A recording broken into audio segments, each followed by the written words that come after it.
Egun on guztioi, ongi etorri Sentsoreen Institutoak eta Ekonomista Ikuskarien Erregistroak antolatutako ikuskaritza foroaren 13. ediziora. Gaur egungo eraldaketaren inguruan ikuskaritzaren erronkak ikertzeko. Bienvenidos a todas y a todos a este 13º Foro de Auditoría del País Vasco, que bajo el título Transformación en un mundo global, regulación, personas y organizaciones es punto de encuentro de todos los profesionales de la auditoría, economistas y censores del País Vasco. Me gustaría agradecer, en nombre de ambas corporaciones, la participación en este foro de don Javier Larrañaga, diputado foral de Hacienda y Finanzas de la Diputación Foral de Guipúzcoa, del presidente del ICAC, de los presidentes de las corporaciones, ponentes y moderadores de las diferentes mesas y especialmente a todas y todos los asistentes, compañeras y compañeros auditores del País Vasco, miembros de la Universidad, del Tribunal Vasco de Cuentas Públicas, de la Oficina de Control Económico del Gobierno Vasco, de otras entidades y empresas, por acercarse a compartir esta jornada de reflexión y también a aquellos que vía streaming la van a seguir en la distancia, así como a todas las firmas patrocinadoras del acto. Espero que la jornada sea útil e interesante para todos. La actividad de auditoría está marcada actualmente por los siguientes factores: mercado muy competitivo en honorarios, en un entorno de mayores exigencias administrativas, especialmente en requerimientos en cuanto a la documentación de los trabajos de auditoría y en los propios procedimientos generales de control interno de los auditores. Todo esto ha provocado, entre otros efectos, la expulsión y concentración, en otros casos, de muchos auditores pequeños. Es un mercado de auditoría, en el caso de las EIPs, especialmente en las empresas cotizadas, muy concentrado, donde el regulador ni los propios clientes permiten una mayor competencia con figuras como la coauditoría, más habitual en otros países y que se empieza a demandar ya desde muchas instancias. Además, es una actividad muy intervenida y regulada, con una ley de auditoría con un complejo sistema de independencia y pendientes de la aprobación del nuevo reglamento que puede ayudar a aclarar los párrafos más farragosos. Profesión cada vez con menor atractivo para los jóvenes. Tan solo hay que ver la evolución de las cifras de los apuntados al examen al ROAC de los últimos años, lo que provoca cierta incertidumbre sobre la renovación generacional de los despachos más pequeños y dificultad para atraer y retener a los profesionales. Hay un permanente esfuerzo del auditor en formarse, por conocer y estar al día de todas las novedades en materia contable y de auditoría y los posibles efectos del futuro reglamento de la Ley de Auditoría de Cuentas, así como el papel del ICAC y de otras instituciones en el control y supervisión de los auditores. No obstante, sería injusto el no valorar todos los aspectos positivos que también tiene nuestra actividad y que son muchos, como, por ejemplo, que la auditoría sigue siendo una actividad de prestigio, reconocida y fundamental para el adecuado funcionamiento del mercado y que aporta transparencia, confianza en los usuarios y fiabilidad en la información financiera. Emitimos más de 61.000 informes de auditoría todos los años, de los cuales un 30% aproximadamente son de carácter voluntario. Es un mercado estable y recurrente en un alto porcentaje. Y aunque nos cueste cada vez más la captación y retención, es una plataforma incuestionable de formación a corto y medio plazo para los profesionales que se incorporan a la auditoría y de reconocimiento en el mercado a la experiencia profesional adquirida por los profesionales en los despachos. La auditoría se encuentra en proceso de cambio, de transformación, tal y como recoge el título de esta jornada. Transformación no solo de la propia normativa, como el futuro reglamento de la LAC y nueva normativa europea en relación a las NIAs revisadas, sino también en la organización y funcionamiento de los despachos, especialmente en la gestión de las personas y la adaptación tecnológica. Tenemos que seguir avanzando en una gestión innovadora de recursos humanos, con la incorporación y promoción de profesionales bien formados, íntegros y apoyados en las nuevas tecnologías. Para atraer y retener a los mismos será fundamental una gestión de personal más individualizada, donde se incorporen aspectos demandados hoy por nuestros profesionales de índole más cualitativa que cuantitativa, como la flexibilidad horaria y la conciliación, así como canales de comunicación corporativos más cercanos a la gente joven. En relación a la jornada de hoy, hemos elegido 3 temas sobre los que tratarán las diferentes sesiones de reflexión y debate. En la primera sesión, que adelanto que la vamos a cambiar respecto a la segunda, debido a que ha tenido un problema la subdirectora con el vuelo y, por lo tanto, la segunda sesión pasa a ser la primera. En la segunda sesión, la subdirectora general de Normalización y Técnica Contable del ICAC y el presidente de la Comisión Técnica del Instituto nos explicarán la nueva normativa contable en relación al reconocimiento de ingresos. A continuación de la pausa del café está prevista a las 11:30 y tendremos al final de la jornada un cóctel, como siempre, para comentar entre todos nosotros todo aquello que estimemos y podamos relacionarnos. A continuación, como decía, de esta apertura, José Luis Larrea nos acercará su reflexión sobre los procesos de cambio en las personas y organizaciones. Seguro que su visión nos podrá ayudar en el proceso de reflexión sobre la transformación de nuestra actividad y despacho. Por último, el presidente del ICAC y los presidentes de las corporaciones nos hablarán sobre cómo ven el presente y futuro de nuestra actividad. Este año, las sesiones tienen un formato más abierto que permite la participación de todos nosotros, de tal manera que en los asientos y las azafatas disponen y disponéis de hojas para hacer preguntas a los distintos ponentes, adicionalmente a que pueda haber un micrófono también a mano. Para terminar, me gustaría agradecer nuevamente, en nombre de ambas corporaciones, a todos los intervinientes en esta jornada, su disposición para estar hoy aquí con todos nosotros y a todas y todos vosotros vuestra asistencia, así como los que seguís vía streaming el foro en la distancia. Espero que sea interesante para todos. Eskerrik asko etortzeagatik eta espero dut jardunaldia interesgarria aurkitzea. A continuación, le paso la palabra al diputado de Hacienda y Finanzas, Javier Larrañaga, de la Diputación Foral de Guipúzcoa, al que agradecemos nuevamente el hecho de que nos acompañe aquí con todos nosotros. Y, sin más, cuando quiera, eskerrik asko. Javier.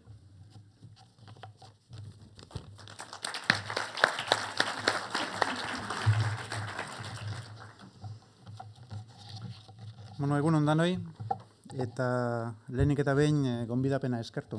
Eskerrik asko gonbidapenagatik eta eskerrik asko zuekin egoteko aukera izateatik, niretzako ohore bada.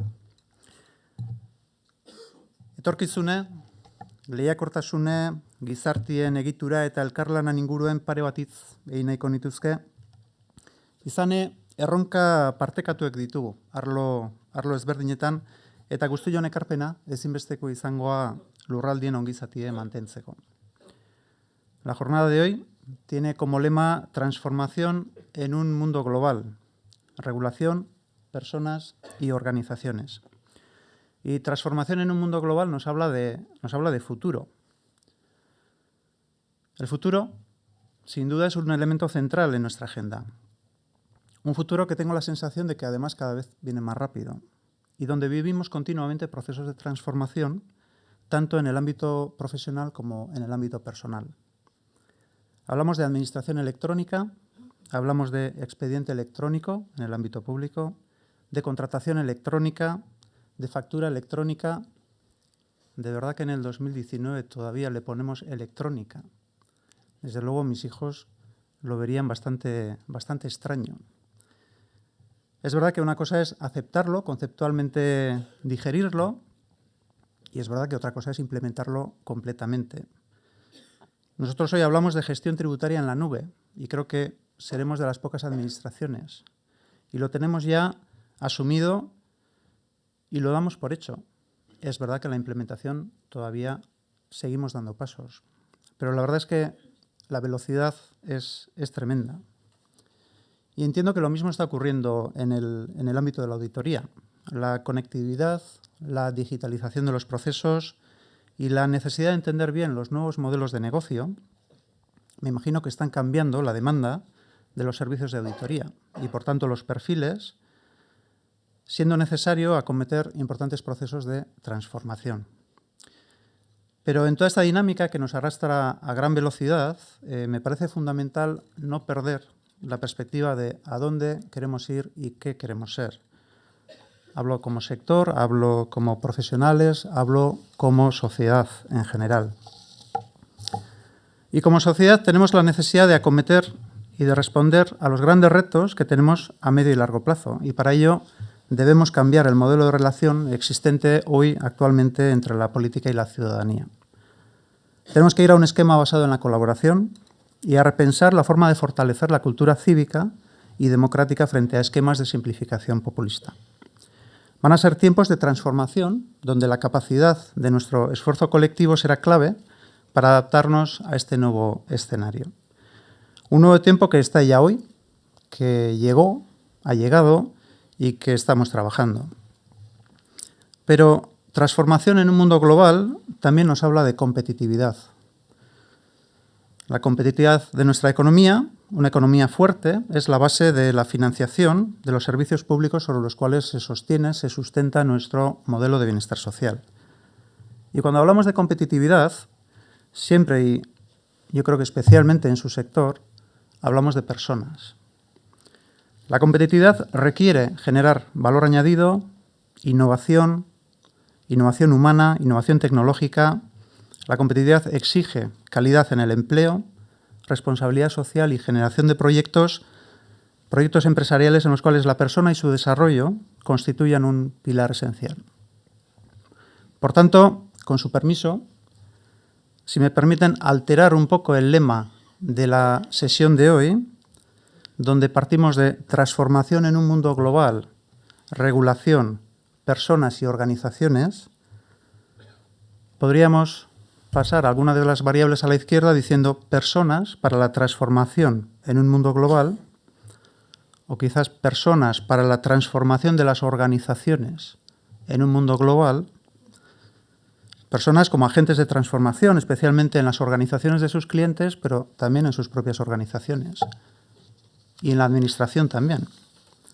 Necesitamos de su ayuda y colaboración para nuestra transformación. Una oportunidad que se abre hacia una mayor demanda de perfiles especializados en la administración. Por tanto, decíamos, personas para la transformación de las organizaciones en un mundo global. Pero claro, me faltaba una, regulación. Claro, la primera tentación que me surgía es a pesar de la regulación. Pero bueno, si le damos un poco la vuelta y somos un poco positivos, podríamos dejarlo en personas para la transformación de las organizaciones en un mundo hacia una regulación global. Pero bueno, volviendo a las personas, hemos hablado de competitividad, hemos hablado de futuro, hemos hablado de competitividad, y si volvemos a las personas, no puedo dejar de señalar que la cohesión social es un objetivo estratégico para nosotros. Las transformaciones sociales que se están produciendo nos presentan como retos inaplazables materializar estrategias efectivas para hacer frente al envejecimiento de la población, a la exclusión social, a reducir la brecha de las desigualdades sociales y a adaptar nuestro sistema de convivencia a una diversidad cultural y lingüística. Así, en el programa Elkarrekin y la construcción del Centro Adinberri son dos buenos exponentes de las líneas de actuación de la Diputación Foral de Guipúzcoa en esta materia. O también Ibili, el Laboratorio de Innovación Lingüística que contribuirá a definir el papel del euskera como eje de convivencia e inclusión. Y por último nos quedaría hablar del cómo, sobre cómo vamos a acometer los retos enmarcados en las líneas estratégicas que he mencionado. Y desde luego, en ese sentido, yo creo que hay una vía y yo creo que es la vía que venimos trabajando y es la colaboración. Y es que uno de nuestros grandes objetivos es consolidar un modelo de gobernanza colaborativa que permita llevar la colaboración y la co-creación a todos los ámbitos de desarrollo de las políticas públicas. No tengo duda de que en esa colaboración volveremos a coincidir. Lo hemos hecho hasta ahora, lo seguiremos haciendo y lo seguiremos haciendo aún con más intensidad, si cabe. Y es necesario aplicar la misma fórmula como sociedad. Si queremos superar la actual crisis de confianza en la política, no hay otro camino que una mayor profundización democrática. En este sentido, nuestro programa de Etorkizuna Eraikiz visualiza de manera precisa la necesidad de incorporar la escucha activa en los procesos de deliberación política. Para superar la crisis de confianza y como muestra de claridad de un valor en la experimentación activa como fórmula para aprender a trabajar en equipo y, sobre todo, reivindicando la incorporación de una ciudadanía crítica y activa a las políticas públicas y a la deliberación política. Termino. El futuro, la economía, la lucha contra la desigualdad y la colaboración son nuestras principales líneas de trabajo. Pisu handiko erronkak ditugu epe labur, ertain eta luzean. Eguneroko beharrei erantzuten jarraitu behar dugu, baina aldi berien etorkizuneko apustuetan sakondu behar dugu. Eta hau ezingo dugu bakarrik egin. Hau lurralde bezala egin behar dugu, hau elkarlanien egin behar dugu danon artean.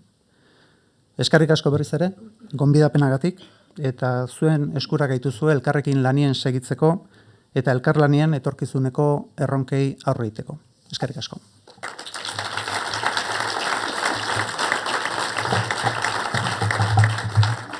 Damos por terminada la apertura y pasamos a la siguiente sesión.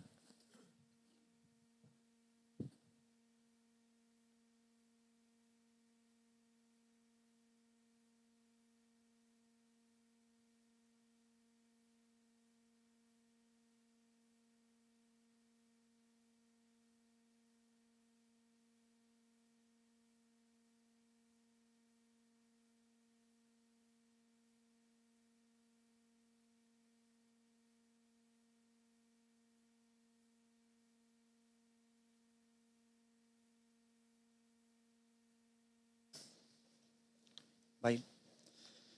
Egun on guztioi berriro. Buenos días a todos. Esta segunda sesión, que era la tercera, como ha dicho Gustavo, la hemos cambiado por problemas de vuelos del ponente de la segunda sesión. ¿Vale? Bien, para esta segunda sesión contamos con la presencia de una persona muy conocida por muchos de nosotros, como es José Luis Larrea Jiménez de Vicuña. José Luis Larrea es de formación economista, licenciado en Ciencias Económicas e Empresariales, doctor en Competitividad Empresarial y Territorial, Innovación y Sostenibilidad por la Universidad de Deusto. Es un gran conocedor de la importancia que tienen los procesos de innovación en la evolución de las personas, las empresas, la economía y las sociedades. Es conferenciante habitual en importantes foros. Es también articulista destacado y autor de varios libros. Pero además de eso, es una persona relevante en nuestro territorio, habiendo iniciado su actividad en la Administración Pública Vasca en 1980. Entre otros cargos importantes, ha sido consejero de Economía y Hacienda del Gobierno vasco desde 1991 hasta 1995. Posteriormente, ha sido ejecutivo de Ibermática, presidente de Euskaltel en sus primeros años de actividad, miembro del Consejo de Administración del Banco Guipuzcoano y consejero de APD, la Asociación para el Progreso de la Dirección.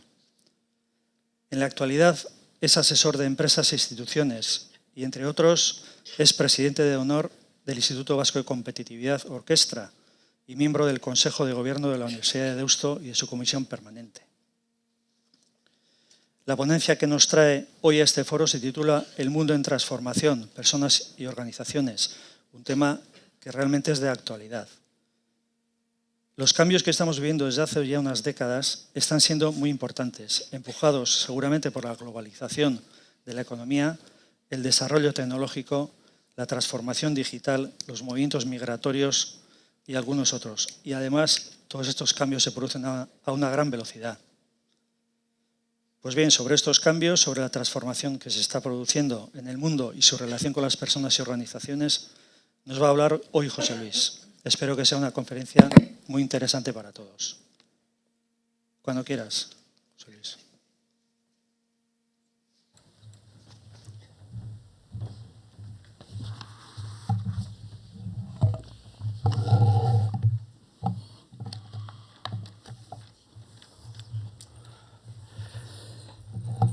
Agintariok, jaun-andreok, lagunok, Egun on danori. Eta eskerrik asko etortzeagatik. Muchas gracias, Andoni. Cuando va uno cumpliendo años, pide cada vez con más fuerza que por favor no lean el currículum. Andoni, aunque ha hecho un esfuerzo, parece inevitable, ¿no?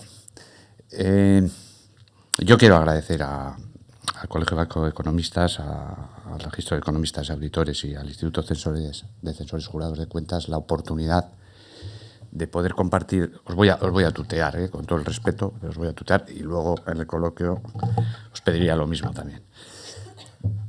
De poder compartir con todos vosotros pues una serie de reflexiones, ¿no? Yo vengo con más preguntas que con respuestas, ¿vale? O sea, avanzo, ¿eh? Yo vengo con más preguntas que con respuestas. Y me parece que la gracia del mundo en el que estamos es pensar en nuevas preguntas, además de en respuestas, pensar en nuevas preguntas. Algo de esto vamos a ir viendo a lo largo de la intervención que voy a hacer. Ha resultado inevitable que me acordase de mis primeros contactos con Álvaro y con el mundo de los auditores, ¿no? Un poco. Y fue en el año 93, cuando tuve la oportunidad de participar en un congreso como en Bilbao, de la Asociación Española de Contabilidad y Administración de Empresas, con una ponencia que tenía un título también que lo entenderíamos ahora, pero que algo hemos evolucionado. O sea, yo creo que vamos a mejor, ¿no? Claves y determinantes de la competitividad de las empresas y del sector público. O sea, que claro, como era consejero de Hacienda me preocupaban las empresas y me preocupaba el sector público. Mi mensaje de hoy, que está muy alineado con el mensaje de nuestro diputado, es que lo más importante son las personas. O sea que en estos 26 años largos creo que algo he aprendido. Yo creo que fundamentalmente venimos a esta vida a aprender. O sea que esto también forma parte de hacerse preguntas. Bueno, después de este pequeño homenaje a la historia y a la importancia que tiene el paso del tiempo, quiero que os quedéis también con una idea en todo lo que yo voy a decir, para que al final se ponga en contexto.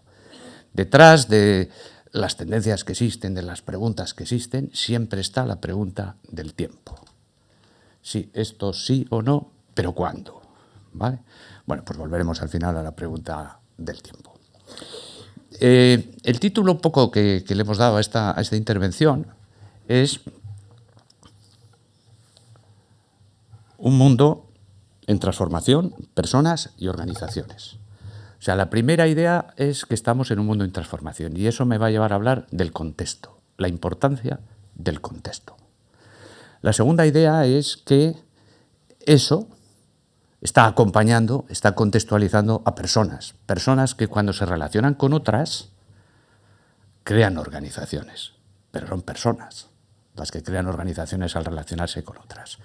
Y eso me va a llevar a hablar de algo que a mí me parece que es importante en estos momentos, que es la importancia de un nuevo paradigma relacional. Y el tercer paso va a ser decir, bueno, y ante este mundo en transformación y este contexto, que sobre todo interpela a las personas a cómo nos relacionamos y a cómo somos capaces de compartir, de todo esto habla también nuestro diputado, ¿qué posición tenemos que tomar? ¿Cuál es nuestra posición? Bien, pues este va a ser un poco el eje conductor de la intervención, ¿eh? Contexto, paradigma relacional, que son personas y organizaciones, o sea, personas y relaciones, y la posición, cómo nos posicionamos como personas y cómo nos posicionamos como organizaciones. Y vamos a empezar con una pequeña historia. Esto se titula Una noche en la campiña y están Sherlock Holmes y Watson. Tras una buena cena y una buena botella de vino, esto es como hay que ir a la campiña, ¿no? Se desean las buenas noches, se acuestan en sus respectivos sacos de dormir y se ponen a dormir. Horas más tarde, Holmes se despierta y llama a su fiel amigo. Y le dice, Watson, mire al cielo y dígame qué ve. Watson, un poco, ahí está más espabilado de lo que debería de estar, ¿eh? Dice, pues vaya pregunta, pues veo millones y millones de estrellas. Ya, ¿y eso qué le indica, querido Watson? Preguntas. Watson duda un minuto y plenamente decidido a impresionar a su amigo con sus dotes deductivas, le contesta. Pues desde un punto de vista astronómico me indica que existen millones de galaxias y potencialmente, por lo tanto, billones de planetas. Dice, astrológicamente hablando, me indica que Saturno está en conjunción con Leo. Cronológicamente deduzco que son aproximadamente las 3:15 de la madrugada. Él va tomando confianza, ¿no? Va tomando confianza. Meteorológicamente intuyo que mañana tendremos un hermoso y soleado día. Y a usted, ya se ha venido arriba, ¿qué le indica, pues, mi querido Sherlock Holmes? Y Holmes, tras un corto silencio, le dice, ¿qué me indica, querido Watson? Que nos han robado la tienda de campaña. O sea, que antes de empezar a responder preguntas y a empezar a hacer análisis y cosas, y bueno, esto vosotros sabéis mucho más que yo, y mirar y la suma, ya está. Bueno, vamos a ver, ¿cuál es la pregunta? Antes de empezar a responder, ¿cuál es la verdadera pregunta? Ojo que las más de las veces nos metemos en el ajo y no nos hemos enterado de que lo que ha pasado es que nos han robado la tienda de campaña. Así que, primera conclusión, una adecuada identificación del contexto resulta absolutamente capital en todo lo que hagamos. Bien, el contexto tiene muchos matices, tiene muchas miradas, tiene muchas maneras de acercarnos a él. Yo voy a recorrer algunos de los elementos del contexto, un contexto muy general, que me parecen relevantes. A mí me parecen relevantes. Yo creo que os tiene que parecer relevantes a todos, pero seguramente hay cosas que ahí no están y que a cada uno tiene que valorar si es relevante para él o para su organización. Y habrá cosas que igual ahí están y que igual no son tan relevantes. Lo importante es reflexionar sobre ese contexto. De los aspectos que podríamos analizar y que vamos a recorrer de una manera muy rápida. Primero, estamos en una época de cambio y transformación. Otro elemento clave es la globalización, el desarrollo tecnológico que nos lleva a la transformación digital, el desafío de la automatización. Voy a dedicar esto un poquito más de tiempo porque es una cosa que sé que es una cosa que preocupa. Son otras de las tendencias fundamentales. El diálogo a nivel de planeta, es decir, la relación entre el planeta, las personas y las relaciones, lo global, es otro elemento absolutamente clave que hay que tener en cuenta. Los aspectos demográficos, la demanda de seguridad, la energía del medio ambiente, la competitividad, como decía el diputado. La competitividad, bueno, y todo esto, cómo interpela la competitividad. ¿Qué pasa con la innovación y el emprendimiento? Ya nos hemos olvidado de la innovación. El emprendimiento todavía no, porque queda bien, pero ya nos hemos olvidado de la innovación. ¿Qué pasa con el conocimiento y el aprendizaje? ¿Qué ocurre entonces en las empresas y con la dimensión social de la empresa? ¿Cómo va a impactar o está impactando ya las relaciones sociolaborales? ¿Y qué cambio de paradigma, en mi opinión, hay detrás de todo esto? ¿Qué cambios se está produciendo? ¿Y qué dificultades tenemos para que ese cambio lo podamos enfrentar con naturalidad? Bueno, como no he visto a nadie sacar fotos y tal, será que ya estáis avisados que vais a tener toda la presentación a vuestra disposición o que no llama la atención nada de lo que hasta ahora estoy diciendo, ¿vale? Pero bueno, si alguno tiene interés en quedarse con algo de esto, lo vais a tener a vuestra disposición, ¿de acuerdo? Bueno, vamos a recorrer entonces un poco estas tendencias generales, estas tendencias que yo creo ayudan a contextualizar lo que nosotros luego tenemos que hacer y cómo nos tenemos que posicionar, ¿no? La primera, cada una de ellas daría para una conferencia, o sea que vamos a ir como muy al tiro, que dicen los chilenos, ¿no? Vamos a ir rapidito, ¿eh? Es que estamos en un mundo en cambio y transformación. La palabra ahora cada vez que creo yo que se va a poner de moda y me parece bien, pero no me gustaría que pasase como con la innovación, que se puso de moda y luego no se sabía muy bien de qué estábamos hablando, es transformación. Yo creo que efectivamente estamos en un mundo en transformación. Y es un mundo en cambio. Y tenemos una sensación de que esto va muy rápido. Claro, Heráclito de Éfeso, ya 500 años antes de Cristo, decía que el cambio es lo único inmutable en el mundo. O sea, que debía estar también muy agobiado con esto del cambio. O sea, que todo es relativo. Pero bueno, sí es verdad que a cada uno nos toca vivir el tiempo que nos toca vivir. Y Lo que sí es importante pensar es que seguramente las preguntas fundamentales a las que nos tenemos que enfrentar son aquellas a las que se enfrentaba Heráclito de Éfeso. Lo que pasa es que, hombre, 2000 y pico años después, igual podemos aportar una mirada un poquito más ilustrada, un poquito más evolucionada, ¿no? Pero esta sensación de cambio, de que todo cambia y que va a seguir cambiando, es un tema absolutamente fundamental. Otro de los elementos claves es todo el debate de la globalización. Yo no voy a entrar en el detalle. Esto se puso muy de moda en los años, torno a 90, la década de los 90, ¿no? 95. Claro, entonces pasó lo de, bueno, algunos sois muy jóvenes, si os acordáis, claro, lo de la telefonía móvil, y pasó lo de Internet, y aquello cambió el mundo, y la globalización, y todas las charlas antes de esto, antes de hablar de la sociedad de la información, todas las charlas hablaban de globalización. Si estuviésemos en el año 95, esta charla sería sobre globalización, seguramente, ¿vale? Globalización. De pronto el mundo se nos amplió. Y hay un montón de preguntas que estaban entonces sobre la mesa y que curiosamente siguen estando, ¿no? El equilibrio entre lo global y lo local. La idea de un discurso de globalización llevado al límite era un discurso de totalización. Es decir, aquí la empresa es global, es total, lo hace todo. Los grandes monopolios. Era un discurso curiosamente más monopolizador que otra cosa. Algo de esto está ocurriendo, luego hablaremos con las plataformas tecnológicas y demás, pero por ahí va el discurso. Hoy sabemos, yo creo, hemos intuido, percibimos más claramente que nunca que el equilibrio está entre lo global y lo local. O sea, que ¿cuál es el papel de lo local en todo esto en relación con lo global? Pues es una de las preguntas importantes que tenemos que seguir pensando desde la globalización. Todas las fronteras saltaban. Ya hemos visto que lejos de saltar han aparecido otras nuevas y lejos de saltar, pues estamos un poquito creando nuevas fronteras en vez de eliminándolas. Hay un cambio en las reglas del juego, se percibía un cambio en las reglas del juego, el papel de los estados, cuál es el papel de los estados, de los ciudadanos, las macroempresas, los nuevos monopolios. Todas estas preguntas siguen estando todavía sobre la mesa. ¿Cuál es entonces el papel social de la empresa? ¿Cómo juega ese papel? ¿Qué riesgos puede haber de ruptura social? Bueno, la globalización es un tema clave, que plantea muchas preguntas y que en lo que hagamos forma parte de, o tiene que formar parte inevitablemente de nuestro contexto. Otra tendencia clave son las tecnologías. La tecnología tiene un tremendo potencial transformador.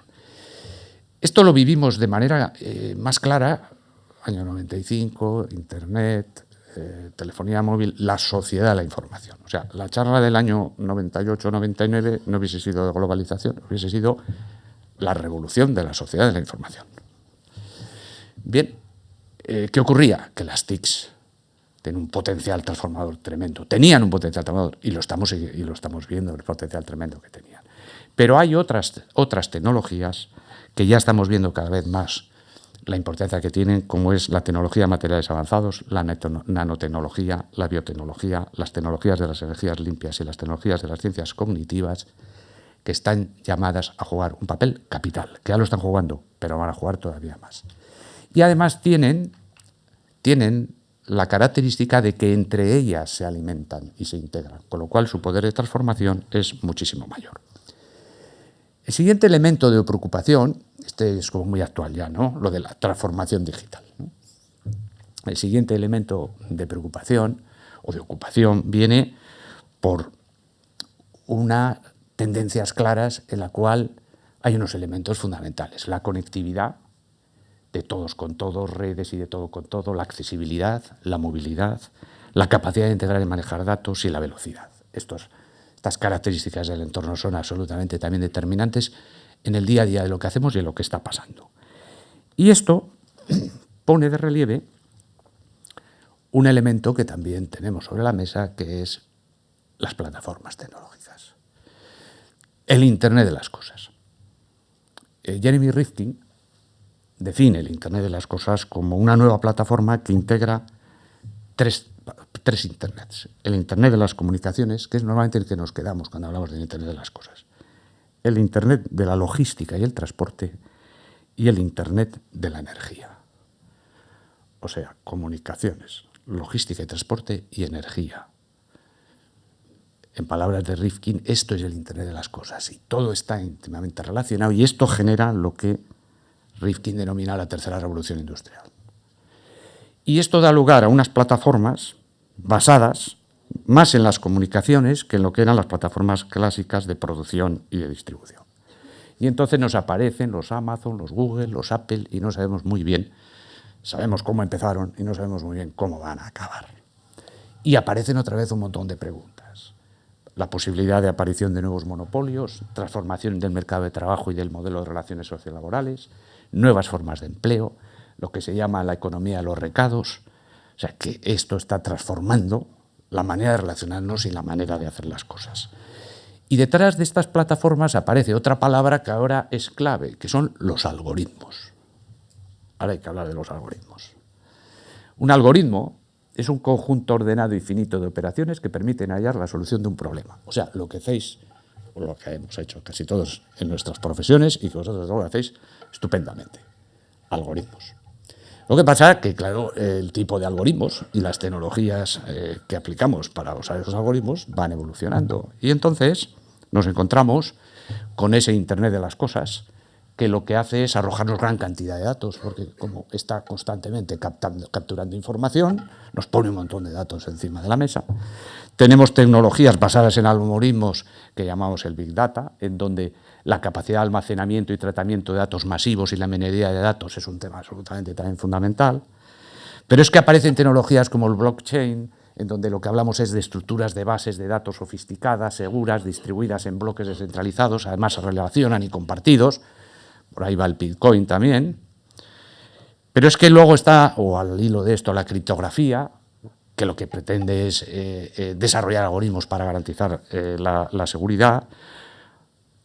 Están de moda estos 2 días los ordenadores cuánticos. Por cierto, Google acaba de presentar la última evolución sobre los ordenadores cuánticos, en donde dice que no sé si en hora y media o algo así, hace lo que el gran superordenador podría hacer en años o en días. O sea, que un salto, ese salto está ahí, está a punto de llegar.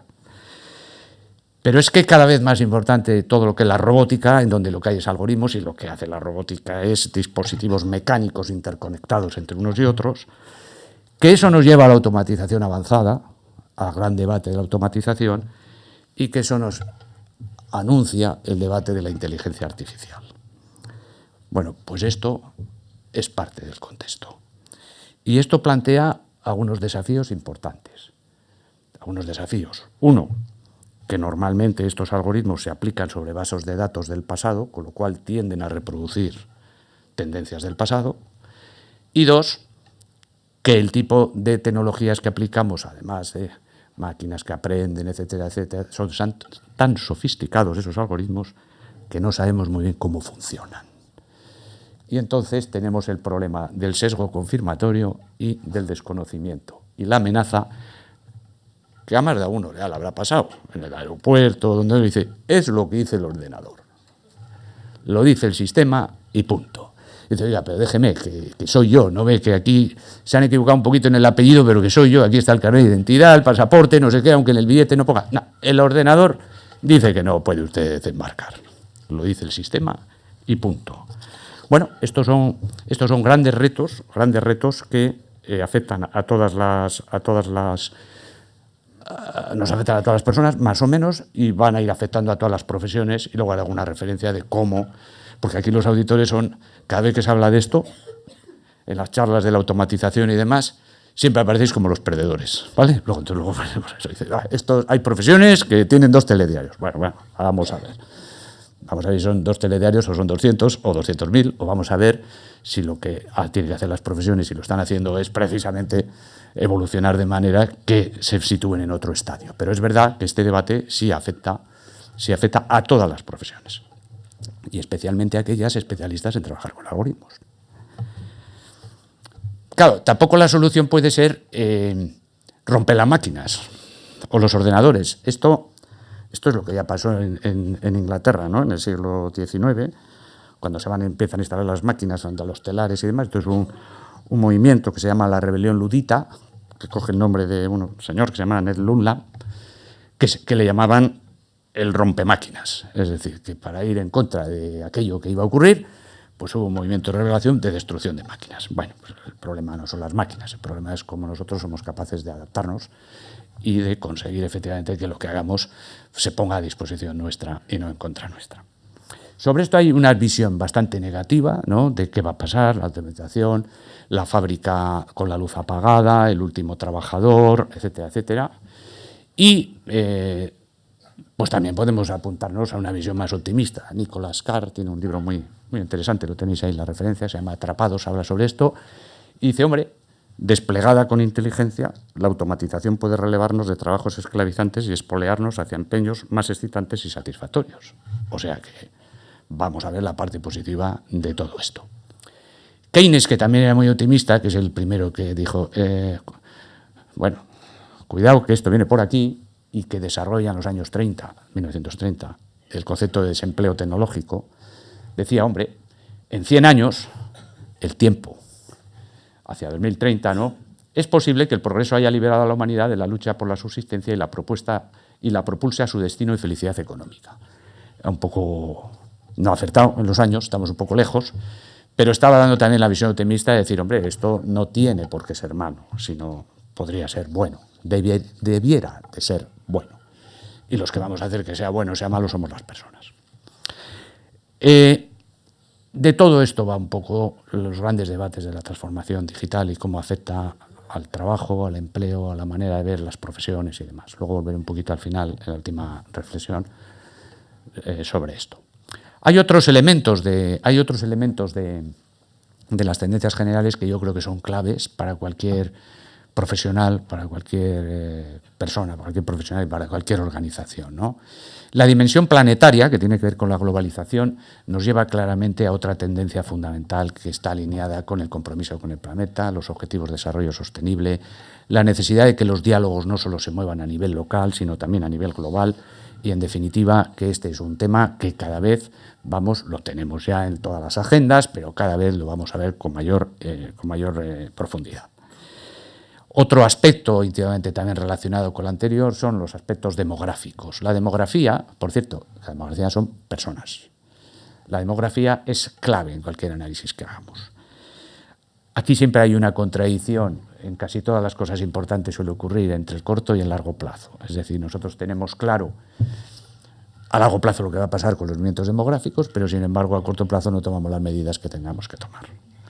Sabemos desde hace décadas y décadas y décadas que tenemos un problema con el índice de fecundidad, que tenemos un problema de renovación de la sociedad vasca, por no decir, nosotros especialmente, sabemos que tenemos el problema en los años 80 o 70, pero tampoco hemos tomado de verdad medidas para cortarlo. Entonces, este tipo de problemas, los graves, que le pasa también a los objetivos de desarrollo sostenible y demás, y al medio ambiente, pues son muy de tener claro que eso no puede ser, pero oye, mira, pues a ver si el siguiente toma la decisión, ¿no? Esta es una llamada importante a toda la sociedad, no solo a los poderes públicos, sino a toda la sociedad, de que ese compromiso con el largo plazo pasa con un compromiso con hacer cosas a corto plazo también, ¿no? El envejecimiento de la población y las nuevas necesidades, la intensificación de los procesos y movimientos migratorios, el auge de las ciudades, el papel relevante de la mujer y el diálogo intergeneracional, ¿no? El tema de las ciudades es un tema clave, ¿eh? Para 2050... la ONU estima que 2/3 de la población vivirá en grandes ciudades. O sea, cada vez que se hacen análisis de este tipo, el papel de las ciudades, en todos los sentidos, juega un papel determinante del contexto, muy, muy importante. Y uno de los temas que a mí más me preocupa es el del diálogo intergeneracional. Y creo que algo nos hemos perdido. Yo creo que algo nos hemos perdido. No hemos sabido ceder el poder a la gente joven cuando lo teníamos que haber cedido. Lo digo como generación de una cierta edad. No lo hemos sabido hacer bien. Hemos acaparado demasiado el poder institucional, el empresarial, etc. No es fácil ceder el poder, ¿eh? Creo que en esto hemos fallado. Y entonces nos encontramos con que puede haber unos problemas de garantía de relevo generacional, ¿no? Y por otro lado, luego viene la venganza, ¿no? Que es, porque los problemas que no se resuelven tienen su parte de venganza, que es, bueno, no habéis soltado el poder, 65 años, obsolescencia programada, fuera, quítate de medio que no sirves para nada. O sea que tenemos un problema de diálogo intergeneracional clarísimo entre los jóvenes y los mayores. Yo creo que este es un tema capital. Esto Max Planck, el famoso investigador, lo resolvía cuando le preguntaban ¿cómo avanza la ciencia? ¿Cómo avanza la ciencia? Y decía, pues de funeral en funeral. ¿Qué quiere decir? Pues que los viejos nos dejamos a la gente joven que tiene para adelante, hasta que no la palmamos, pues no vienen los siguientes a... Hombre, yo creo que antes de ir al funeral, a ver si somos capaces de generar ese diálogo intergeneracional, pues realmente creo que es una necesidad fundamental para cualquier sociedad, ¿eh? Hay una capacidad ejecutiva que yo creo que está en los jóvenes y hay una capacidad más consultiva que yo creo que está en la gente más mayor. Y yo creo que estos dos elementos son claves y son muy importantes. Y este diálogo intergeneracional me parece que no lo hemos sabido articular de una manera o de la manera más adecuada. Otro aspecto fundamental tiene que ver con las demandas de seguridad.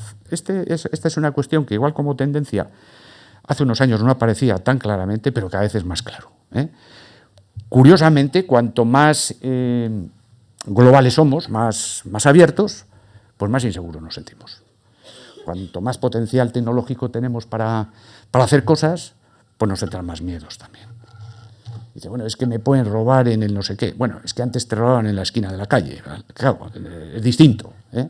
Entonces, la demanda de seguridad, curiosamente, creo yo que es un elemento creciente, me parece lógico también, al lado de un supuesto discurso de apertura, de emprendimiento, de que todo es posible, y sin embargo nos sentimos más inseguros. Entonces, yo creo que este tema siempre hay que tratarlo con cuidado. Bueno, vosotros lo estáis tratando seguramente, no tengo ni duda, que es una empresa, los temas de seguridad que seguramente hace años pues no tenían mayor importancia y cada vez son más determinantes, cada vez son más determinantes. Entonces, el tema de seguridad me parece también de una importancia capital. Luego está todo el tema de la energía y el medio ambiente, que está alineado con el planeta, con los objetivos de desarrollo sostenible, etcétera, etcétera. Este es otro tema también clave, pero no solo a nivel global, sino a nivel también local. Todo el desarrollo de las fuentes de energía sostenible, la creciente importancia de las políticas de protección medioambiental. Aquí vuelve a haber una tensión siempre entre el corto y el largo. La conciencia de la escasez de recursos naturales y la importancia de los riesgos y los costes medioambientales, ¿no? Que esto también da lugar, esto también dentro de la empresa, a políticas medioambientales, etc. Esta es otra tendencia clarísima en la cual el contexto o el entorno nos está planteando claramente unos retos que van a ir a más. Y todo esto afecta a la competitividad, que también lo ha comentado el diputado foral de Hacienda. Porque un contexto como el que tenemos, en donde están pasando todas estas cosas, ya no somos capaces, no podemos permitirnos acercarnos a él con los indicadores clásicos de competitividad. Necesitamos incorporar indicadores de otro tipo, indicadores de progreso social, indicadores de cohesión social y de desarrollo de las personas. Y esto ya es una demanda también clara que está sobre la mesa. Hay un informe que realizan Stiglitz, Sen y Fitoussi, bueno, un equipo liderado por estos tres, que lo encarga Sarkozy, en Francia, que es el informe de la Comisión sobre la Medición del Desarrollo Económico y del Progreso Social. Esto empezó como con una especie de chiste, o os acordaréis que salía en las páginas de atrás de los periódicos, que es donde salen esas cosas que no sabes muy bien, que dijeron que el reino de Bután había decidido que en vez de medir el Producto Interior Bruto, iba a medir la felicidad interior bruta. Y esto no era un chiste. Esto ha generado toda una dinámica y una reflexión a nivel mundial que está otra vez un poquito apagada. Esto va también un poco por rachas, ¿no?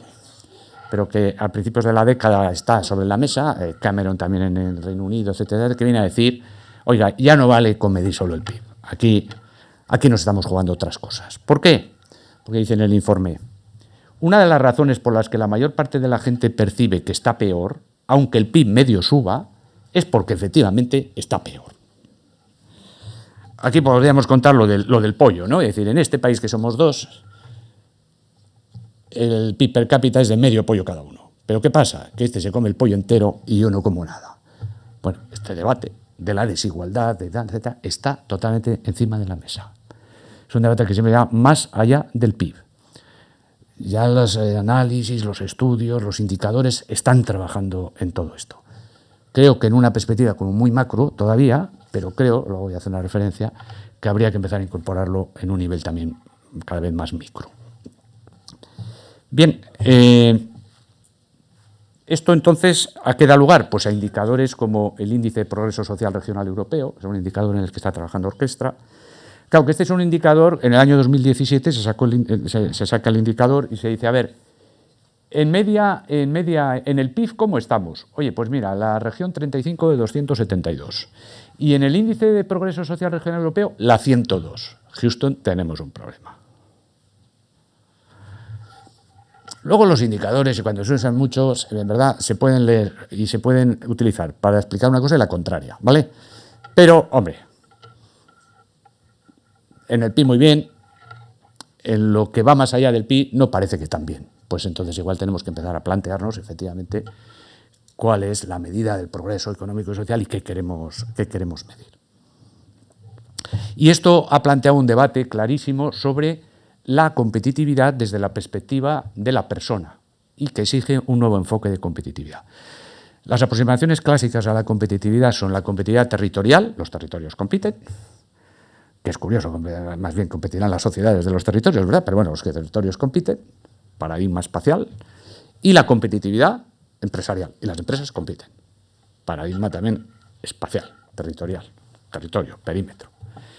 Y ahora nos hemos dado cuenta que esas visiones, que están bien y que aportan un montón de datos y de cosas, y que aportan datos sobre el PIB, sobre un montón de indicadores, pues necesitan de una visión complementaria, que es, bueno, pero ¿y esto desde el punto de vista de la persona para qué sirve? Y entonces el debate en el que estamos es la competitividad como un objetivo en sí mismo o más bien como una capacidad al servicio del progreso económico y social. Y si es así, entonces ¿qué es el bienestar? Y algunos, pues vaya, pues ¿qué es el bienestar? Porque todos hablamos de bienestar, pero que además tiene buena prensa la palabra, bienestar. Competitividad tiene mala prensa, bienestar tiene buena prensa. Bueno, pero ¿qué es el bienestar? Y entonces hay que trabajar las dimensiones del bienestar.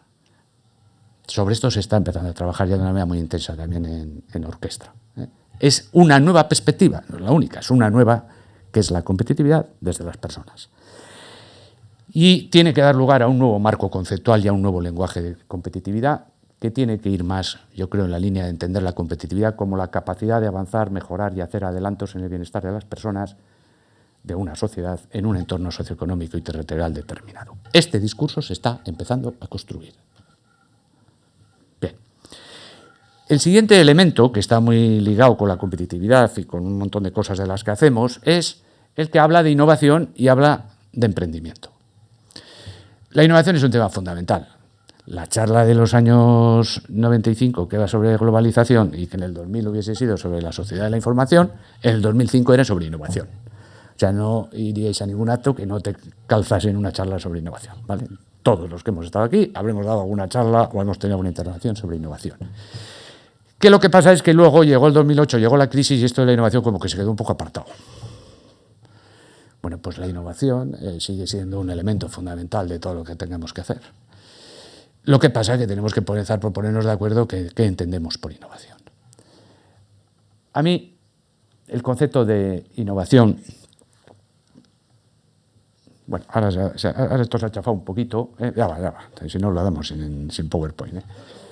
Yo creo que la innovación es introducir novedades de manera sostenible en el tiempo y que aporten un valor al mercado de la sociedad. Innovar es transformar, es cambiar, es introducir novedades. Ahora, pueden ser buenas o pueden ser malas.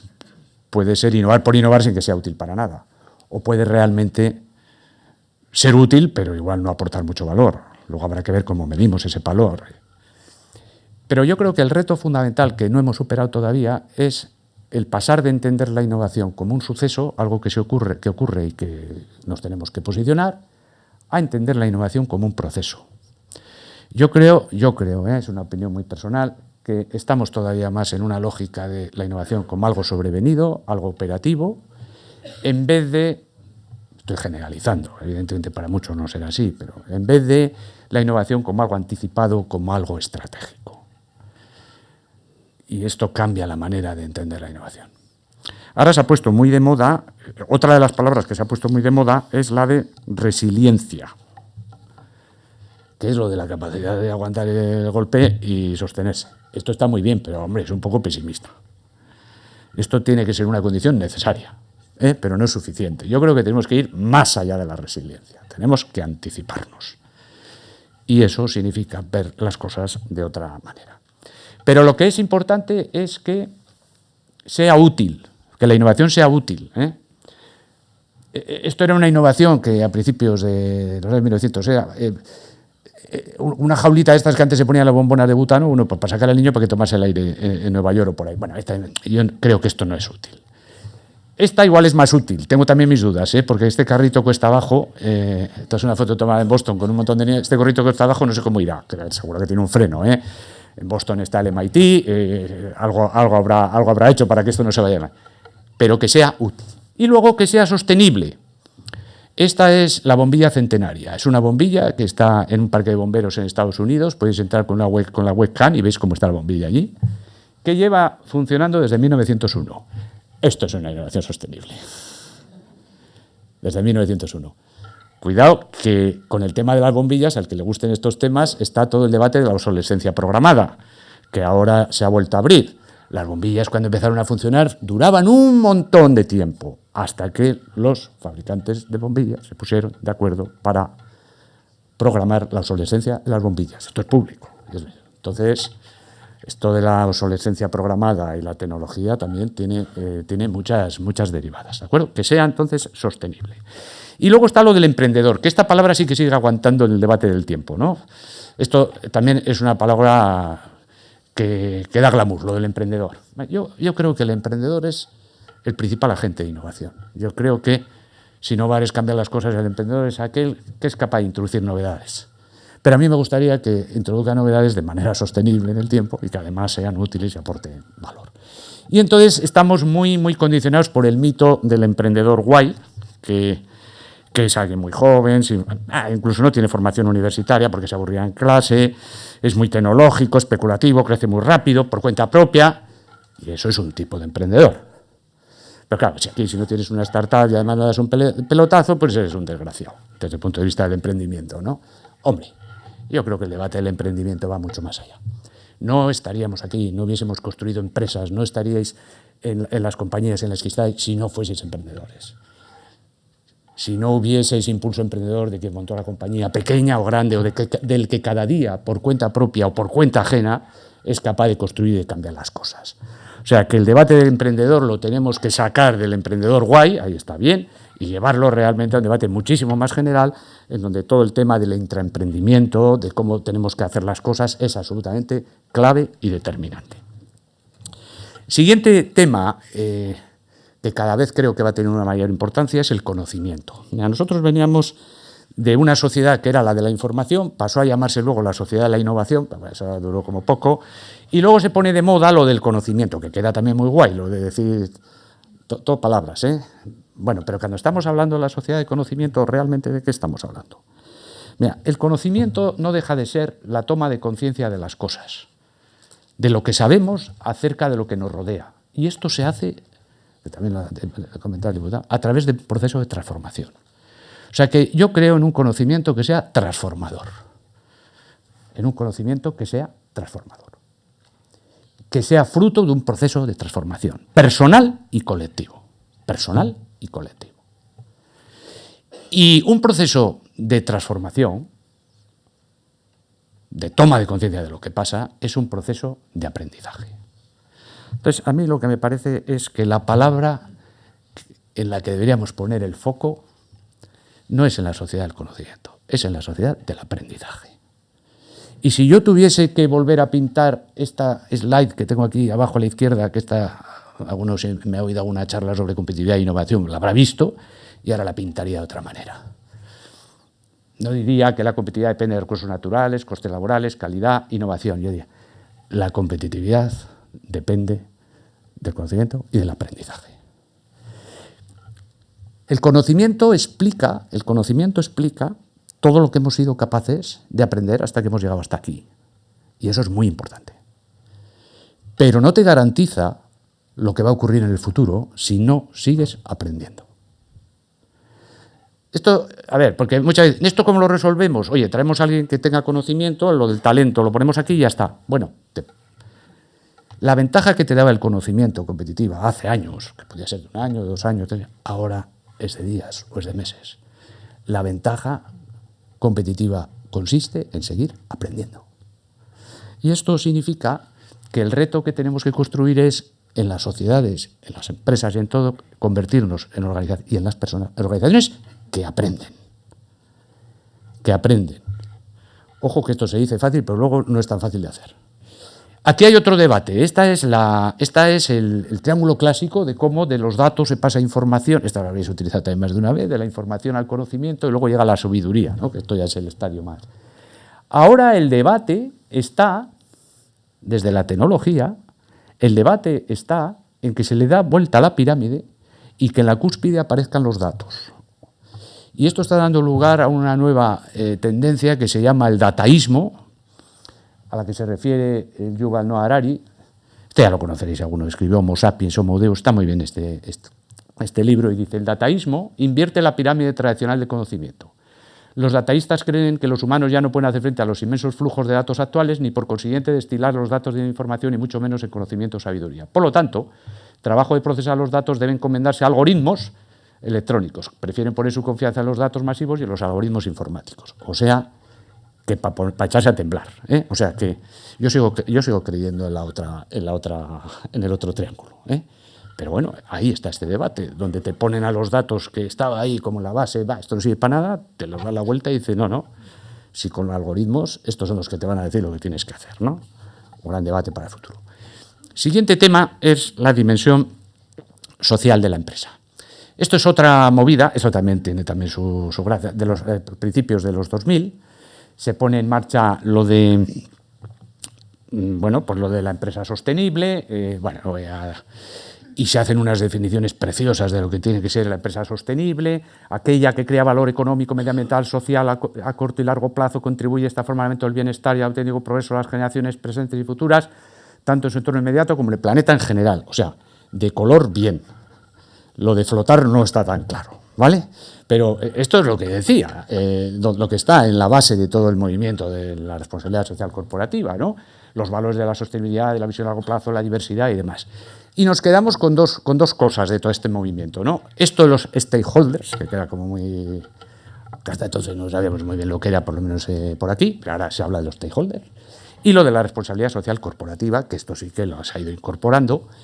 Yo creo que más como una manera de salvar esto vosotros sabéis mucho más que yo, porque auditáis también estas cosas, ¿no? Mucho más como una manera de salvar el compromiso que como algo realmente sentido, ¿eh? Pero ahí también habrá matices, como en todas las cosas. Y ahora lo que se lleva, o lo que se va a llevar, es hablar de impacto social. Ya lo de la RSC, los que se nos queda como un poco atrás, ahora impacto social. Yo creo que esto está lleno también de contenido, porque eso está ligado con el bienestar inclusivo y sostenible, y yo sí creo que esto, si fuese en serio, debería llevarnos a revisitar el concepto de empresa y a ver la empresa desde la perspectiva de la persona y el bienestar. Y desde esa perspectiva, si hiciésemos un cierto paralelismo con lo que ha pasado con la competitividad territorial, que ha ido más allá del PIB y está buscando nuevos indicadores, pues yo creo que en la empresa deberíamos ir también, no digo que eso no, pero más allá de las ventas, de los resultados, de los balances y los salarios, y empezar a buscar otros indicadores. Aquí tenéis un campo precioso para decir por dónde hay que empezar a trabajar estos temas, aparte de ver que cuadren las cuentas, o sea, por dónde tiene que ir más allá del PIB, dónde tiene que ir esto cuando hablemos de organizaciones. Otra tendencia clave que está muy afectada por todo esto son el modelo de relaciones sociolaborales. No voy a insistir, voy a ir un poquito más rápido. Evidentemente todo esto está cambiando. La virtualización del trabajo, el impacto de la automatización del empleo, la necesidad de aprendizaje permanente, la competitividad y los costes laborales, el acceso de los jóvenes y la mujer, el impacto de los procesos migratorios. Vamos a ver. O cambiamos el modelo de relaciones sociolaborales o esto no va a funcionar. Seguimos un modelo anclado, no sé si en el siglo XIX, finales del XIX, ¿no? Aquí vamos a decirlo así, obreros, patronos, no sé qué, muga, trinchera y tal. Y esto, el mundo va por otro lado. El mundo está cambiando. Por otro lado, porque el mundo, esto es importante, está transitando de un paradigma espacial a un paradigma territorial, a un paradigma relacional. Está transitando. La manera que tenemos la gente de una cierta edad de ver el mundo, pero eso luego lo proyectamos en modelos, en formas de hacer y demás, es espacial, territorial, de mugas, de marcar territorio, de departamentos. Y el mundo en el que estamos, con la velocidad a la que cambia, cómo funciona, es relacional. Cada vez son más importantes que las trincheras, son más importantes las relaciones. Un paradigma espacial pone el foco en estructuras, el relacional en las relaciones. Un paradigma espacial va a construir barreras en vez de relaciones, delimita compartimentos en vez de nodos, genera burocracia en vez de creatividad, tiende a generar mediocridad porque todo va a la media, que va mucho mejor, en vez de dinamismo y conocimiento. Es siempre la mirada hacia adentro la que se impone en vez de la mirada hacia afuera. La lógica es de sistemas propietarios, esto pasa en la informática también, ¿eh? Pero esto en la nube, oye, en la nube, pero ¿dónde está la nube? O sea, sistemas propietarios frente a sistemas compartidos, una economía más individualizada frente a una economía colaborativa y una aproximación que siempre es muy lineal, A, B, C, D, a una aproximación mucho más interconectada y mucho más nodal. Esto es un cambio mental de coco que yo creo que es clave para que podamos enfrentarnos a las nuevas situaciones. Bueno, y tenemos algunas dificultades para enfrentar este escenario. La primera, los prejuicios, los sesgos confirmatorios y las profecías que se autocumplen. Simplemente voy a poner una frase de Bertrand Russell que dice: todo hombre, obviamente toda persona, ¿verdad?, donde quiera que va, está rodeado por una nube de convicciones reconfortantes que se mueven con él como las moscas en un día de verano. Bueno, prejuicios. Robert Marx, que es este señor que tenéis aquí abajo, emplea la palabra eurocentrismo para referirse que todos los análisis que hacemos de contexto son pensando que Europa está en el centro. En el siglo XIII Europa casi ni estaba en ninguna esquina. Donde se movía el mundo, curiosamente, era por aquí, por China y por India. O sea, que no es que hayan aparecido ahora, es que estaban hace un montón de siglos. La siguiente dificultad que tenemos es la trampa de la superficialidad, ¿eh? Queremos las cosas rapiditas, que no cueste y inmediato. Y entonces, evidentemente, pues esto lleva a unas situaciones complejas. Nicolás Carr, que tiene otro libro que habla sobre todos estos problemas, se llama Superficial, y dice: con sus constantes distracciones e interrupciones, la red nos está convirtiendo en pensadores dispersos y superficiales. Ojo con esa dificultad también. Que empleamos la palabra, las fake news, o sea, ya da igual, dices esto, pero no pasa nada, luego digo lo contrario y tampoco ha pasado nada. No, pues ya ha pasado, o sea, se ha dicho esto, luego no puedes decir lo contrario, ¿no? O si lo dices, tendrás que explicarte. La siguiente es el encanto embriagador de las burbujas. Esto tiene que ver con la ambición, las burbujas tecnológicas y demás. Este señor, Charles Mackay, tiene un libro muy bonito, es del siglo XIX, este señor, sobre delirios multitudinarios, muy bonito. Y esto de las burbujas no es un invento nuevo. Esto empezó en 1711 en el Reino Unido, una cosa que se llamó la burbuja del Mar del Sur, y allí definieron qué eran las burbujas. Dicen: empresas que estaban levantadas por hábiles granujas, después seguidas por multitud de tontos anhelantes, y al final resultaban ser en efecto lo que la denominación vulgar dice de ellos: burbujas y cháchara vacía. Un ejemplo de burbuja real de aquella época es una compañía que se creó para desarrollar un asunto muy ventajoso, pero que nadie debe saber en qué consiste, y suscribió todas las acciones. Eso es una buena definición de burbuja. Bueno, desde los años 1700. La siguiente es la exaltación de la estupidez. Aquí el maestro es Cipolla. Cipolla es un economista que murió en el año 2000 y que tiene una frase que dice: una persona estúpida es una persona que causa daño a otra persona o grupo de personas sin obtener al mismo tiempo un provecho para sí o incluso obteniendo un perjuicio. Este libro es precioso, Las leyes de la estupidez humana, ¿vale? 17 páginas, 17. O sea, estúpidos, que con tal de fastidiar al otro se fastidian ellos. A que se nos ocurren un montón de ejemplos. Pues así nos va. Y luego viene la dictadura de la mediocridad, que yo creo que es otro de los peligros que tenemos. Y aquí también Bertrand Russell dice: el mundo está lleno de ignorantes completamente seguros de todo e inteligentes llenos de dudas.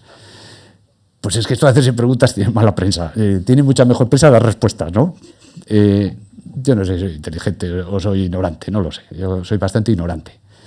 Pero la verdad es que estamos rodeados de mucha ignorancia. Entonces, por lo menos, tener la humildad de decir: bueno, y esto sé o de esto no sé, y decir, bueno, pues tengo dudas, ¿no? Porque es que, en fin, pero los ignorantes no tienen ninguna duda, ¿eh? O sea, no hay ningún problema. Bien. Bueno, pues con todo esto, el contexto, estos son los elementos del contexto. Y este contexto, fundamentalmente, lo que está diciendo de una manera bastante continuada es que en el fondo de todo están las personas.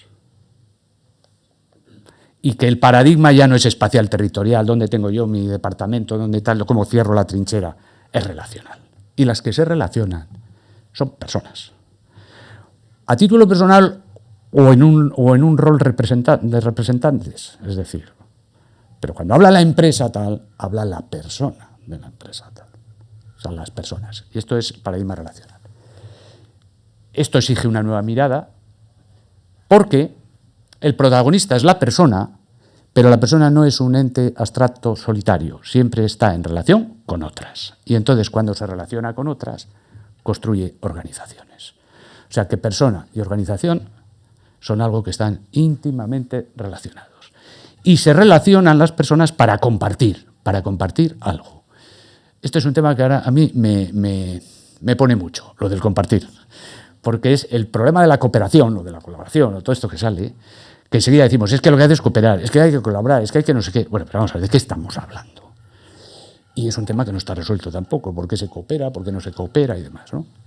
Pero a mí me parece que para compartir, que es relacionarse con otros para hacer algo, habría que fijarse en tres cosas cuando vamos a compartir. ¿Cuál es el marco de referencia, si lo compartimos o no? El modelo que los valores que tenemos, el modelo económico de referencia. En la empresa, pues no sé cómo entendemos la empresa, cómo entendemos las relaciones, etcétera, etcétera. ¿Cuál es el propósito del compartir? O sea, ¿de qué estamos hablando? ¿Que compartir para qué? ¿Para hacer un proyecto? ¿Para hacer una empresa? ¿Para hacer qué? ¿Para ir a tomar unos vinos? ¿Para qué? ¿Y cuál es el lenguaje? Si queremos compartir para construir algo juntos, ¿qué lenguaje hablamos? Pues tiene que ser un lenguaje compartido también. En la medida en que compartamos esas tres cosas con más o menos intensidad, hay una especie aquí de tres dimensiones, pues podríamos hablar de diferentes niveles de compartir. Pues el más bajo, coexistir. Oye, pues coexistimos. Convivir, intercambiar, armonizar, coordinar, colaborar, cooperar. Yo creo que el nivel más intenso del compartir es la cooperación. O sea, que si ponemos todos esos números ahí, con esto ya estáis mareados, ¿no? Ponemos todos esos números en las tres dimensiones, pues el más potente es el de la cooperación. Y el problema que tenemos es que no sabemos cuál es hablando de algoritmos, porque no sabemos cuál es el algoritmo de la cooperación. Pero yo sí creo que hay algunas cosas claras en ese algoritmo, que no sé luego cómo funcionan.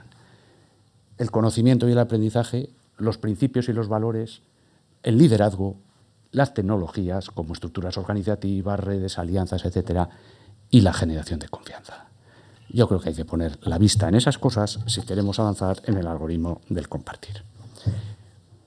Bueno, pues con todo esto, si tenemos un contexto que nos interpela de esta manera en transformación y estamos rodeados de relaciones, yo creo que lo fundamental, voy a ir un poquito rápido ahora en estas slides que me faltan, para ver si... Dice, aquí está hablando de preguntas, pero no nos va a dejar hacer ni una, ¿no? O sea, para dar un poquito de tiempo al diálogo. Yo creo que tenemos una exigencia de posicionamiento. O sea, en este mundo, como personas, como organizaciones, ¿qué es? Oye, cada despacho, cada empresa, o como organización de auditores, o como organización de asesores jurados de cuentas, o como tenemos que posicionarnos. Porque además, si no te posicionas, te posicionan. Si no te defines, te definen. O sea, esto no es, no, yo no me quiero posicionar. No, pues entonces te posicionan. Entonces yo creo que esto realmente, la toma de conciencia de que hay que posicionarse es fundamental. Y yo creo que un posicionamiento además tiene que ser estratégico. Es decir, tiene que tener una mirada a largo plazo. Ir acompañada del corto, pero a largo plazo.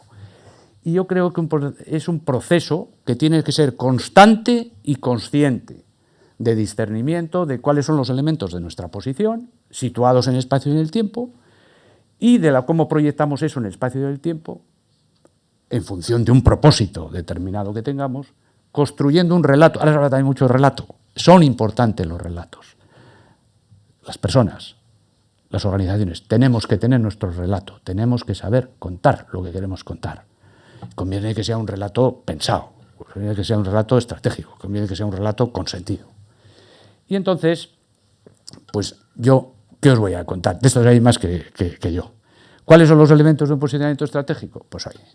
Unos lo cuentan de una manera, otros de otra, pero la misión, el propósito, para qué estamos como personas, como organizaciones, cómo nos vemos, cómo vamos a hacer eso acompañado de qué valores y qué principios corporativos. Y eso cómo nos va a llevar de la visión a unos objetivos estratégicos, con unos recursos, unas personas. Esto que es como muy de empresarial, mutatis mutandi, nos sirve como personas también. Es decir, bueno, yo a dónde quiero ir, qué quiero hacer, qué medios tengo, cómo me voy a situar, tengo que aprender esto, tengo que aprender otro, qué tengo que hacer. Y esto es el posicionamiento. Bueno, pues, ¿y esto a dónde nos lleva? Pues que hay que posicionarse. Entonces vamos a contar otra historia y ya voy terminando. Esta se llama En Globo. Entonces, una mañana también muy tempranera, dos caballeros de la Inglaterra victoriana comienzan un viaje en globo y la travesía se desarrolla de un modo muy apacible hasta que se encuentran con un banco de niebla. La niebla, cada vez más densa, les deja perdidos. Entonces andan ahí preocupados, desorientados, van soltando aire, dicen, bueno, con mucho cuidado para no desmorrarse contra el terreno. Y cuando ya van viendo que van llegando a tierra, ven a una persona y aliviados piensan que pronto van a saber dónde se encuentran. Y entonces le dicen, oiga, buen hombre, ¿podría decirnos dónde estamos? Entonces que podría ser un auditor de la vieja guardia, de la muy vieja, aquí ya me metí en un charco, ¿vale? Luego me reñís en el café. Dice, pues claro, en globo. ¿Dónde estamos? Pues en globo. A ver, una respuesta precisa a una pregunta, que igual la pregunta no era la adecuada, puede resultar totalmente ineficaz. Hombre, un auditor de hoy miraría un poquito mejor y le respondería con otra pregunta. ¿Se refiere a en qué lugar geográfico concreto de Inglaterra nos encontramos? O sea, que hay que ayudarle al auditor también a hacerse las preguntas. Porque la otra respuesta, la hubiese dado este cacharro muchísimo más rápido, sin pensar nada. Como hubiese dicho en globo. Entonces, ¿cómo nos posicionamos como auditores? Yo me he ido al escenario aquí me estoy metiendo en otro charco. A la Real Academia, digo, a ver, ¿qué es un auditor? Una idea tenía, ¿verdad? Pero, pues dice esto, ¿no? Que realiza auditorías. Y bueno, hasta ahí ya hemos llegado. ¿Qué es una auditoría?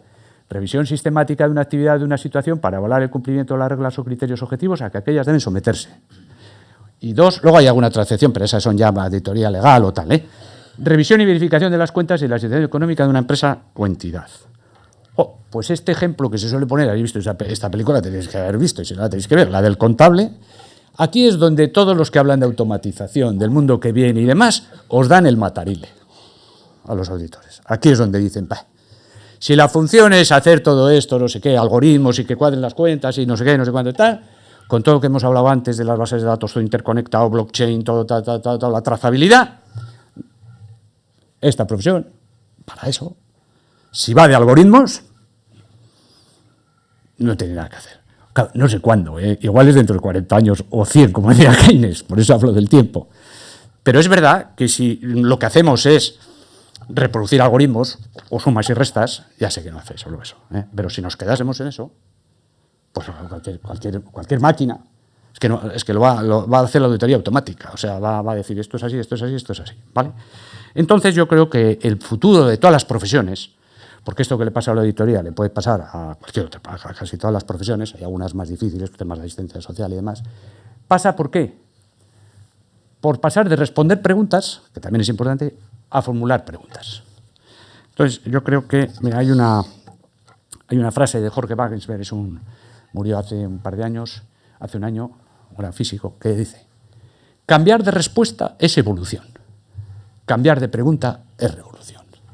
Entonces yo creo que como organizaciones, ¿no? Como organizaciones, como personas también, pero como organizaciones, en este mundo en transformación, personas y organizaciones, en este contexto tenéis que hacer una cosa muy importante, ser capaz de mejorar en las respuestas, que también, pero ser capaces de plantear preguntas Y yo creo que tenéis un mundo precioso. Todo ese debate de más allá del PIB que está en la macro, yo creo que está en la empresa, en lo micro, y no se está atacando. ¿Quiénes mejores que vosotros, que sabéis lo que pasa ahí, lo que se hace, para plantear nuevas preguntas? Hombre, oye, y abrir nuevas líneas de negocio. Entonces yo creo que este es un poco el mensaje que yo os quería dejar. Bueno, ahora voy a dejar paso por si alguna pregunta, casi no quedan muchos minutos, pero bueno, alguna pregunta, no sé si ha llegado ninguna, pero si no, Andoni ya nos hará. Y en el café estoy a vuestra disposición. Y voy a terminar con un consejo. Esto sí que es como de padre Larrea, ¿no? Pero bueno, con 63 años ya uno se permite dar consejos y a uno le sirve bien y si no, pues nada. Que es, en un mundo en el que el cambio, está claro, y la transformación generan incertidumbre e inseguridad, eso está claro. Enfrentados al desafío de una diversidad y complejidad crecientes, eso está claro. Cada vez se habla más de complejidad porque la complejidad deriva de la diversidad. La complejidad es el reto de armonizar lo diferente, cada persona, con lo que nos une, la organización. Y eso es complicado. Diferenciación e integración, por eso es complejo. Si no es complejo porque si dice, aquí no hay diversidad, aquí todos vestidos iguales y todos igual, bueno, pues no es complejo, pues es una desgracia.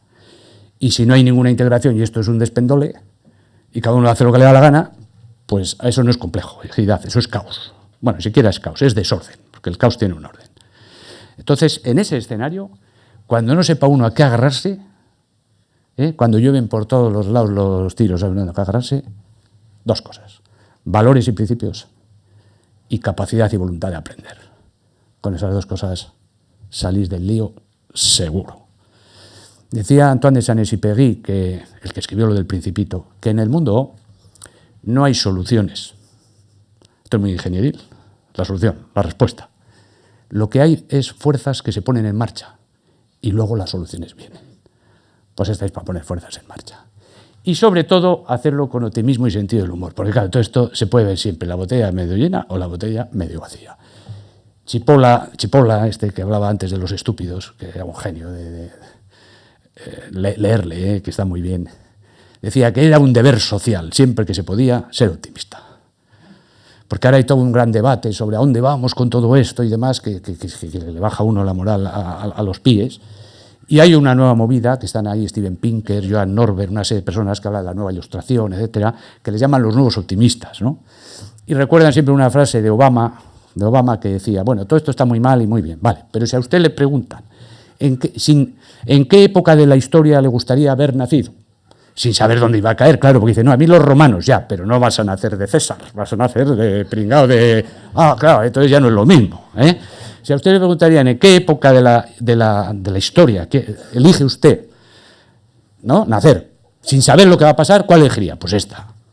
O sea que vamos a ver las cosas medio optimistas. Bueno, pues es que ricasco y quedo a disposición si hay alguna pregunta.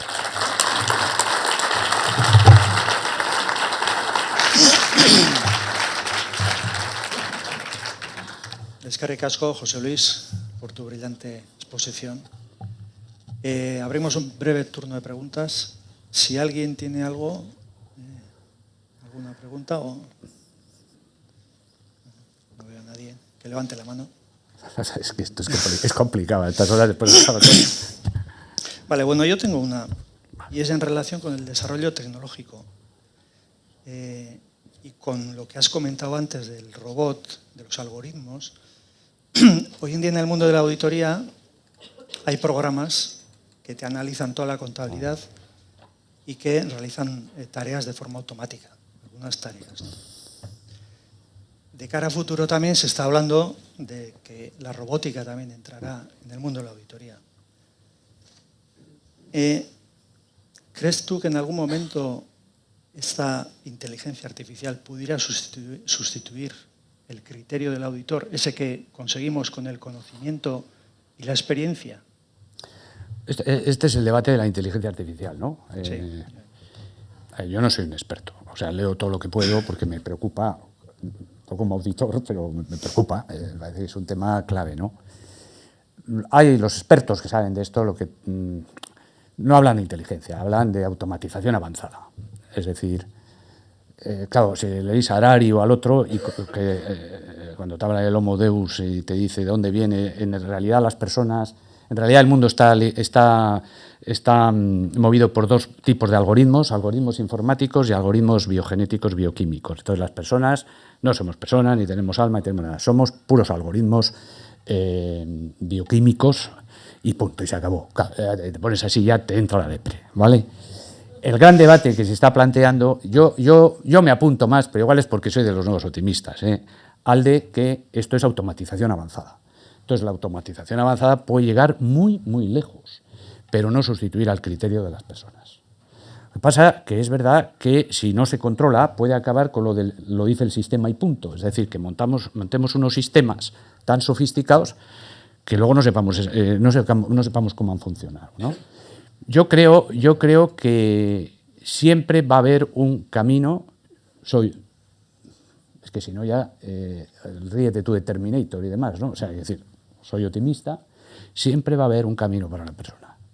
El debate entonces ahora que se está hablando mucho en estos temas es cómo se va a relacionar la persona con la máquina, ¿eh? O sea, un poco la derivada más, no sé si es uno de quedarse en medio, ¿eh? Yo creo que no, es, bueno, bien, están las máquinas, están los robots, está automatizado, o sea, tú no puedes, efectivamente, pero yo creo que esto ya lo estáis haciendo, no puedes pensar que tu valor añadido está en que cuadre la suma. Hombre, yo no soy auditor, pero cuando me tocaba hacer algo parecido y decía, lo primero que hacía, miraba la suma y hacía, porque eso sí me había enseñado en el colegio desde muy crío, a sumar muy rápido, y decía, no cuadra, venga, para atrás fuera, ¿no?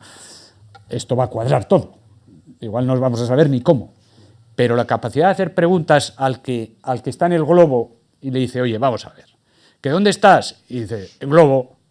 Dices, espera un poco.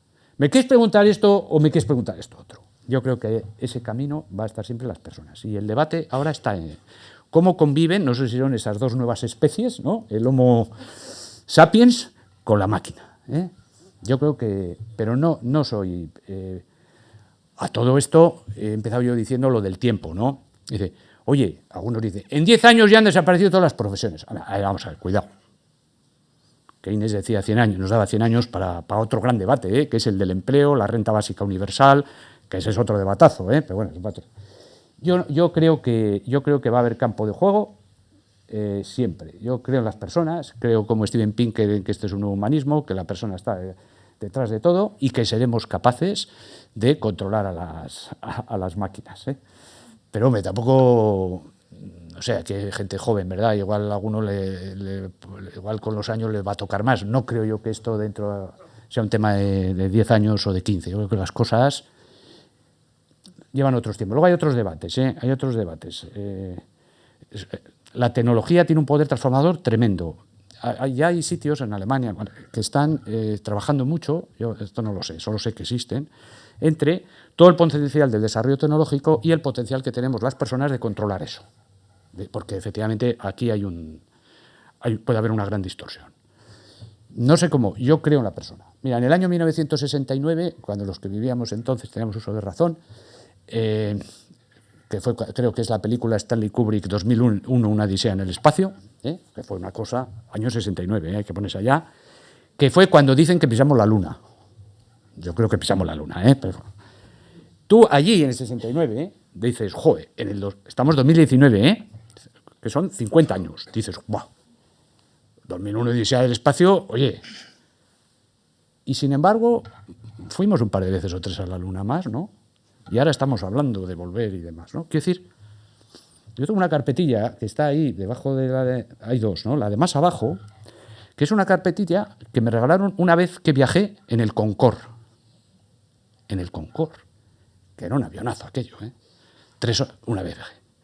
3 horas, creo que la traía, no me acuerdo, 3 horas, París, Nueva York. Y luego, que si se falla, que si no falla, que si no sé qué, fijaos dónde está. O sea, aquí hay un diálogo que lo tenemos que llevar las personas. Y yo creo que, más allá de lo general, en lo que esto sirva para cada uno, en su trabajo, en la profesión que tenéis y demás, yo creo que los más capacitados para hacer que las organizaciones empiecen a preguntarse otras cosas y a medir otras cosas sois vosotros. Porque sabéis muy bien cómo hay que responder a las preguntas que ya están planteadas. Sabéis muy bien. Luego la segunda parte de la reunión, ¿no?, que vienen las autoridades, os dirán además cómo tenéis que ajustar eso, ¿no?, seguramente, ¿no? O regular, ¿no?, porque vais a hablar de regulación. Vale. Eso es condición necesaria, eso hay que saberlo muy bien. Ahora, haceros preguntas, hacerles que se hagan preguntas. Casco, José Luis. Si no hay más preguntas, pues pasamos ya directamente al café. Eskerrik asko. Eskerrik asko.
Bueno, pues yo creo que vamos a empezar. Buenos días a todos, un de Noric. Bueno, vamos a continuar con el 10º foro y en concreto con el cambio que hemos hecho ahora nos toca más la ponencia quizá más técnica en relación con la ponencia que ha hecho José Luis Larrea, que ha sido muy brillante. Relacionando con esa ponencia y como José Luis Larrea nos ha dejado una conclusión final es que nos hagamos preguntas para las respuestas. Yo sí os pediría, por favor, si una vez que hagan la exposición los dos ponentes tenéis alguna pregunta por escrito, pues sería interesante. Vamos a hacer una exposición sobre el contenido del proyecto de resolución del ICAC sobre las normas que dictan el registro, valoración, elaboración de cuentas anuales, en concreto el reconocimiento de ingresos en la entrega de bienes y prestaciones de servicios, ¿no? Es una materia que entra en vigor, en teoría, con fecha 1 de enero del 2020, es decir, para cuentas anuales que se formulan a partir del 1 de enero del 2020, y que, bueno, pues que tenemos que empezar a comentar.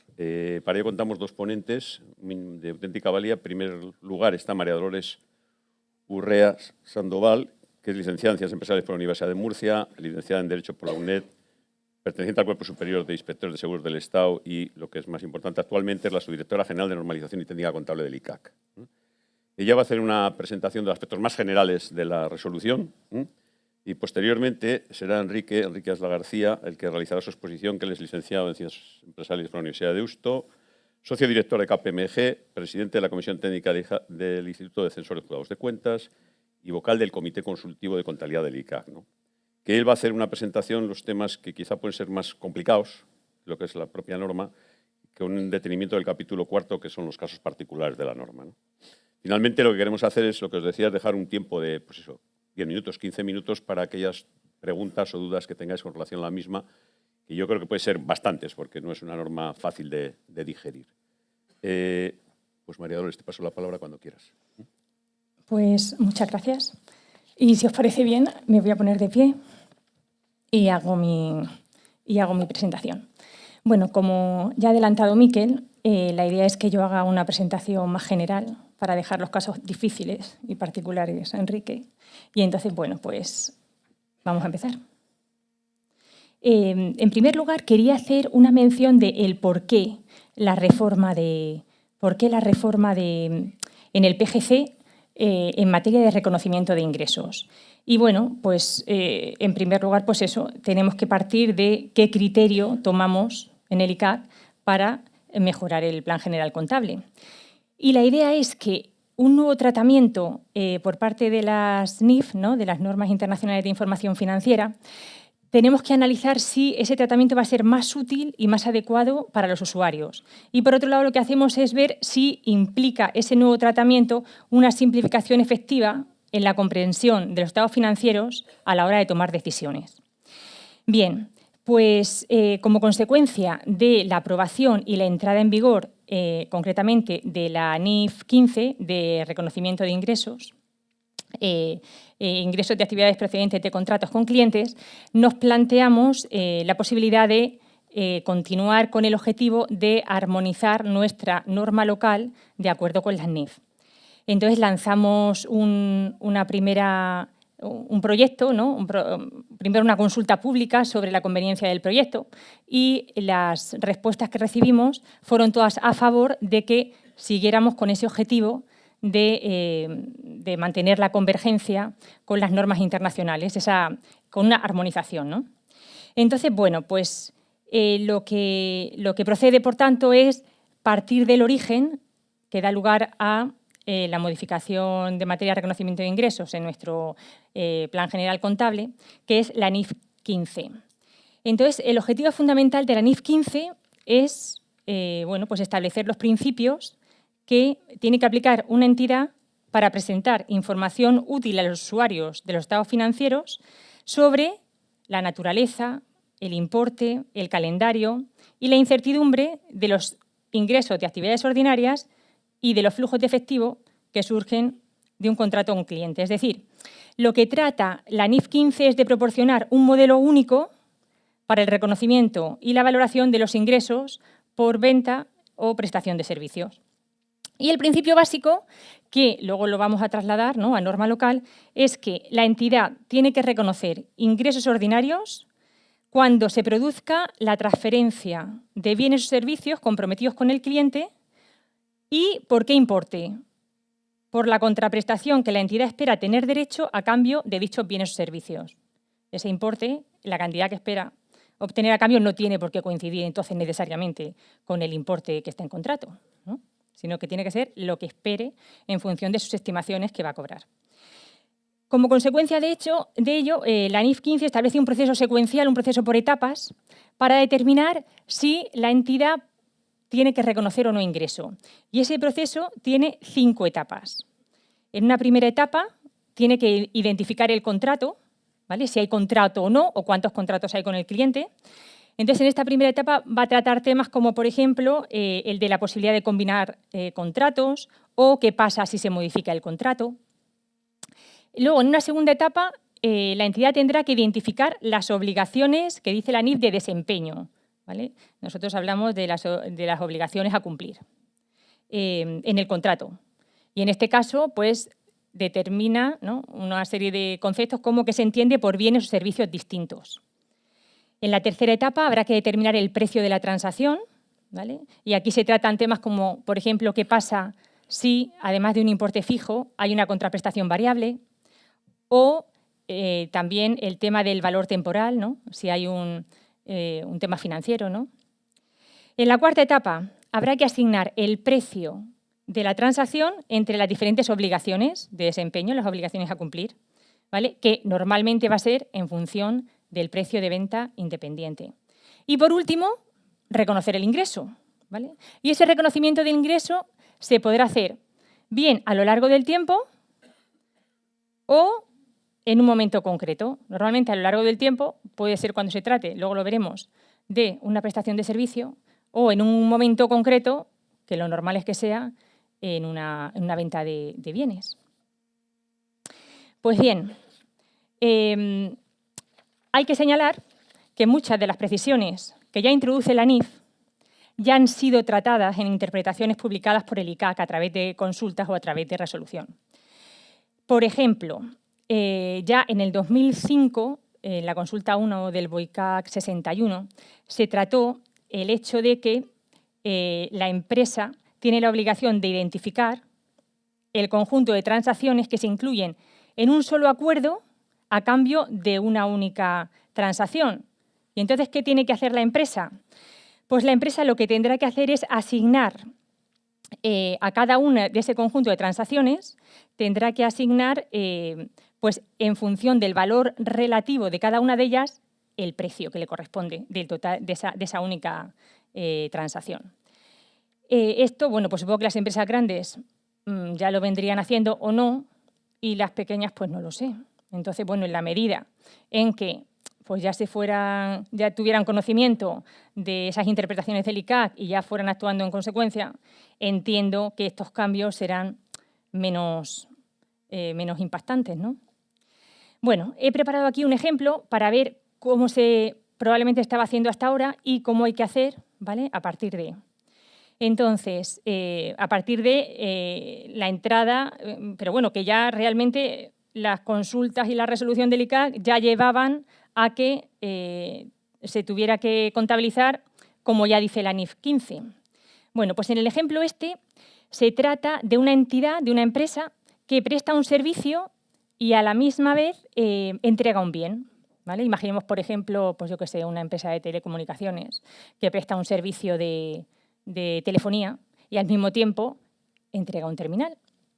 Entonces, en la parte de arriba, en la gris, se ve el tratamiento a lo largo de 3 años, en el caso de que, pues eso, la empresa estuviera funcionando como que el activo que entrega lo considera un gasto del periodo, frente a como la NIF indica, y bueno, en consulta ya se decía que había que hacer, y es que el activo entregado se considere un bien distinto a la prestación del servicio, ¿vale? O sea, que realmente hay 2 obligaciones. Una, la de prestar el servicio, y otra, la entrega del activo. Y entonces la contraprestación recibida hay que asignarla en función del valor relativo de cada uno de estos, de la entrega del bien o la prestación del servicio. Con lo cual vemos el impacto que tiene el hecho, que se pone arriba en gris, de que el activo se considere un gasto del periodo.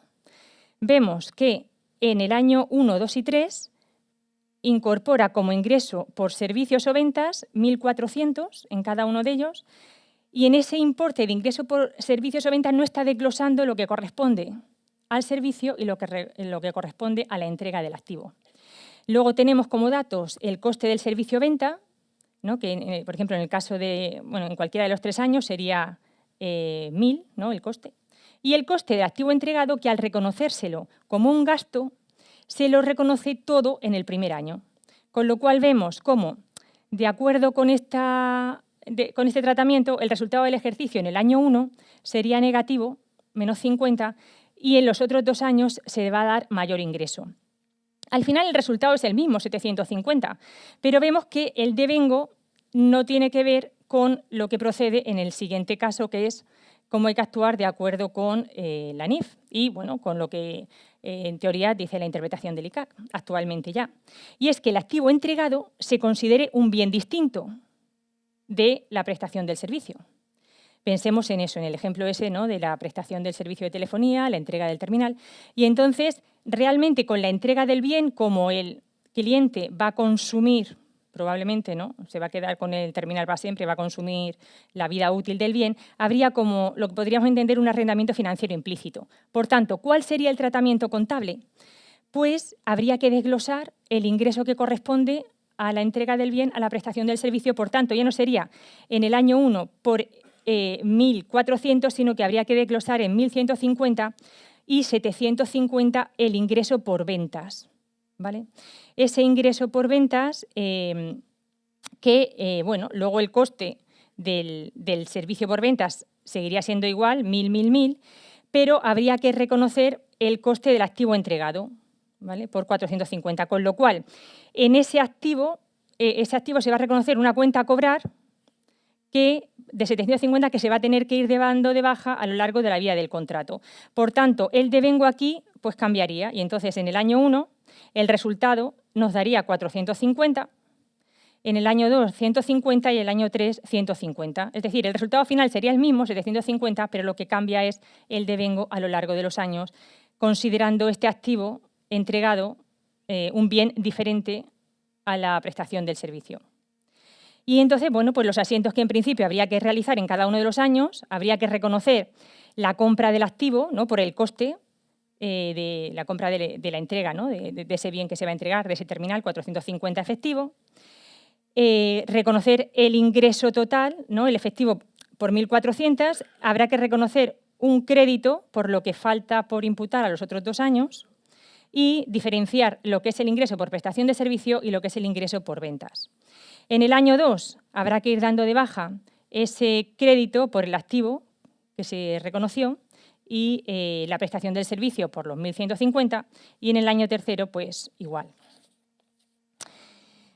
Bueno, pues como novedad fundamental que introduce la NIF 15, que realmente, bueno, pues consideramos que lo que hace es, más que un cambio de criterio, lo que hace es interpretar casos muy particulares, que luego algunos de ellos mencionará Enrique, y en esos casos particulares parece que había mucha divergencia en la práctica, ¿no? La práctica era heterogénea, por lo cual pues es muy interesante esos detalles que da la norma para que, bueno, pues luego haya homogeneidad en el trato.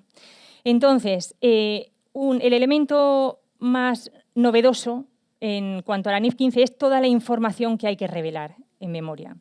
Entonces hay que tratar, por ejemplo, pues el tema de los contratos con clientes, es decir, habrá que informar sobre esa desagregación de los ingresos de actividades ordinarias en función de que haya diferentes transacciones, ¿no?, dentro del acuerdo. Los saldos del contrato, habrá que informar también de las obligaciones a cumplir, ¿no?, las obligaciones de desempeño, del precio de transacción que se asigna a cada una de las obligaciones, ¿no?, de acuerdo con ese proceso, ¿no?, ese proceso secuencial que hemos visto de las 5 etapas. Hay que además emitir juicios significativos, estimaciones, por ejemplo, en relación al calendario en que se va a satisfacer esas obligaciones a cumplir, el precio, determinar el precio y los importes asignados a cada una de esas obligaciones. Luego hay otro elemento también importante, que es el de los activos que se reconocen por los costes de obtener el contrato y de cumplir el contrato, ¿vale? Eso también pues, tiene un tratamiento concreto, ¿no?, en la norma. Y luego hay una serie de soluciones prácticas para poder agilizar y simplificar un poco el reconocimiento. Y además la norma, dado los numerosos detalles que incorpora, establece también unas guías de aplicación, ¿vale? Fundamentalmente, pues que esas obligaciones, ¿no?, cuando se entiende que se cumplen a lo largo del tiempo o en un momento determinado, el método para ir asignando esos ingresos si se produce a lo largo del tiempo, el cumplimiento de la obligación. También trata las garantías, diferenciando las garantías que son un seguro, ¿no?, pues, por ejemplo, pues la garantía de si hay una entrega de un bien y el bien está defectuoso, ¿no?, una garantía seguro, o bien una garantía servicio, es decir, lo que serían pues, cuando se vende al cliente realmente un bien y un servicio de mantenimiento, ¿no?, esa garantía servicio. Distingue también entre lo que es el principal y es el agente, ¿no?, el comportamiento. Las opciones del cliente sobre bienes o servicios adicionales, esto pues lo que son pues, todos los programas de fidelización, de puntos, de vales, cómo se contabiliza todo eso. Derechos no ejercidos de los clientes, bueno, en fin, toda esta serie de cosas, ¿no? Las licencias, uno de los aspectos más novedosos, ¿no?, los ingresos por cesión de licencia, bien sea de uso, bien sea de acceso. Y luego, bueno, pues una serie de temas particulares que ya luego Enrique tratará.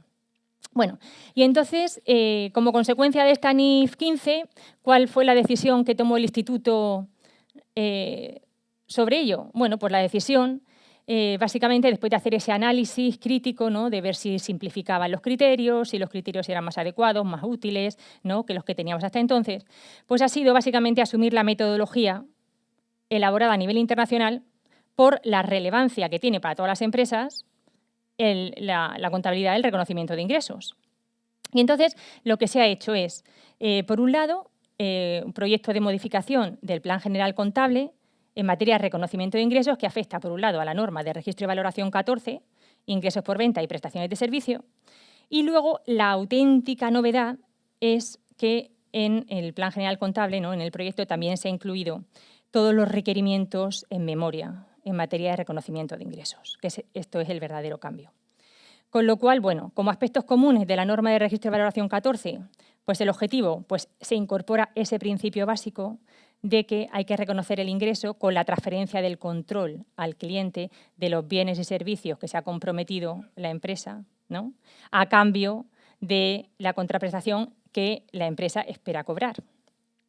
Y luego, en cuanto al reconocimiento, pues igual que antes, básicamente clasificaba en función que fueran ingresos por ventas o ingresos por servicios, por prestación de servicios, pues ahora el reconocimiento es en función de que la obligación se cumpla a lo largo del tiempo o que sea en un momento determinado. Y para todo ello establece una serie de indicadores que ya anticipa la norma internacional.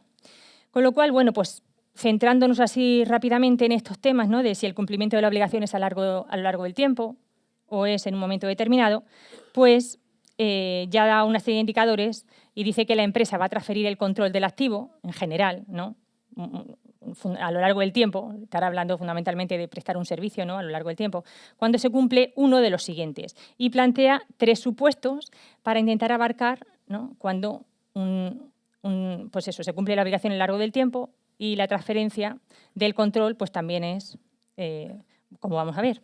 Por ejemplo, en el caso de que el cliente reciba y consuma de forma simultánea los beneficios proporcionados por la actividad de la empresa, a través de la prestación de un servicio, pues entonces, pues a medida que la entidad la desarrolla, se supone que tiene que reconocer ese reconocimiento, esos ingresos, ¿no? A medida que la desarrolla, como por ejemplo sucede en servicios recurrentes como son servicios de seguridad o limpieza. El cliente va recibiendo y consumiendo de forma simultánea al momento en que la entidad pues, va prestando el servicio. Otro supuesto, cuando la empresa produce o mejora un activo, que el cliente controla a medida que la actividad desarrolla, que la entidad desarrolla la actividad, ¿no? Como sería, por ejemplo, un servicio de construcción. Y luego tenemos un tercer supuesto, que es cuando la empresa elabora un activo específico para el cliente sin uso alternativo y la empresa además tiene derecho de exigir el cobro por la actividad que se ha completado hasta la fecha. Este supuesto supongo que os suena porque es el que contempla los servicios de consultoría, por ejemplo, y auditoría, ¿no? O sea que la empresa elabora un activo específico y no tiene un uso alternativo más que para ese cliente. Y además la empresa va a tener el derecho exigible de cobrarlo hasta por lo que se haya completado hasta la fecha, ¿no? En caso de que cambiara, ¿no?, el cliente de entidad, pues hasta esa fecha, por lo que haya completado, pues se puede reconocer el ingreso, la entidad de consultoría en este caso, por ejemplo. Y luego, pues hay también indicadores de cumplimiento de la obligación en un momento del tiempo, ¿vale? El caso a priori pues sería la entrega de un bien, ¿no? Dice, si la transferencia del control sobre el activo no se produce a lo largo del tiempo, la empresa reconocerá el ingreso siguiendo los criterios que establecen cuando la obligación se cumple en un momento determinado. Parece obvio, ¿no? Si no es a lo largo del tiempo, pues tendrá que ser en un momento determinado. Y establece una serie de indicadores que ya nos lo hemos traído, ¿no?, en el plan y ya venían de la norma internacional. Dice que el cliente asume riesgos y beneficios significativos inherentes a la propiedad del activo, ¿vale? Lo que pasa es que, bueno, en este caso pues hay que evaluar si realmente hay alguna obligación separada, ¿no? Y la empresa ha transferido la posesión física del activo. No obstante, esto es un indicador, pero no es determinante en la medida en que a lo mejor ha transferido la posesión física, pero no ha transferido el control. El cliente ha recibido o aceptado el activo a conformidad, de acuerdo con especificaciones contractuales. En ese caso, pues a lo mejor, ¿no?, también habría que analizar efectivamente si, ¿no?, si se ha transmitido a conformidad, pues ya parece que ha transferido el control. La empresa tiene un derecho de cobro por transferir el activo o el cliente tiene la propiedad del activo. Todo esto son indicadores que ninguno de ellos por sí solo, ¿no?, hay que hacer estimaciones y analizar pues todas las circunstancias. Bueno, esto, así, esta diapositiva es un poco consoladora, ¿no?, de ver que realmente todo lo de la NIF 15, de la guía de aplicación, nosotros en el PGC 2008 ya teníamos, bien en el PGC 2008 o como consecuencia de consulta o adaptaciones, ya habíamos recogido mucho del espíritu, ¿no?, de esta guía de aplicación. Por ejemplo, en el caso de los métodos de medición del avance, ¿no?, del progreso, bueno, pues ya eso ya se había tratado en la norma de adaptación de constructoras. En cuanto a las garantías, pues el tema está de las garantías que ya he mencionado, garantías seguro, garantías servicio, ya eso ya está incluido en el PGC 2008. La distinción entre principal y agente, también en la RICAC de la cifra de negocios del 91. En cuanto a las opciones del cliente sobre bienes o servicios adicionales, hay una consulta, entre otras, del BOICAC 98, ¿no?, sobre el tratamiento de esos programas de fidelización a clientes a través de puntos, vales. En cuanto a los derechos no ejercidos de los clientes, bueno, pues ya el PGC 2008 trata como anticipo de clientes, ¿no?, un pasivo. En cuanto a las licencias, bueno, podemos pensar si esto es una de las novedades más importantes, ¿no?, que introduce la norma, aunque, bueno, básicamente parte de la aplicación del principio de prudencia. Otros supuestos, el acuerdo de recompra. Bueno, pues hay una consulta sobre los rentacar, ¿no?, la del BOICAC 106, de la consulta 6, en la que ya trata de la misma forma, con el mismo criterio, lo que hace la NIF. En fin, todo esto es un poco para ilustrar, ¿no?, que las empresas que ya van aplicando las normas de acuerdo con las interpretaciones nuestras, pues ya llevan mucho camino hecho y realmente lo que la norma incorpora son fundamentalmente detalles muy importantes que en la práctica, bueno, parece que eran tratados de forma heterogénea y por eso, bueno, pues la importancia, ¿no?, de esta norma para dar seguridad jurídica y ver el tratamiento de cada una de ellas. He puesto, por ejemplo, aquí dos ejemplos directamente de la NIF, ¿no? El ejemplo 20 sobre la penalización, que da lugar a una contraprestación variable. Cuando en la etapa donde hay que determinar el precio, pues una de la casuística, ¿no?, es determinar en caso de que haya una contraprestación variable a incorporar. Bueno, en este caso el ejemplo dice que se trata de una empresa que realiza un contrato con un cliente para construir un activo por 1 millón de euros y además los términos del contrato incluyen una penalización de 100.000 si la construcción no se completa dentro de los 3 meses siguientes a una fecha especificada en el contrato. Y entonces, bueno, pues la solución que da la NIF a esta situación, ¿no?, de la posibilidad de la penalización es que la empresa tiene que estimar las posibilidades de que no llegue a tiempo, por tanto incurre en la penalización, y con lo cual pues, la empresa concluye que la contraprestación acordada en el contrato va a ser de un importe fijo de 900 y un importe variable de 100. ¿Vale? Luego, por último, pues he incorporado también otro ejemplo sobre el pago anticipado y la evaluación de una tasa de descuento, ¿no?, la importancia de tener en cuenta el valor temporal, ¿no?, en el reconocimiento del ingreso. Y bueno, y para no extenderme mucho, no sé cuánto tiempo llevo, pero bueno, para ir terminando, he incorporado un ejemplo también de cómo sería la transición, ¿vale?, al nuevo PGC.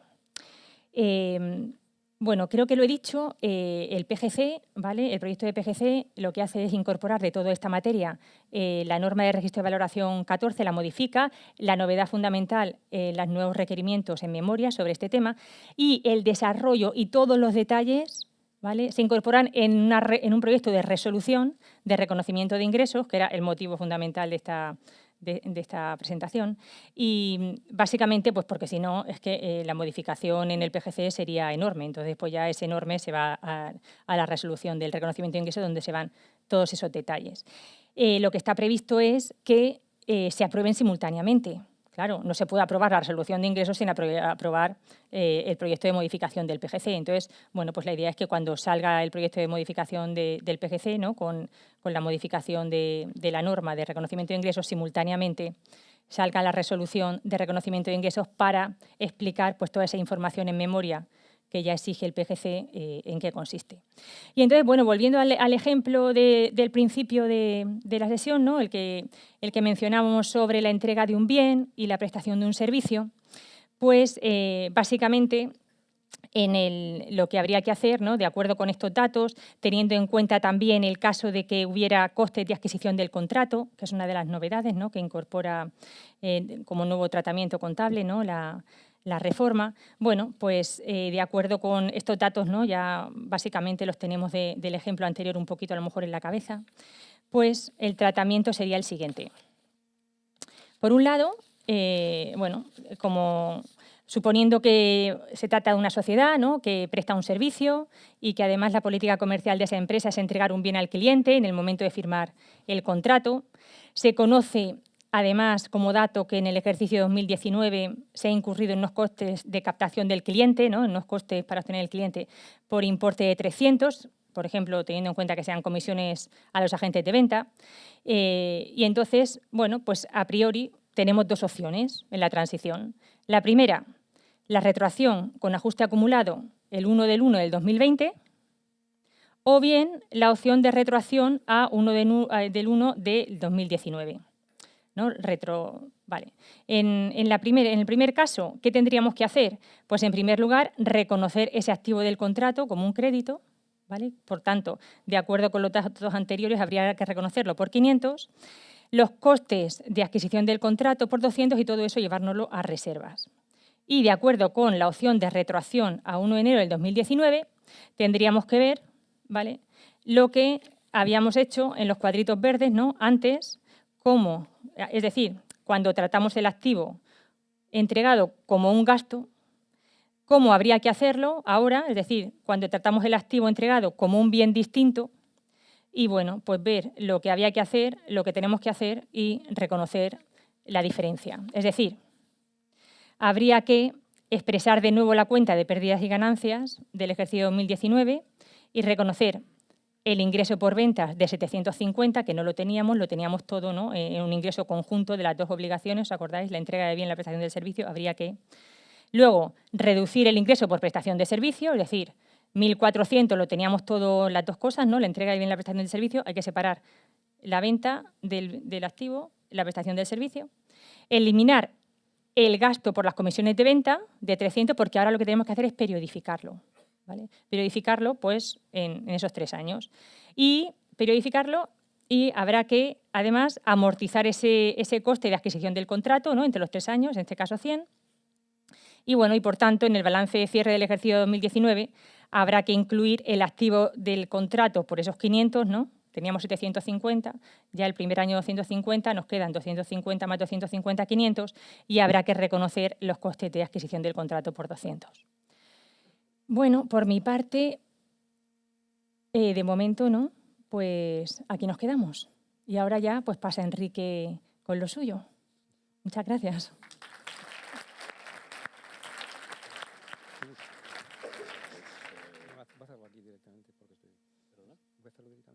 Sí, lo quieres hacer así, estar más cómodo. ¿Qué quieres ser? Ah, sí, te voy a dar el paso.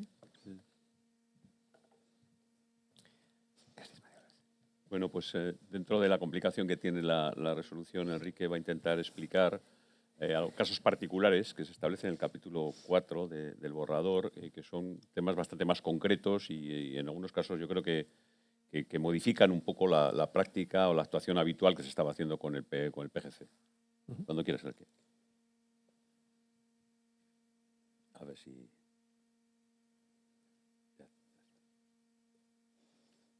Me ha desaparecido la transparencia.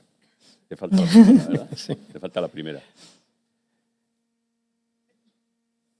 Es que si no tengo un arranque no sé cómo empezar, pero bueno.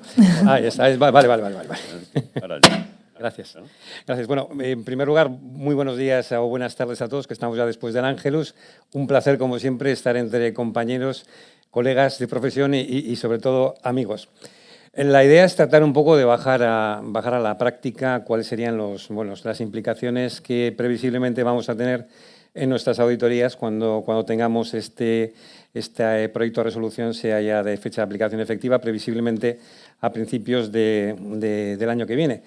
Y lo que se trata es de contemplar una serie de casuísticas que son relativamente habituales en todos nuestros clientes, que están también recogidas en el borrador del proyecto de resolución del ICAC y son las que tenéis en esta primera transparencia, ¿no? Por lo tanto, vamos a tratar de pasar rápidamente por estos casos prácticos que yo creo que van a ser bastante ilustrativos de lo que veníamos haciendo y lo que vamos a tener que hacer. Y concretamente vamos a hablar de devoluciones de ventas, de garantías, de opciones del cliente sobre bienes y servicios adicionales, anticipos de clientes, acuerdos de depósito, acuerdos de entrega posterior, cesión de licencias y acuerdos de recompra, que son todos los elementos que están desarrollados en esta nueva resolución. Y para empezar vamos a poner un ejemplo sencillito de una transacción absolutamente sencillita, que es una entidad que está como parte de su tráfico habitual, es decir, estamos hablando de que está transaccionando de forma habitual con la venta de determinado producto y ese producto, pues de acuerdo con sus estimaciones, sabe cuál es la expectativa de cuáles serían los productos que van a ser objeto de devolución. En el ejemplo decíamos que lo que está vendiendo es 100 unidades, 100 productos con un precio unitario de 100, con un coste de fabricación de 60 y con una expectativa de devolución del 3% de las ventas, ¿no? Estamos enfrentando en la siguiente transparencia lo que haríamos con el borrador del ICAC, que es absolutamente congruente con el tratamiento contable bajo normas internacionales de información financiera, y lo estamos comparando con el criterio que estamos aplicando en la actualidad con el Plan General Contable que está actualmente en vigor. Como decía María Dolores, aquí ya estáis apreciando en este contraste de normas, estáis apreciando ya la primera de las diferencias. Precisaba María Dolores, la norma lo que dice es que el reconocimiento de ingresos tiene que estar relacionado con la expectativa, con mi estimación de cuál va a ser el importe que voy a recibir como consecuencia de la prestación de mis servicios o mi entrega de bienes. Y por mucho que haya entregado 100 productos, 100 unidades monetarias, mi expectativa es que yo voy a cobrar solo el 97% de los productos objeto de enajenación. En consecuencia, lo que está proponiendo el borrador es que el ingreso se reconozca por 9.700, no por los 10.000 que estábamos acostumbrados con el Plan General Contable actual. En el caso de que hayamos recibido la contraprestación del cliente, porque el cliente haya adelantado inicialmente a la entrega del producto pues, esas 100, tendríamos que reconocer un pasivo de 300 en la medida que nuestra expectativa es que ese cobro que se ha producido va a ser objeto de devolución en el periodo de plazo de devolución contemplado en el contrato y, por lo tanto, lo que nos aconseja la RICAC es que tengamos un pasivo por reembolso de 300. No obstante, surge también como consecuencia de este pasivo y para ser coherentes con mi expectativa de que voy a recuperar 3 de los productos objeto de enajenación, lo que tengo es una especie de pseudoexistencias en la medida que mi expectativa es que me van a retornar 3 unidades de producto que en principio y sin complicarnos mucho la existencia, la expectativa que tengamos que no hay ningún tipo de deterioro de esas existencias, pues tendremos que reconocer un activo por derecho a recuperar de 180 y al final el impacto en resultados es 3.880. Como veis, al final, todo este rollo para llegar al mismo sitio, pero creo que es muy ilustrativo que veamos un poco cómo se materializa o cómo cristalizan estos nuevos conceptos si lo comparamos con lo que estábamos acostumbrados. Y no sé si me está oyendo, ahora sí. Sí, decíamos que el ingreso, en el caso de lo que estamos haciendo ahora, haríamos un ingreso por 10.000, que son las entidades, las unidades objeto de entrega, y lo que haríamos es, ante esa expectativa del 3% de devolución, lo que hacemos es compensar en la cuenta de pérdidas y ganancias un apunte de 120, que sería el margen que esperamos que no ha sido realizado en el momento de transmisión de la propiedad de estas unidades que han sido objeto de transmisión. Pero como veis es un ejemplo muy sencillito, pero también creo que es muy ilustrativo el ejemplo para ver cuál sería el tratamiento contable que nos espera en el futuro y en el futuro de corto plazo. También lo comentaba María Dolores, el tema de garantías, ¿no? Bueno, pues no sé si todos éramos conscientes o no éramos conscientes que cuando Rafa Nadal estaba vendiendo un Kia, no estaba vendiendo un coche, estaba previsiblemente vendiendo un coche más un servicio de garantía. Es decir, ese servicio de garantía de 7 años pues tiene la pinta de que o Kia tiene unos productos muy defectuosos, que no lo será, o que realmente lo que estaba teniendo un proceso de garantía normal como consecuencia de ventas de productos defectuosos, que no es una obligación de ejecución. Al cliente no le hace feliz recibir un coche defectuoso en este caso y, por lo tanto, lo que no estábamos separando en este ejercicio de separación de obligaciones de ejecución, no estábamos diciendo que estamos vendiendo un coche bueno y un coche que funciona de aquella manera. Lo que estábamos diciendo que en la medida que no hay una que no hay una obligación de ejecución relacionada con la venta de objetos defectuosos, lo que teníamos que decir en consonancia es que eso no formaba parte de la transacción primaria original, sino que esto era una provisión por incumplimiento contractual o por defectos o vicios ocultos en el activo. Al contrario, si realmente lo que estábamos haciendo es que más allá de resarcir al cliente como consecuencia de una venta de productos defectuosos, lo que estábamos dando es un servicio de garantía ante que lo que trata es de cubrir o cerrar el coste para el cliente de un comportamiento del vehículo como consecuencia del uso y disfrute natural, ese servicio de garantía es un servicio distinto que presta un servicio distinto también al cliente, por lo tanto es una obligación de ejecución distinta que debiera ser objeto de tratamiento separado. Opciones del cliente. Bueno, pues en el caso de las opciones de cliente estamos hablando de situaciones que también conocíamos, estamos hablando de los típicos programas de fidelidad o también de situaciones que podían plantear la compra de los mismos productos a futuro, pero con un descuento significativo, es decir, sobre el precio original. Yo te doy durante 3 años este producto a 100, sin embargo, si me sigues comprando productos a partir del 3 años, pues del tercer año te los vendo a 80. Este tipo de transacciones, este tipo de opciones del cliente, cuando son opciones para el cliente que son diferenciales y no son distintas de las ofertas normales que tendría cualquier cliente que no hubiese entrado a la transacción inicial, pues esto se considera que son también obligaciones de ejecución separadas. Y si son obligaciones de ejecución separada, pues también, como comentaba María Dolores, lo que implica que el precio único de la transacción tiene que ser objeto se tiene que trocear y se tiene que, por lo tanto, reconocer el ingreso en cómodas diócesis, ¿no? Es decir, habrá que atribuir el hecho de que yo tenga una prestación de servicios a las que esté asignando el servicio y el precio, o que tenga las mismas prestaciones de servicios, pero paquetizadas mediante una contraprestación única, no debiera alterar la transacción contable y la sustancia de la transacción, ¿no? Y, por lo tanto, volvemos a insistir en este tipo de conceptos.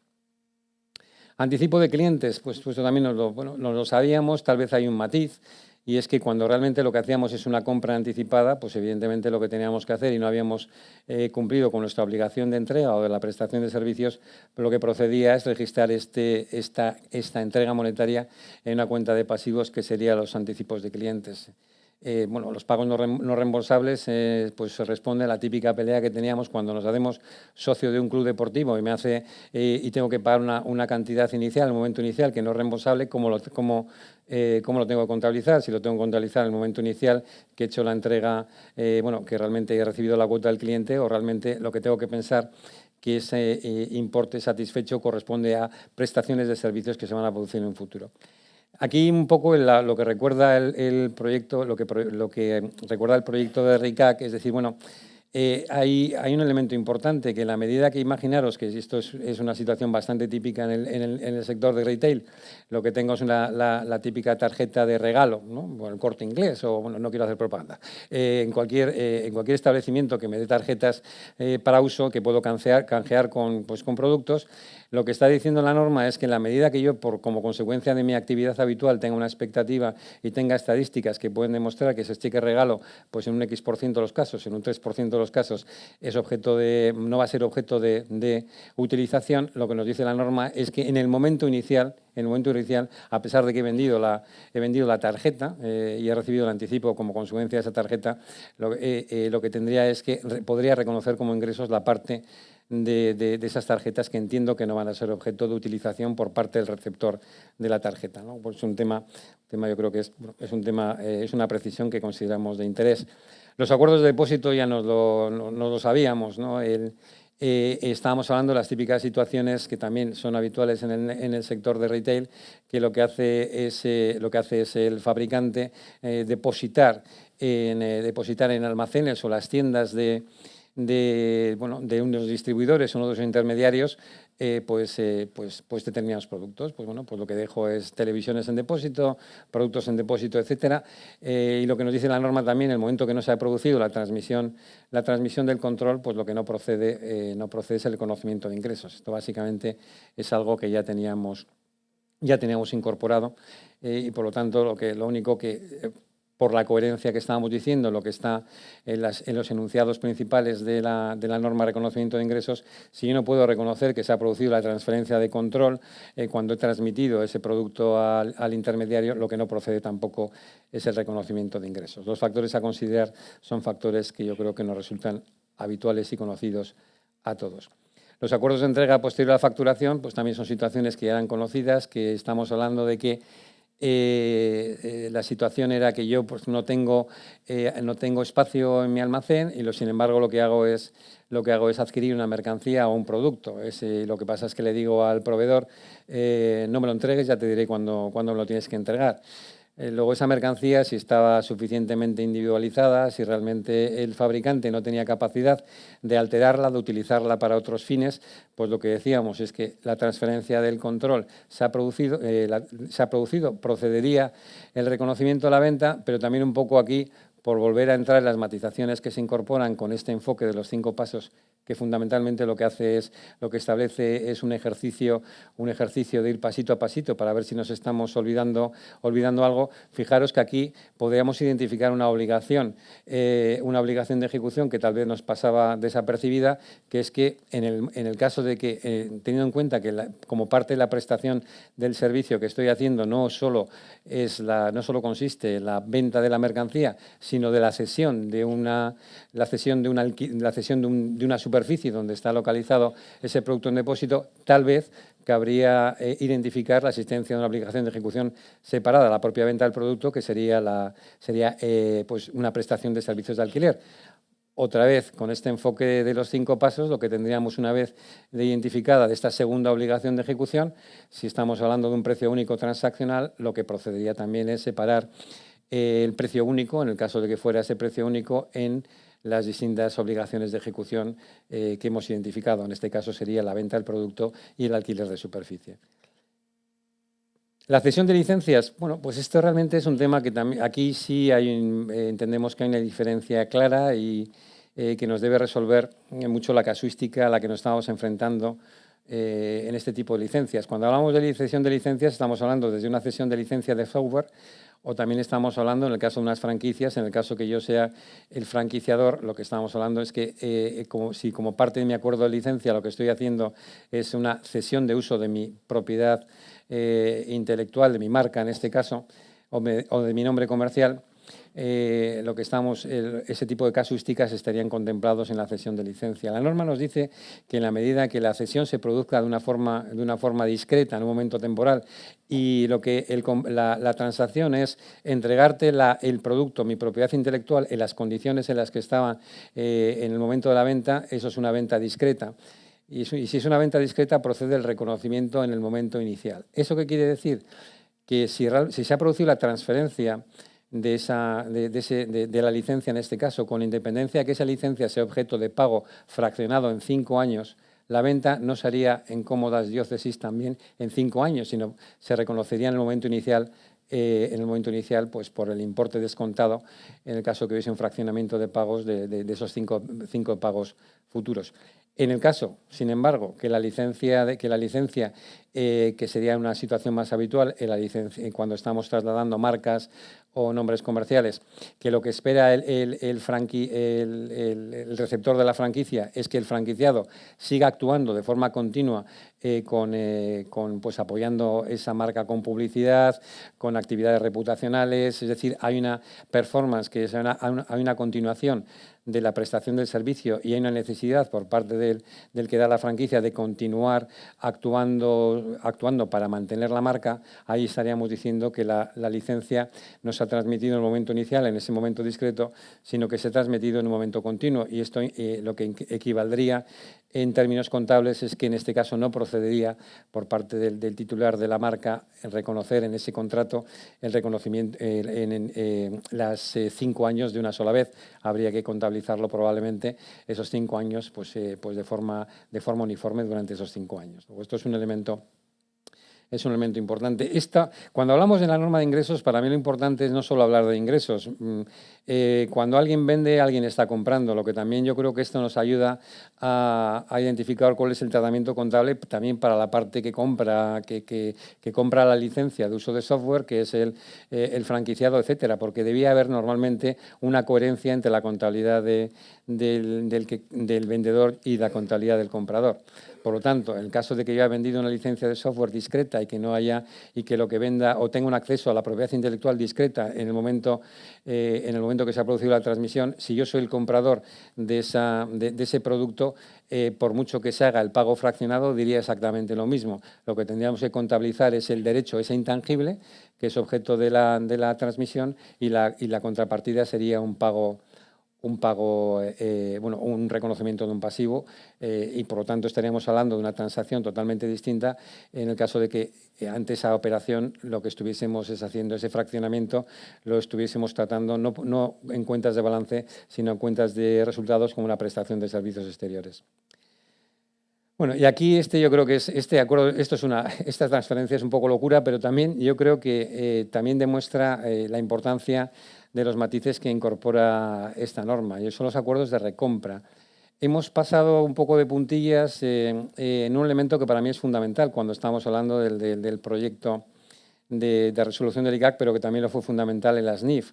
Y es que, si recordáis, nuestra norma de reconocimiento de ingresos actual, la norma de registro y valoración 14 y la NIC 18, pivotaban el reconocimiento de ingresos en un elemento de transferencia de riesgos y recompensas. Como habéis visto, el elemento de transferencia de riesgos y recompensas se le ha bajado a segunda división porque ahora es, entre comillas, un simple indicador. El elemento fundamental es la transferencia del control.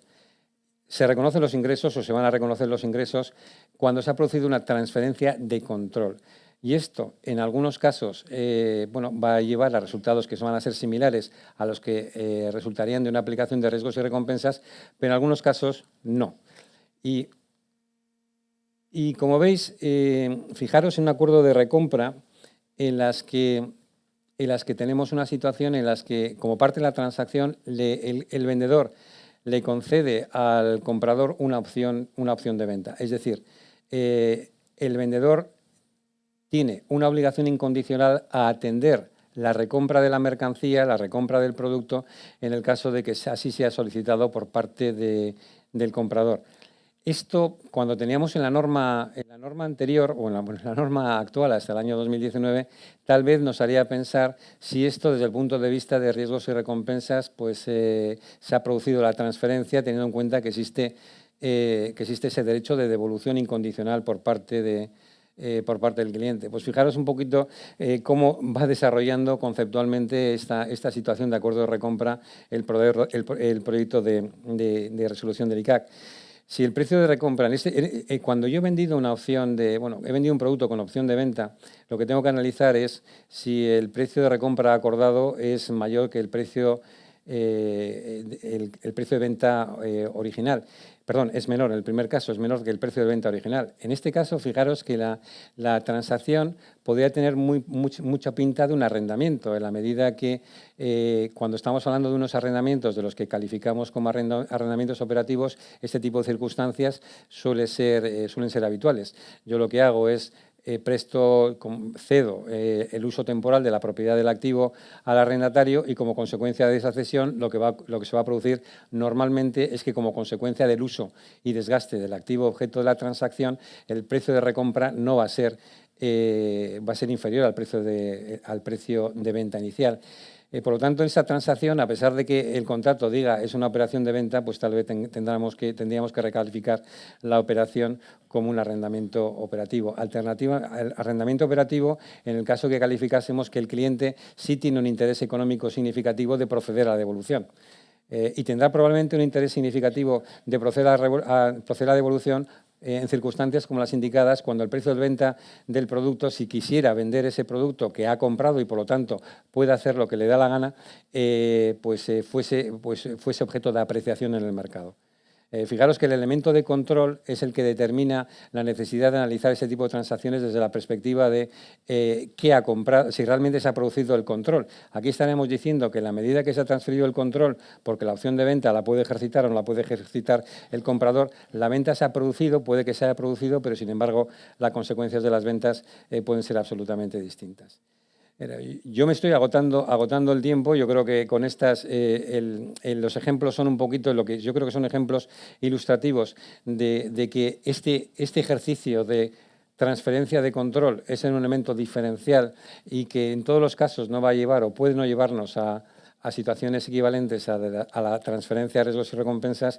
Creo que son unas transferencias muy ilustrativas. Lo que está diciendo el ICAC es muy ilustrativo de este tipo de las situaciones que se pueden producir. Decíamos que esto es en el caso de opciones de venta. En el caso que tuviésemos opciones de compra, obligaciones de compra que fuesen a través de un contrato de futuro, un forward o un contrato de venta con opción de compra a favor del vendedor, fijaros que la transacción terminaría o cogería unos derroteros absolutamente distintos al de una venta normal. Estaríamos hablando de que este tipo de transacciones podrían incorporar un contrato de arrendamiento o un contrato de operación financiera, dependiendo de cuál fuese el montante del precio de recompra acordado entre las partes. Y lo bueno es que os habéis cargado 2 transparencias más, pero bueno, me parece bien. Hemos conseguido cerrar, que si no me vengo arriba y lo lío. Muchas gracias.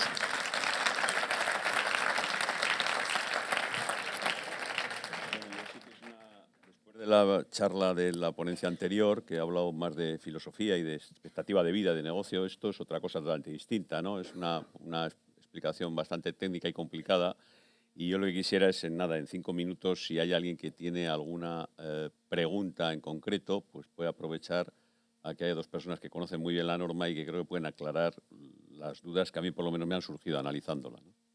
No sé si hay alguna pregunta que... Yo comprendo que es árido y que es tarde, pero hay que hacer un esfuercillo. Si no hay nadie, yo sí quisiera una puntualización para que descanses tú, Enrique. Le hago la pregunta a María Dolores. Muchas gracias. Una puntualización, porque creo que es un tema bastante importante y es ¿por qué se produce en esta resolución una modificación en relación de la cifra de negocios cuando el ejercicio es inferior a los 12 meses? Pues... Está muy al final de la sí. resolución, pero yo creo que tiene un efecto a corto plazo, puesto que va a entrar en vigor, parece que sí o sí va a entrar en vigor con efecto 1/1/2020, ¿no? Una vez que se apruebe. Vamos a ver, en la resolución, efectivamente... ¿La resolución funciona esto? No, ahora mismo no. A ver, Tete. En la resolución, efectivamente, deroga la resolución de cifra de negocios del 91, pero básicamente el contenido lo vuelca el contenido de la resolución del 91 lo vuelca en la resolución en materia de reconocimiento de ingresos. Probablemente esa que has mencionado es el detalle que incorpora, y es que a efectos de determinar la opción, ¿no?, de poder elaborar memoria y balance abreviado, si el ejercicio es inferior a un año, hay que elevarlo al año. ¿Esto por qué se hace? Bueno, pues probablemente por un efecto para disuadir, ¿no?, del hecho de que se vaya cerrando antes o después, para tener unos determinados montantes y poder optar a, ¿no? Eso es lo que se nos ocurre, ¿no?, a priori, porque hemos hecho esto, que por otro lado parecía lógico, ¿no?, que si tienes un ejercicio que no llega al año y tienes una cifra de negocios, para determinar las magnitudes a efectos de calcular si puedes elaborar modelos abreviados de memoria y de balance, pues que le ves al íntegro. Entonces, es un poco, pues eso, para disuadir de que se estén manipulando el cierre de ejercicio a efectos de poder elaborar esos modelos abreviados. Muy bien. Pues, ¿alguna pregunta más? Pues si os parece, como siempre andamos tarde, damos por finalizada la sesión. Muchas gracias y espero que no haya sido especialmente árida la ponencia.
Bueno, buenos días, Egunon. Vamos a empezar la última sesión de este 30º Foro de Auditores del País Vasco. El título del foro es La Auditoría del Futuro, el título de la sesión, Auditoría del Futuro, inquietudes, debates y opiniones. Ya hemos hablado en foros anteriores del futuro y de los cambios tecnológicos y legislativos que venían. Creo que para hablar del futuro uno de los principales temas que hay que considerar es cómo hacer, como se ha comentado en las anteriores sesiones, cómo hacer atractiva la profesión para el futuro. Sabemos que la edad media de los auditores es de 58 años y, desde luego, para que el futuro de la auditoría sea bueno, creo que es importante atraer cada vez más a los jóvenes a nuestra profesión. En mi opinión, y después de 30 años en esta profesión, claro que es atractiva, pienso que es atractiva la misma. Y creo, a pesar de todo, que el momento actual ofrece grandes oportunidades a los jóvenes que entren en el sector de auditoría, pero tenemos que saber transmitirles lo que es nuestra profesión, lo que son nuestros valores de ética, independencia, trabajo en equipo y formación. En el País Vasco, en este sentido, estamos, a pesar de los problemas, estamos bastante bien. Contamos actualmente con 324 miembros, que supone un 33% más que al inicio de la crisis, mientras que en el conjunto de España se ha reducido un 14%. Esto creo que es gracias a que hemos sabido aprovechar las oportunidades y la fortaleza del tejido empresarial vasco. Pero también creo que desde las corporaciones hemos ayudado con nuestra conexión con los jóvenes a través de la universidad. Tanto el REA como el Instituto de Censores tenemos una conexión permanente con las universidades a través de másters y distintos programas en los que participamos desde hace bastantes años, tanto en la UPV como en Deusto Business School. En cualquier caso, esta buena situación no oculta que hay otros temas que nos inquietan. Algunos temas de carácter internacional, como la futura normativa técnica para entidades menos complejas o el modelo de supervisión que se acaba de aprobar en el Reino Unido y que puede afectar al resto de la UE. Algunos de carácter que solo nos afectan a nosotros y directamente relacionados con la auditoría, como son el futuro reglamento o las cada vez más mayores quejas que estamos recibiendo por las cargas burocráticas que soportamos. Otros factores, sin tener una relación directa con la auditoría, también son importantes de cara a nuestro futuro, como son la información no financiera o el asesoramiento fiscal desde nuestros despachos, que se está cuestionando en la Unión Europea. Y, por supuesto, dos temas recurrentes, como son la gestión del valor y las novedades tecnológicas. Para darnos algo de luz sobre estos temas, tenemos aquí a tres autoridades en la materia que son de las que mejor pueden transmitirnos su visión sobre estos factores y su evolución futura. Enrique Rubio, que además de presidente del ICAC, es una de las personas que más ha trabajado desde la administración pública en temas relacionados con la auditoría, temas como la ley de auditoría, el borrador o numerosas consultas que se han publicado en la última década.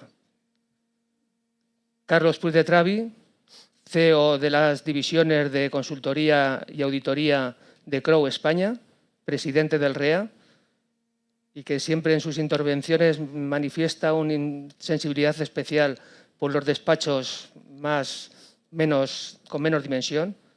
Y Ferran Rodríguez, ex socio de Price, presidente del Instituto de Censores Jurados de Cuentas de España, que creo que puede aportar su experiencia por su larga trayectoria y sus conocimientos internacionales por su participación en diversas entidades internacionales. Como ha comentado Gustavo al inicio de la sesión, al inicio del foro, esta sesión la queremos hacer lo más participativa posible y, a diferencia de las anteriores, no va a haber una presentación de cada uno de los aquí presentes, sino va a consistir todo en preguntas. Tenéis cada uno unas cartulinas, o si no las azafatas os las hacen llegar, y escribir la pregunta y una azafata me la hará llegar. Importante que si queréis preguntar a alguien en concreto, indiquéis a quién queréis preguntar, si es el caso. Es decir, en el programa viene que esta sesión dura hasta las 2 y de 2 a 2 y media hay un coloquio. Bueno, vamos a hacer que dure hasta las 2 y cuarto, sea todo vía preguntas y a partir de las 2 y cuarto haremos el cierre. No sé si hay alguna pregunta todavía. Bueno, mientras tanto voy a empezar con hacerle una pregunta a Enrique Rubio. Enrique, entendemos que el parón político ha afectado a la aprobación del reglamento de la Ley de Auditoría de Cuentas y que desde luego va a depender del resultado de las elecciones. ¿En qué otros temas estáis centrados en estos momentos en el ICAC?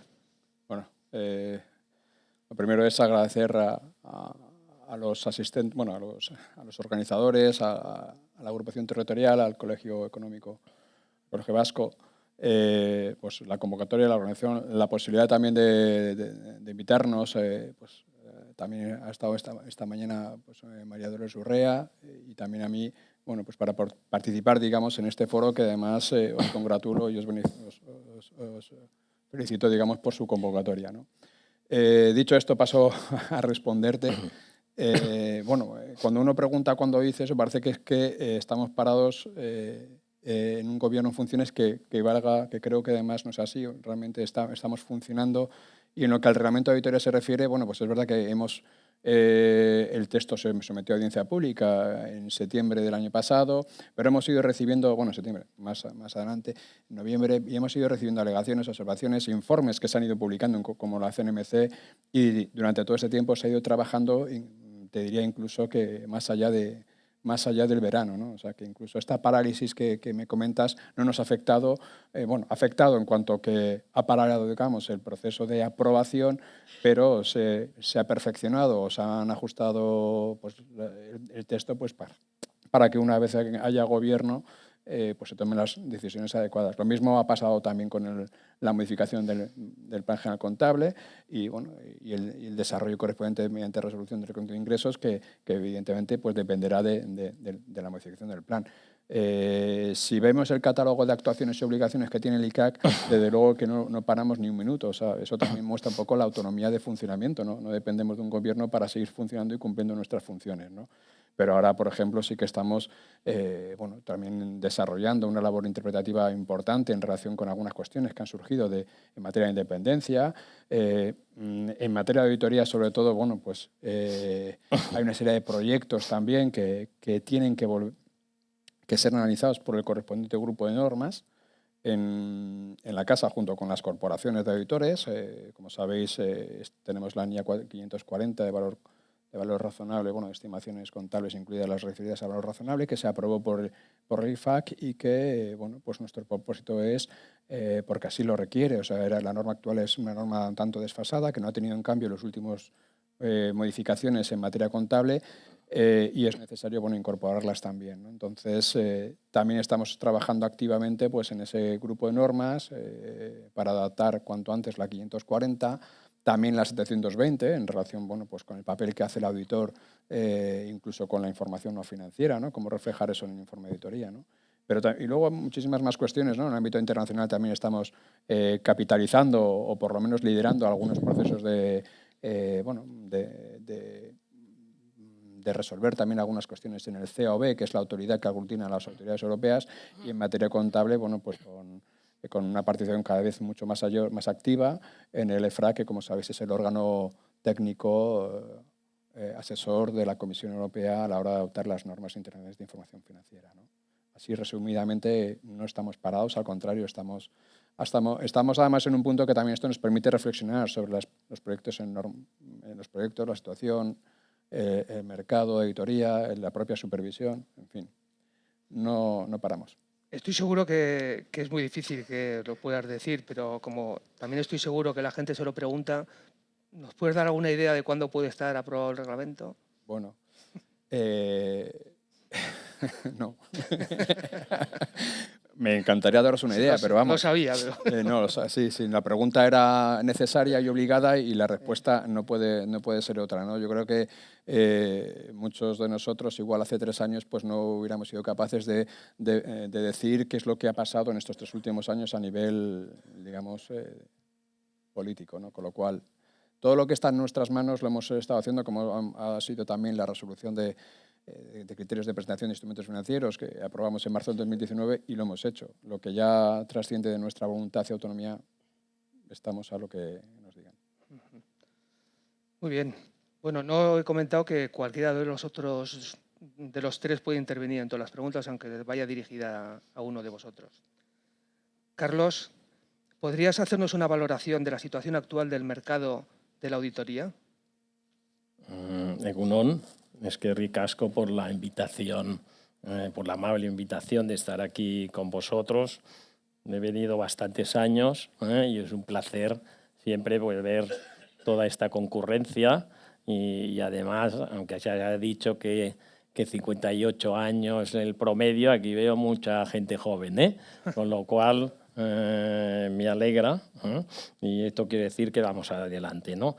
La verdad es que Gustavo en su introducción ha dicho mucho de la situación actual y voy a intentar no repetirme, porque, pero la primera cosa que quería decir es que a veces, oye, que los auditores se acaban. Los auditores no se acaban. Más o menos, pues las grandes firmas y las asociaciones de auditores, las más grandes a nivel mundial, facturan 200.000 millones de euros y contratan alrededor de 1.600.000 personas.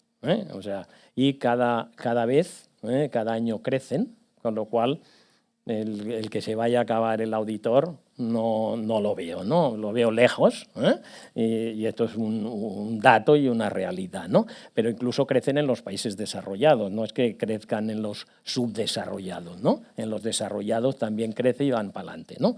Entonces esto no se acaba. Entonces, ¿cómo estamos en la actualidad? Pues estamos, ya lo ha dicho el presidente del ICAC, que como el mundo es un poco cambiante, volátil, lleno de incertidumbres, esto implica regulación. Y esto es lo que sufrimos. Hemos estado unos añitos con poca regulación de auditoría, excepto la del año pasado de los informes de auditoría, pero ahora nos vendrá lo que dice el presidente del ICAC, nos vendrá la 540, 315, ICQM1, 2, 720, y entonces y todo esto pues nos va a venir y tendremos que estudiar, estudiar para aplicar, y esto es lo que viene, ¿no? Pero hay cosas muy positivas, ¿no? Yo creo que tal como lo veo yo, ¿no? Una cosa importante es que siempre hay el gap de expectativas, que lo que tenemos que hacer es adaptarnos a lo que el mercado nos pide, y esto hace pues que muchas veces pues, se va aumentando el alcance de los trabajos que hacen los auditores, ¿no? Hemos tenido hace poco pues la información no financiera y las revisiones, ¿no? Entonces esto es una cosa que siempre se nos va pidiendo más cosas en los auditores. Por allí mucha gente dice, oye, tenéis que intentar pues garantizar más pues, la viabilidad de las compañías, ¿no? Oye, garantizar más la no existencia de fraude, ¿no? Cosas de estas se nos van pidiendo, y también se nos van pidiendo muchos más trabajos porque el mundo económico es difícil, es cambiante, cada vez hay más transacciones complejas y entonces pues las compañías acuden a las empresas de auditoría y nosotros yo creo que es un futuro importante, ¿no? La tecnología nos afecta, y hemos de prepararnos. Y luego un poco el mercado. El mercado, la realidad, lo que es el mercado de auditoría pura, es estable, con precios bajos y muy concentrado. Y esto es así. Es decir, no hay que... esto tampoco... lo de los precios bajos en algunos países no es, ¿no? Pero y la estabilidad del mercado de auditoría tampoco es que vaya creciendo, creciendo más los otros servicios, ¿no? Pero el mercado concentrado, pues esto es a nivel mundial, ¿no? Evidentemente, también lo ha dicho Gustavo, pues hemos de atraer talento, que es importante, porque hemos de hacer el talento y lo mejor posible que venga a lo que es nuestra actividad profesional, ¿no? Pero donde yo veo que hay mucho futuro, ¿no? Pues el futuro está en los otros servicios, que es como se están desarrollando la mayoría de firmas de auditoría, tanto pequeñas como medianas como grandes. Y esto es así, ¿no? Esto luego, ya si da tiempo, ya hablaremos de conflictos de intereses y cosas de estas en relación a otros servicios, pero es el desarrollo natural y esto no se puede negar, ¿no? Y otra cosa muy importante que también quería deciros es que, por fin, en la Unión Europea principalmente, que es una zona de pymes, pues ya la gente empieza a decir, oye, las pymes son importantes para la economía, ¿no? ¿Y esto qué deriva, no? Pues que también es importante la auditoría de las pymes. Y además, vamos a ver, ¿dónde se hacen más auditorías? En las pymes. Esto es indiscutible, porque hay más auditorías en las pymes que no en las grandes compañías, ¿no? Ya sabéis, de las auditorías que hacen en España, solo el 11% es a grandes compañías, lo otro es a pymes, ¿no? Y entonces ya empieza, que la gente que estaba un poco olvidado la auditoría de pymes, pues ya empiezan a sonar por todos sitios, ¿no? El presidente del IFAC, una de las preocupaciones más importantes es a ver cómo se puede aplicar las normas de auditoría de las pymes. También el presidente del IASB, Arnold Schilder, que también en todas sus exposiciones y conferencias dice, oye, una de las preocupaciones principales del comité y mía es saber cómo se pueden aplicar esto a las pymes, ¿no? Y muchas organizaciones están preocupando de la auditoría de las pymes en la actualidad. Y además, lo que tenemos, muchas organizaciones también están ensalzando el valor de la auditoría de las pymes, y los usuarios y los contratadores, también en varias encuestas, por ejemplo, una de la EFA, lo que consideran es los enormes beneficios que la auditoría le proporciona a su entidad, no solo en cuanto a que le revisa sus registros contables, sino que también en que le mejora el control interno, incluso le puede anticipar a situaciones de fraude, que le da una garantía con respecto a los proveedores de capital, e incluso le mejora los ratings a efectos de banca, ¿no? Entonces yo creo que una de las cosas importantes que está hoy en la actualidad, que si podíamos decir que la auditoría de las pymes era una cosa olvidada, yo creo que esto está cambiando, ¿no? Y esto, y lo quiero decir aquí, yo creo que habría que haber más auditorías de pymes, ¿no? Es decir, hay países que tienen unos límites que son más inferiores que los nuestros, Francia, Italia, entonces yo creo que incluso, porque el coste de una auditoría en comparación con lo que factura una empresa es mínimo, yo creo que incluso una mayor que compañías de pymes se auditasen sería mucho mejor para la economía y para la estabilidad de la economía. Muy bien. Luego entraremos no tanto en la auditoría de las pymes que has comentado tú, sino en las normas de auditoría de las pymes, si consideramos que son adecuadas, que se generan unas normas aparte. ¿Cuál es tu opinión, Ferran, sobre el mercado actual de la auditoría? Bueno, buenos días, Egunon. Gracias por invitarme a este foro. Bueno, no os voy a repetir porque Carlos ya casi ha pasado una pincelada pues, de cómo está la situación en el mercado de auditoría, ¿no? Pero yo, para ser muy breve, cosas muy simples. El mercado de auditoría, vamos a decir, evoluciona bien, estamos bien. Seguimos creciendo, aunque no en tasas muy elevadas, pero sí que seguimos creciendo, que eso es muy importante, incluso las cifras publicadas por ICAC referentes al 2018, pues se ve que vamos recuperando ese nivel que teníamos antes de la crisis, ¿no? Por lo tanto, estamos bien. Y además, nosotros habitualmente hacemos encuestas de calidad a nuestros miembros de la agrupación y hay un dato. Casi el 57, casi el 60% de la gente que estamos encuestando esperan acabar el 2019 creciendo sus ingresos. para que tengáis esa cifra. Solo un 9% aproximadamente piensa que sus ingresos van a ser menores que el año pasado. El año pasado, por estas cifras, que además la vamos repitiendo habitualmente, pues ese porcentaje estaba en el 13%. O sea que hay una mejora. Y después hay otra cosa que también os quería decir, que quizás, bueno, quizás aquí cada uno me puede decir, oye, pues yo tengo una experiencia que va en contra de lo que dices, etcétera, ¿no? Que seguramente cada uno tiene. Pero sí que hemos notado un poco de frenada en la bajada de honorarios. Es muy sensible, pero sí que parece que han tocado, ha habido un frenazo en la bajada de honorarios. Con lo cual, bueno, nos puede alentar hacia un crecimiento bueno en los próximos años. Además, con todas las cosas que se nos vienen encima, que ha dicho Carlos, pues sí. Y lo que sí os tengo también que decir, que en la mayoría de los despachos, las organizaciones que tienen, que incluso aparte de los servicios de pura auditoría, hacen otro tipo de servicios también que puede hacer el auditor, todos confían, un gran porcentaje en que la auditoría va a ser la primera línea de negocio, ¿no? Incluso, evidentemente, por otras líneas y a mucha distancia que después vienen creciendo en los últimos años, como son las actividades periciales y todo lo relacionado con el compliance, que también es un elemento que va subiendo de forma significativa estos últimos años, ¿no? En definitiva, yo lo que creo que podemos estar tranquilos, ¿no? De que el mercado de auditoría es estable y sigue creciendo. Yo creo que esta tendencia la vamos a tener durante los próximos años.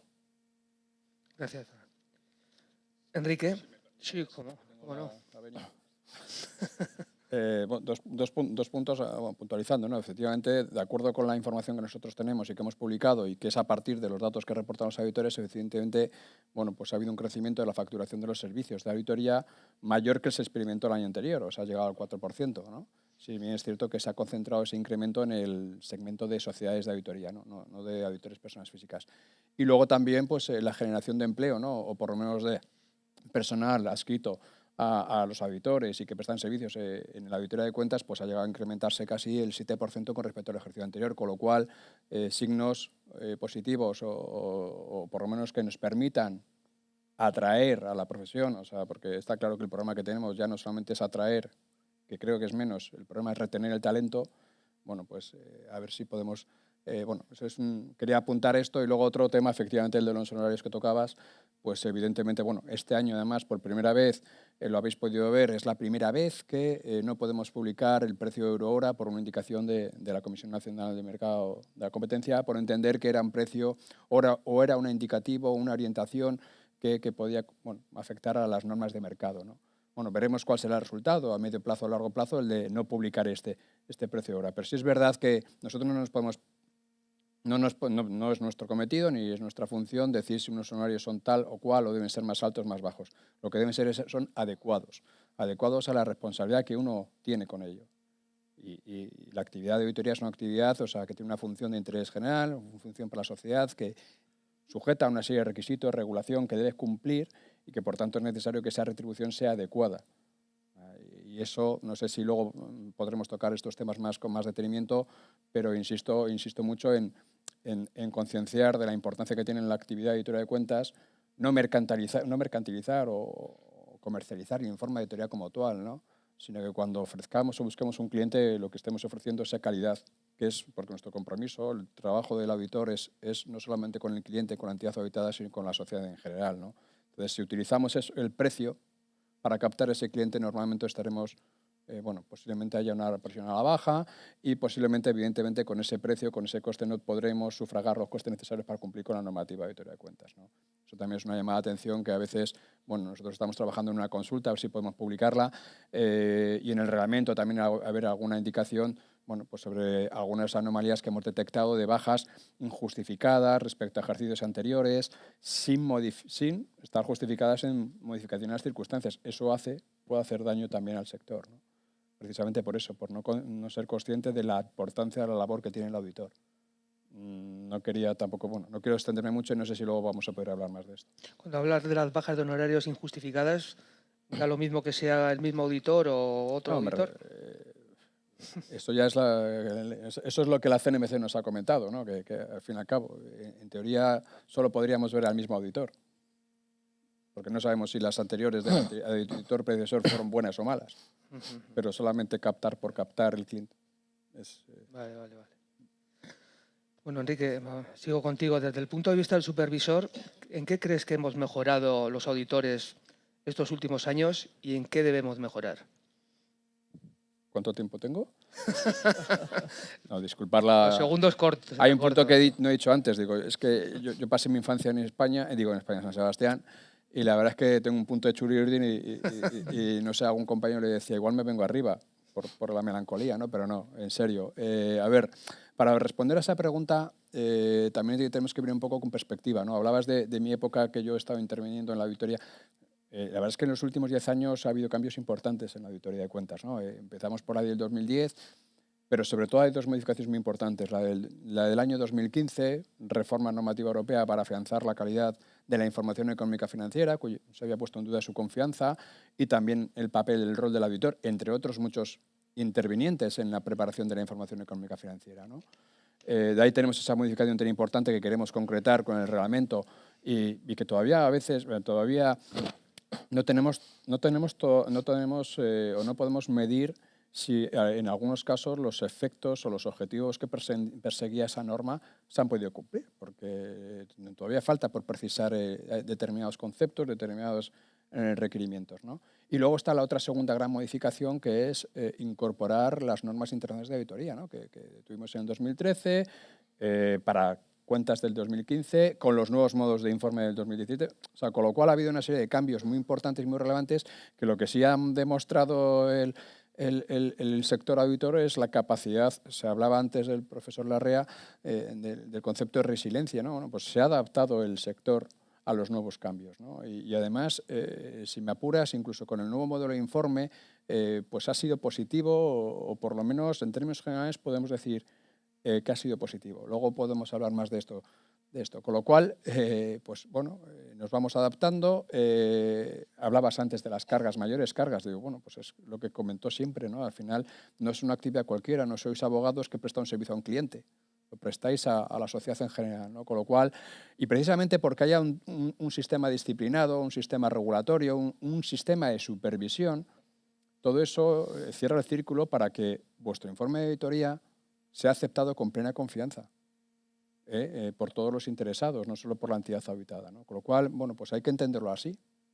Ojalá eso fuera acompañado de una retribución más acorde a esa responsabilidad que asumís. Pero eso es una cuestión de mercado y que quizás, bueno, pues por eso yo apelo muchas veces a la concienciación del sector o del público en general. ¿Mejoras por delante? También, más que yo no hablaría de mejoras, pero sí de ir afianzando caminos, ¿no? Ya he hablado de la concienciación, de la no mercantilización del informe, de potenciar los sistemas de control interno, ¿no? Esto que la normativa europea ha exigido al auditor, que tenga una organización interna sólida y eficaz, que hemos tratado de concretar o con principios en la ley, de desarrollar en el reglamento de auditoría. Bueno, pues al fin y al cabo, para que tú tengas los recursos adecuados y suficientes para hacer un trabajo de auditoría de acuerdo con tu dimensión, con tu complejidad, con la complejidad de la actividad, ¿no? Bueno, son cuestiones que ahí tendremos que ir afianzando o tratando de mejorar. Voy a hablar mejor de afianzar.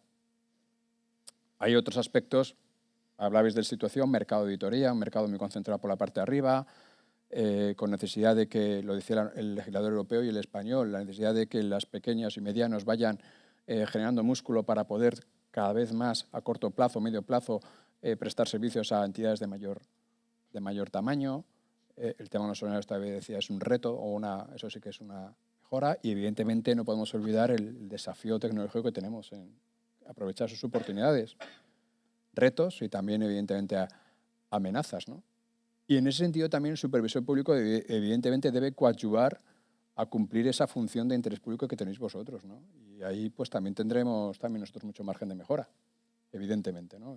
Solamente basta leer el memoria de actividades y nuestro plan de actuación para daros cuenta de que, y nuestra ley para que nos gustaría dar también un mayor servicio al interés público en ese aspecto, ¿no? Así, resumidamente. Muy bien. Carlos, ¿cómo ves lo que hemos comentado antes? ¿Cómo ves las normas de auditoría para pymes? Vale. Mi opinión personal casi coincide con las opiniones más autorizadas, ¿no? Y en este sentido yo sí que quiero que la opinión del presidente del IASB, que es el comité regulador de las normas, pues dijo hace poco que es evidente que hay un problema de complejidad de las normas de auditorías y de aplicación para las pymes. Lo dijo él y yo creo que todos estamos de acuerdo, ¿no? Que esto es una cosa que es patente, ¿no? Lo que pasa que también dice, este es un tema muy difícil. Es un tema muy difícil porque no solo se puede mirar que hay complejidad en la aplicación, sino que cualquier norma de aplicación a pymes tiene que tener la robustez necesaria para que el trabajo sea de auditoría. Es decir, que aquí no solo se puede tirar por un lado, pero hay que tirar por un lado, pero respetando que una auditoría es una auditoría, ¿no? Entonces, en abril hicieron una encuesta, que la encuesta para dar los resultados acabó en septiembre, y estos resultados de esta encuesta, pues en una reunión de diciembre, pues se pondrán de manifiesto y un poco el plan de la IFAC empezar a trabajar en el semestre del 2020 sobre el tema, ¿no? Lo primero que se nos plantea, y lo que es el texto de la encuesta, es decir, oye, aquí no vamos a hablar de auditorías de pymes, porque este no es el concepto, sino que hemos de hablar de auditorías de empresas de baja complejidad, que no es lo mismo. ¿Y esto qué hace? Pues que disminuye el volumen de empresas, ¿no? Porque las pymes son más grandes que no las de baja complejidad, porque habrán pequeñas compañías que serán complejas y habrán, por ejemplo, entidades sin ánimo de lucro que tienen una complejidad mayor y no entrarán aunque sean pymes, ¿no? La primera reflexión es que lo que serían las empresas de baja complejidad serán menos que las pymes. Pero bueno, habremos ganado mucho, ¿no? Entonces, y luego lo que estableces es una definición de lo que serían entidades de baja complejidad, que han de cumplir unas características y no me voy a extender porque son sencillas y no valdría la pena, ¿no? Pero está la definición y se puede ir allí, ¿no? Entonces, ¿dónde radica el problema, ¿no? El problema radica en cómo hacerlo, ¿no? El IFAC, si lo veis, cada norma que está revisando ya incluye más matizaciones. Es decir, la 540 ya van poniendo más, tanto en la norma como en el material de aplicación, van intentando darle más escalabilidad y proporcionalidad. En la 315 también lo están haciendo, es decir, que esto ya no es que no se esté haciendo nada, ya están intentando dar una visión de más aplicación a las pymes en todas las revisiones de normas de auditoría que están haciendo, ¿no? Pero el proyecto aún lo que se ha hecho es consultar y decir, señores, ¿cómo se puede hacer esto? ¿No? Y entonces hay tres alternativas. La primera es trabajar dentro de las ISAs, es decir, vamos a coger todas las ISAs y vamos a darle más proporcionalidad y escalabilidad, que sean más entendibles, que digan mejor lo que se puede hacer y cómo se tiene que hacer, que haya más material de aplicación para la aplicabilidad, y esto sería una opción. Pero esta opción es monstruosa, porque primero tendríamos que saber cuáles son las normas que necesitan más, que tienen más problemas de aplicación, y reformar todas las normas de la IFAC sería un trabajo ímprobo. Pero sí que está sobre la mesa. Esta es una alternativa. La segunda es hacer una norma específica para auditorías de baja complejidad. Esto no es una cosa que no exista. Hay un proyecto noruego, en Sri Lanka también hay, en Bélgica también hay, en Australia, en Nueva Zelanda hicieron algunas alternativas, pero esto es muy difícil, ¿no?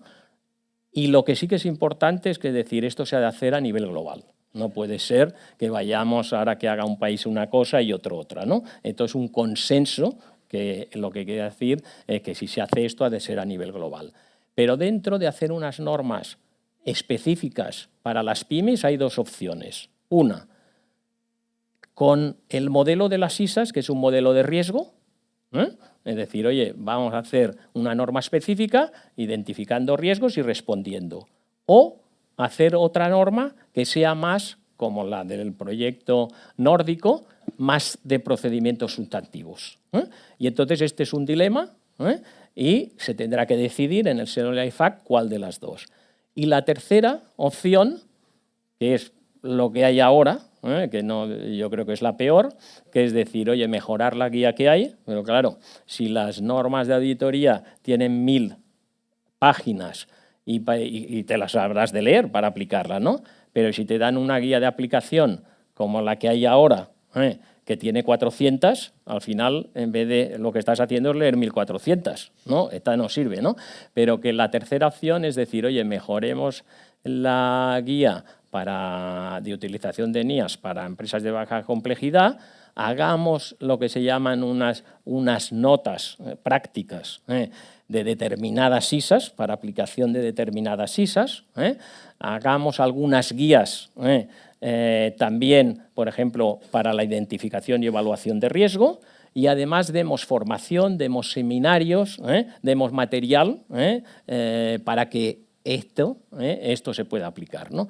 Yo de estas tres opciones, y bastante gente, y principalmente una organización que es la EFA, que es de pequeños auditores y contables en Europa, que tiene casi 400.000 miembros, la opción que prefieren es la segunda, que haya una norma específica, y veremos en diciembre que se discute en el seno de la IFAC y dónde vamos. Pero lo que sí que es una realidad es que este tema hay que tirarlo adelante, que todo el mundo está concienciado, y yo creo que será una gran labor y un beneficio para lo que todos hacemos, no los grandes, los hacen los auditores grandes, los pequeños y los medianos hacen auditorías de baja complejidad, ¿no? Pues esto es un beneficio para todos. Muy bien, Ferran. Sí. ¿Qué opinas del futuro? ¿Crees que tenemos futuro los auditores? Preguntarle esto al presidente del instituto, que si tenemos futuro, pues, hombre, está clarísimo, ¿no? Bueno, yo creo que sí, ¿no? Pero quizás hacer una reflexión previa para llegar a esta conclusión es preguntarse, ¿no? Es el entorno, ¿no? La sociedad yo me pregunto, ¿la sociedad nos va a necesitar, ¿no? La sociedad va a necesitar auditores. Y respondiendo a esta pregunta, pues está claro, ¿no? Que hay mucha demanda de información económico-financiera que sea verificada por auditores. Se está ampliando ya el espectro de la información económico-financiera a las administraciones públicas, en las cuales también se pide que sean los auditores que la verifiquen, la auditen. Supervisores y reguladores están constantemente preguntándonos acerca de cómo vemos la situación, cómo podemos ayudarles, cómo es nuestra perspectiva sobre verificar muchas más cosas. Incluso ahora, pues recientemente podéis ver que lo que se aprobó el año pasado de la información no financiera, que también es un evento más en la cual pues, volvemos a estar, ¿no? Con lo cual yo creo que en lo que son perspectivas de futuro tenemos, y lo tenemos bastante claro. Ahora bien, hay que ser claros. Tenemos nubarrones. De tanto en tanto nos aparecen nubarrones importantes, y que yo estos nubarrones también los achacaría un poco al desánimo que se nos produce porque estamos continuamente con esfuerzos en adaptándonos a marcos normativos, adaptándonos a reformas, pasando situaciones en el pasado de crisis, etc. Nos estamos continuamente readaptando, ¿no? Y esto nos produce desánimo. Y este desánimo yo creo que al final también hay que, si lo explicitas, pues bueno, tenemos un marco regulador en el cual pues, hay una parte importante que es el borrador del reglamento, que ya os ha explicado Enrique, que aún está pendiente y a ver si lo vemos la luz, ¿no? Al cual pues, nos tendremos que ejercitar otra vez en desarrollarnos internamente para adaptarnos y incluso este marco que tendremos a la vista también se va a producir en un entorno en el cual en Europa yo creo que se están revisitando las directivas de auditoría, porque algunos países que ya tienen implantado todo el proceso de reforma, pues ahora se están repensando de si ha funcionado bien y qué es lo que hay que modificar, con lo cual volvemos a entrar en otro bucle de futuro, ¿no? De que, bueno, una vez tengamos estable el marco de aquí, pues posiblemente desde Europa ya se esté trabajando en una nueva revisión de las directivas europeas de auditoría, ¿no? Y después el otro tema que también tenemos es que, y bueno, ya Enrique eso lo hemos transmitido muchas veces, yo creo que estamos de acuerdo, es en el evolucionar el modelo de supervisión, ¿no? Que tenemos en España, pues es un modelo que hace bastante tiempo que está implantado, hace muchos años, y yo creo que debemos evolucionarlo, ¿no? Y porque otros, vamos a decir, otros aspectos de nuestra economía, como el sistema financiero, la Comisión Nacional del Mercado de Valores, pues han evolucionado nuestros modelos, ¿no? Con lo cual, al final, bueno, estos son los nubarrones que nos están apareciendo, que nos producen ese desánimo. Por lo tanto, lo único que solicitamos siempre pues, es tener un marco de regulación estable y después un modelo de supervisión evolucionado, ¿no?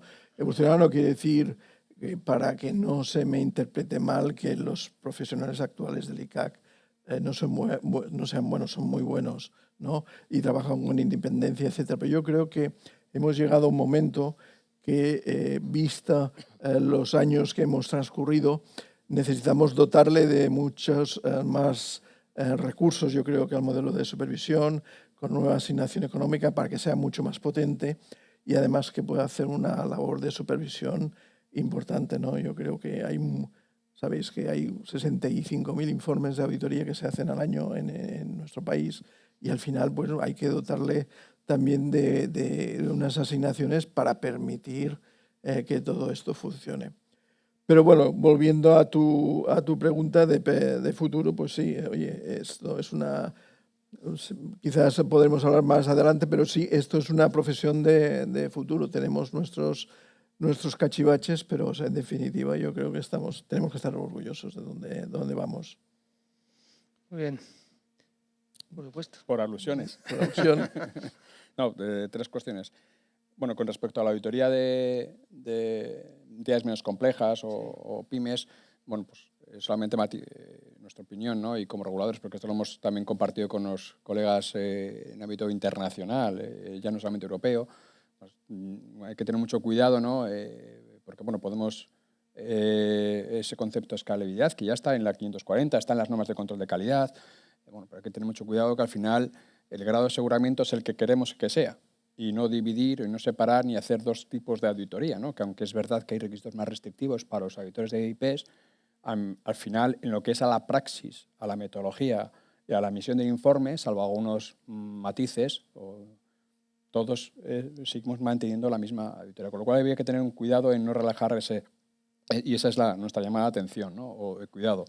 Respecto a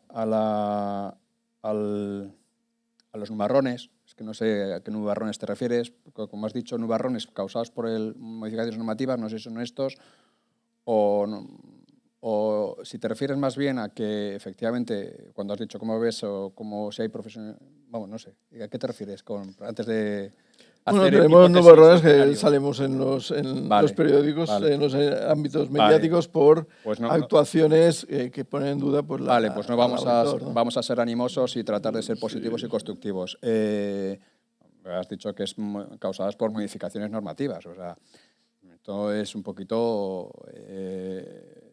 yo cuidaría mucho más... es más, hemos tenido una modificación normativa muy importante en 2015 consecuencia de una crisis muy dura, ¿no? Donde no solamente se ha puesto en papel en duda del auditor, se ha reforzado el papel de las obligaciones de las comisiones de auditoría, de los propios administradores, con normas de gobernanza corporativa mucho más sólidas y potentes, no solamente el papel del auditor, ¿no?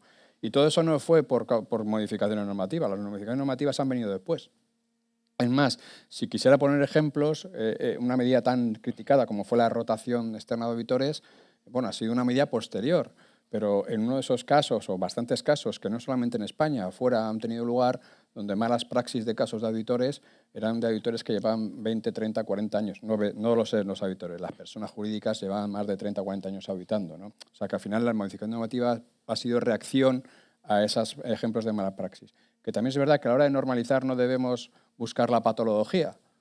Vamos a buscar evidencia genérica de que las cosas funcionan mal, pues tratar de corregirlas, ¿no? Pero que esos nubarrones, y ante esos nubarrones, a la hora de defender la profesión de la auditoría, pues hay que también divulgar también cuál es la labor y el valor de la auditoría, ¿no? Eso por comentar, ¿no? Y luego ya por el modelo de supervisión, pues evidentemente, ICAC, creado en el año 1988, es una constante que han pedido todos los presidentes anteriores y míos y del Ministerio mismo, tener mayores recursos para prestar ese servicio que tenemos que prestar, ¿no? Pero si nacemos con una ley de auditoría que lo que nos pone es una cláusula de que no se puede incrementar el gasto personal, pues es difícil, ¿no? Y es verdad, dice, no hace falta más asignación económica, si la tenemos. No se trata de pedir el incremento de la tasa, si está. Bueno, nosotros somos los primeros que queremos cumplir con esa función, ¿no? Plenamente, porque es como se contribuye, digamos, al interés público, ¿no? Nada. Sí, antes, hemos hablado de entidades menos complejas y sí quería hacer también una puntualización, ¿no? Es evidente que el tema de entidades menos complejas es una de las cosas que nos va a ocupar en el futuro próximo, ¿no? Y hay muchas entidades que pueden entrar.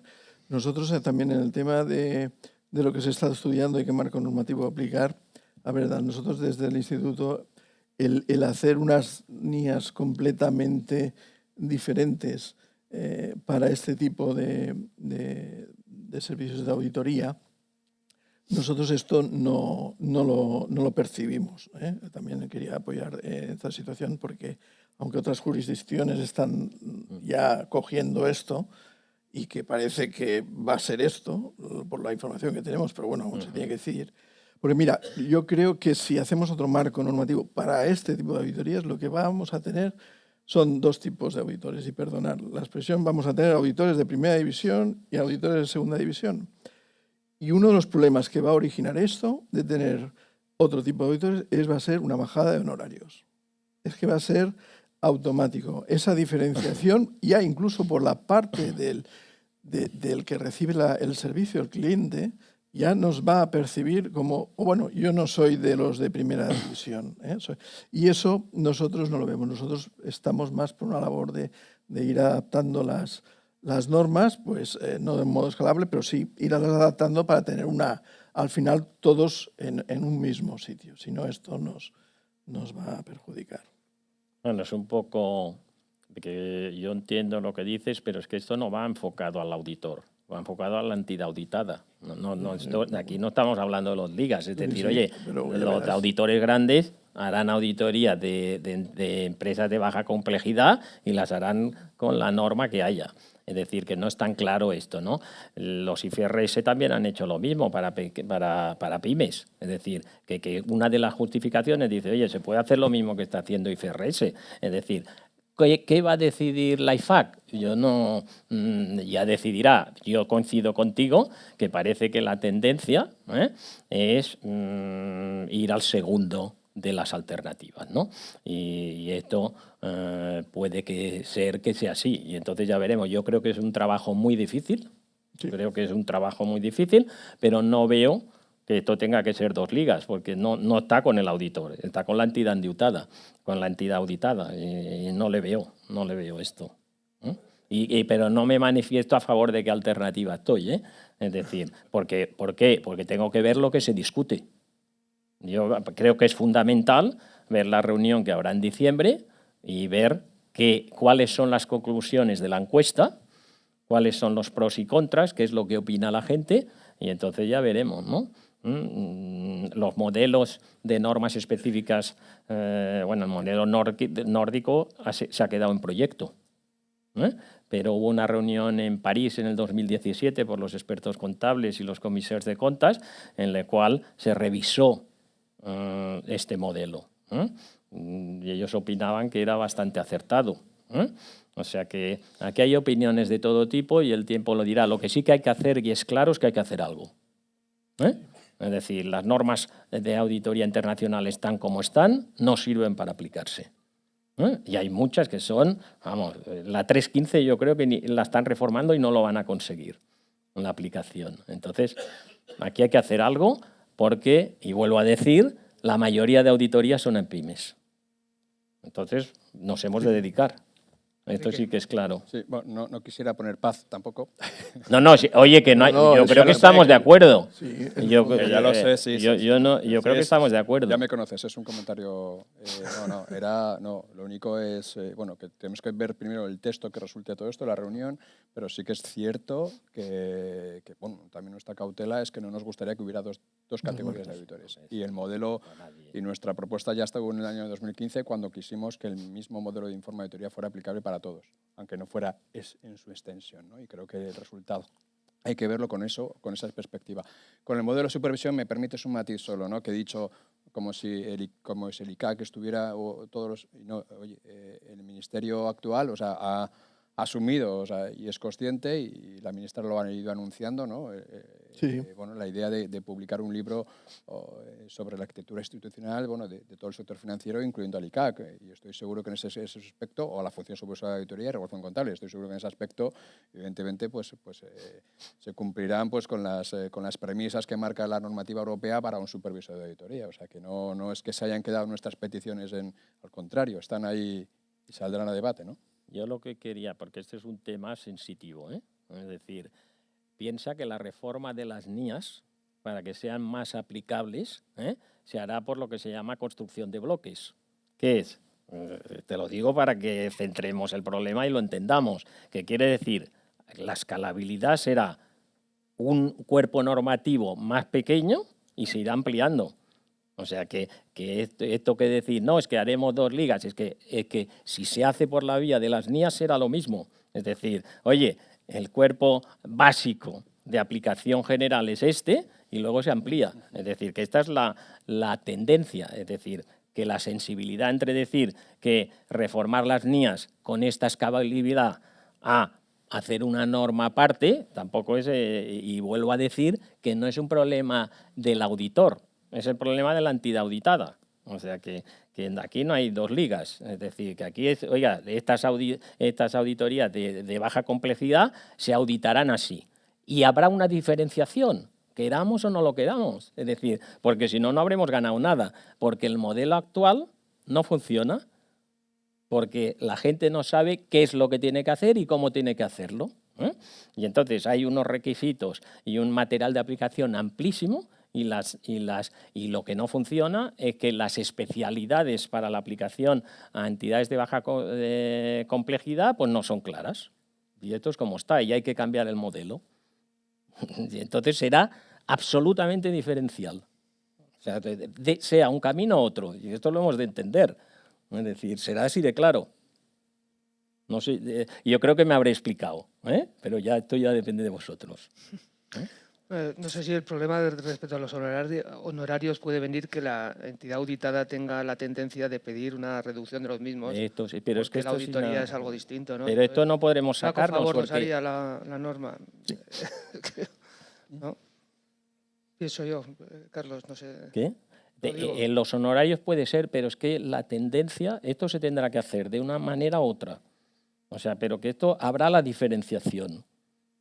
Es que será clara, es decir, es evidente que hay un problema de aplicación de las NIAs a las entidades de baja complejidad y hay que resolverlo. Lo puede resolver la única forma que este problema quedaría más matizado y si fuésemos por la tercera vía, la vía de guías y notas prácticas, pero esta creo que la rechaza todo el mundo porque es la que hay ahora y no funciona. O sea, yo no, de momento no he visto a nadie que diga, no, pues yo me decanto por la de seguir con la guía, vamos, no me ha, porque es la que hay ahora y no funciona. Esperemos a diciembre, a ver qué pasa. Es que yo creo que hay que esperar a diciembre. Bueno, quedan 10 minutos de esta sesión. No sé si todavía no hemos recibido ninguna pregunta de los asistentes. Tenéis 10 minutos para hacerlas si tenéis algún interés. Mientras tanto, voy a seguir preguntando. Enrique, ¿qué planes tiene el ICAC para responder al desafío que suponen las nuevas tecnologías en el mundo de la auditoría? ¿Y crees que estamos ya en un terreno en el que la normativa técnica puede verse desbordada por la realidad digital? Repito la pregunta. No, sí te he entendido. O sea, si otra cosa es que sepa la respuesta. No, a ver, como supervisor, evidentemente, y como administración pública, nosotros estamos sujetos a un plan de transformación digital que tenemos que cumplir, no solamente en nuestro funcionamiento interno, sino también las comunicaciones con los auditores, ¿no? Que prácticamente ya hemos llegado al reto de hacerlo casi todo de forma telemática, ¿no? Pero también, bueno, esas herramientas también las utilizamos para nuestra labor de supervisión y, evidentemente, ahí queda, ¿no? En nuestro foro interno. A nivel de regulación, evidentemente, el desafío, o sea, estamos en un entorno, pues yo creo que el profesor Larrea lo ha explicado bastante bien, un entorno digital y un entorno además cambiante en los procesos productivos. Entonces, eso es verdad que requerirá de normas también que sean oportunas y relevantes en el tiempo, o sea, relevantes para eso, ¿no? Ya hay un grupo en el IFAC que está tratando, y es una materia que podemos decir que es prioritaria también, y que se está abordando en esos proyectos de normas, ¿no? Pero bueno, es un reto también para el normalizador cómo integrarlas, ¿no? Cómo integrar ese desafío. También es cierto que no por eso vamos a decir ahora que la NIA, por ejemplo, las de identificación y valoración de riesgos, no contemplen estas circunstancias. O sea, yo creo que está claro. Es un entorno y un contexto que supone un desafío para los auditores, que hay que aprovechar las oportunidades también que nos genera esas nuevas tecnologías, pero en todos los aspectos, no solamente para comunicarse de una forma mucho más fluida y tener información más inmediata con la entidad habitada, sino para nuestro propio proceso de trabajo, ¿no? Vamos a incrementar mucho y de una forma mucho más economicista, eficiente los alcances, y también incluso tenemos que aprovechar esto para acercar y para aproximar, para incrementar capacidades y disponibilidades. Una cuestión que comentabas antes del tema del reto de la captación, no, de la retención del personal y del talento, ¿no? Que ahora los jóvenes no tienen tan claro, oye, da más importancia a sus logros personales, ¿no? Y estas horas, estas jornadas extensivas en todo, bueno, pues en algunos momentos y picos de auditoría, pues a veces ya no se concilia, no permite conciliar con la vida laboral. Bueno, pues igual también hay que aprovechar las nuevas tecnologías para hacer bueno, más atractiva la profesión, ¿no? O sea, hay una serie de retos muy importantes que ya no solamente para el normalizador, para la propia profesión de auditoría, que bueno, día a día en cada foro siempre asistimos a alguna jornada que tiene que ver este punto y siempre hay un elemento más, ¿no? Pero bueno, en el IFAC, en el IASB, se está tratando este tema y nosotros estamos dentro del IFIAR, ya hemos requerido la necesidad de tener unas normas que contemplen ya bueno, pues el uso de nuevas tecnologías, el blockchain, por ejemplo, o el data analytics en sus procesos de auditoría, ¿no? Y se contemplen especialmente. Yo, dando lo que dice Enrique, el tema de talento y de tecnología, yo creo que como profesión va a ser uno de los retos de futuro importantes, ¿eh? La captación de talento, todo el mundo lo tiene claro en sus organizaciones, es necesaria y además cada año tenemos que recurrir a nuestras universidades a pedir licenciados para que se incorporen a trabajar. Y hoy en día hay un binomio, captación de talento y nuevas tecnologías. Eso que parece que puede estar separado, ya no está separado. Hoy las asignaturas, es decir, las carreras tecnológicas son mucho más atractivas para los estudiantes. Y en cambio no les apetece tanto trabajar en ámbitos de auditoría. Hemos hecho un estudio reciente con la Universidad del País Vasco que vamos a sacar en 2 semanas, y antes se lo comentaba en el break con el resto de miembros, que la asignatura de la auditoría en los cursos de licenciatura, en los grados, compite en elección con 56 asignaturas más. Es decir, en las cuales una carrera de ADE, pues otras 50 y pico asignaturas y además la de auditoría. Entonces, cuando un estudiante tiene que elegir, pues, y en los momentos actuales ya os podéis imaginar, ¿no? Los pocos que sí que la eligen, esos sí que hemos visto en el estudio que después lo valoran mucho y además porque entran a trabajar a nuestras organizaciones, en nuestros despachos. Pero hoy en día la gente se decanta con carreras de las nuevas tecnologías porque todo el mundo quiere trabajar en Google, en Amazon, en Facebook y en otro. Eso es el cuatrinomio que se dice GAFA, no sé cuál es la cuarta. Por lo tanto, tenemos un reto muy importante porque hemos de incorporar la tecnología a nuestros procesos para que sea atractiva para estos estudiantes. Aparte de trabajar en la captación de talento, hemos de trabajar muchísimo en cómo hacemos que la tecnología esté integrada en nuestros procesos. Que muchas cosas a través del borrador del reglamento a futuro seguramente vamos a tener que hacerlo sí o sí. Pero además es que la interacción con el cliente va a ser completamente tecnológica. Todo el mundo puede acertar que las auditorías dentro de 4 o 5 años van a ser totalmente diferentes, ¿no? Con lo cual, yo estaba con Enrique en lo que decía, ¿no? Ese va a ser uno de los retos fundamentales que vamos a tener en el sector. Carlos, ¿crees que puede llegar un momento en que los servicios de asesoramiento fiscal estén prohibidos en nuestro despacho? Esta pregunta, bueno, es dura, ¿eh? Es dura porque, y no sé si, yo voy a intentar contestártela por un camino diferente, ¿eh?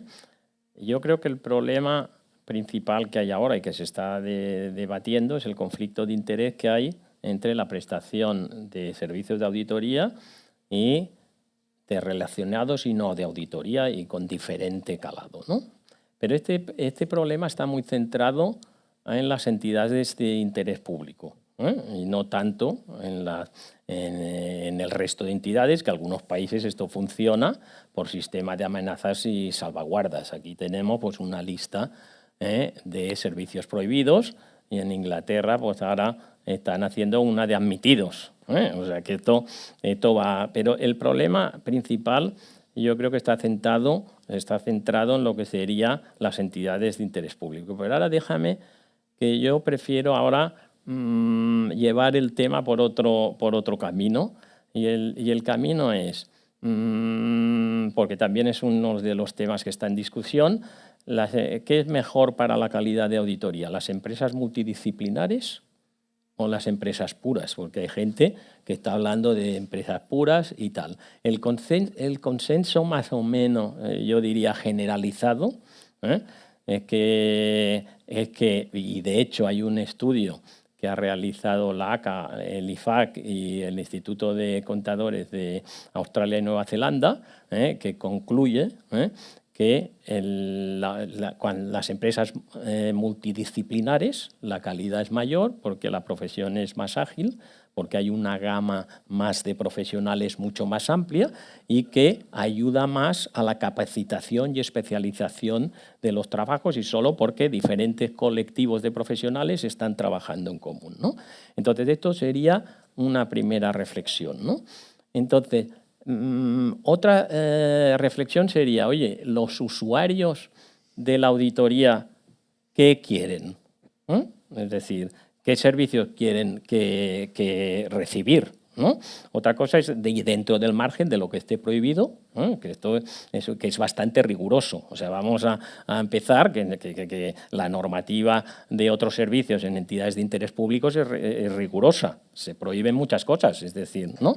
Entonces, hay una encuesta en Nueva Zelanda que se le preguntaba pues, a sus usuarios, a directores financieros, y el 51% de esta gente decía, oye, nosotros nos gustaría que los auditores nos asesorasen en temas contables de transacciones complejas e incluso en planificación fiscal, y salvando las restricciones que hayan legislativas, ¿no? Entonces, esto es un hecho, es decir, los servicios se prestan porque el cliente quiere. Vamos a poner qué límites ponemos a cuáles son permitidos y no son permitidos, ¿no? Pero otra cosa importante es las auditorías hoy en día, la participación de expertos es muy importante. En los Estados Unidos el 90% de grandes auditorías utilizan expertos. El promedio de utilización de expertos son 5 expertos por cada auditoría, en promedio, y además de 2 áreas, no solo de una, de 2 áreas. Puede ser valoración de activos o unas reservas matemáticas, ¿no? Y esto es un hecho, ¿no? Esto es un hecho y muchas encuestas que se han hecho, hay una del Instituto Escocés y el FRC, que dice que es importante, que da mucho más valor la utilización de expertos y si son interiores, lo que hace es que el trabajo sea que la gente comprenda más, los auditores, el negocio del cliente, y si además los expertos son in-house, pues tienes una más cohesión entre todo el equipo de trabajo y luego tienes más confidencialidad, ¿no? De hecho, o sea, lo que quiero decir es que hoy en día también FRC dijo que la cargabilidad en auditorías del FTSE 350 de horas que no son de auditores, sino que son de expertos, va del 10 al 20%. Y esto es un hecho. Es decir, lo que quiero decir es las firmas multidisciplinares dan más calidad a la auditoría que las firmas puras. Esto parece que hay un consenso. Y otra cosa que es importante es que lo que no se puede hacer es tener profesionales que no sean de auditoría que solo apoyen la auditoría, porque entonces su abanico de conocimiento es mucho menor. O sea que, y entonces, ¿pero dónde está el problema? FRC hizo un estudio y que decía que analizó las Big Four en UK y decía, ¿cómo facturan las Big Four? Pues el 20% es facturación en auditoría, el 10% de otros servicios en clientes de auditoría, pero el 70% en otros servicios.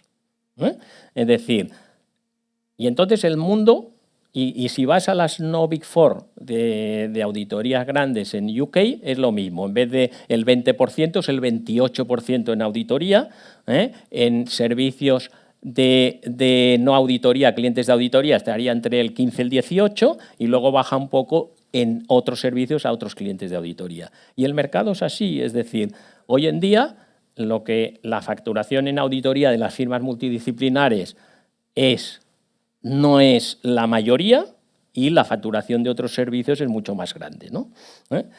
Entonces, un poco resumiendo, para no extenderme, pero creo que vale la pena entender el problema, ¿no? Entender el problema, es decir, evidentemente hay un conflicto de intereses cuando se da, pero la opinión más generalizada es que este conflicto se ha de gestionar. Y se ha de gestionar. Lo que no entendemos la profesión es que haciendo prohibiciones, por ejemplo, que sean extralimitándose a auditorías complejas, puede hacer que estas prohibiciones tengan menos calidad las auditorías. Y esto hay que hablarlo y regularlo y tenemos que estar encima. Esto es una. ¿Qué están haciendo algunas firmas en Inglaterra? Pues están gestionando. Algunas dicen, oye, yo no voy a prestar servicios de otros servicios a compañías que audito del FTSE 350. Bueno, pues esta es una acción.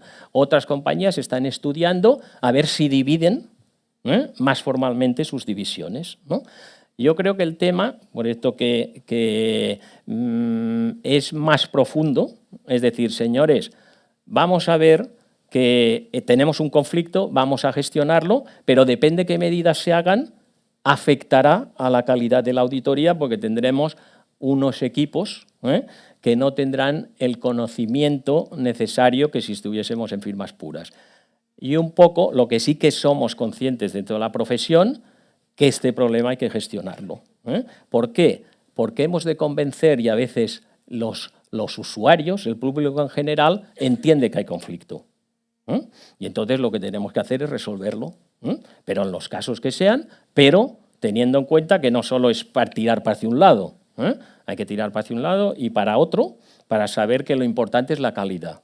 Y la calidad se hace con equipos. Es decir, y si hoy en día, dada la complejidad que es auditar, necesitas profesionales, pues, y estos profesionales pues, hacen trabajos. Y si los clientes piden determinados trabajos, pues lo que hay que reglamentar qué es lo que se puede hacer y qué no se puede hacer. La línea entre servicios de auditoría y otros servicios de aseguramiento y otros servicios que no son de auditoría tampoco es clara. Hay unas zonas grises. Pues vamos a trabajar. Es un problema que hay que trabajar. Muy bien. Bueno, nos hemos pasado un poco de tiempo, pero voy a hacer una última pregunta a Ferran, porque creo que es importante en estas... Bueno, sabemos que en las firmas, te pido un poco concisión, sabemos que en nuestras firmas entran prácticamente un 50%, si no más, de mujeres. Sin embargo, muy pocas llegan a los puestos directivos. ¿Cómo crees que podemos solucionar este problema?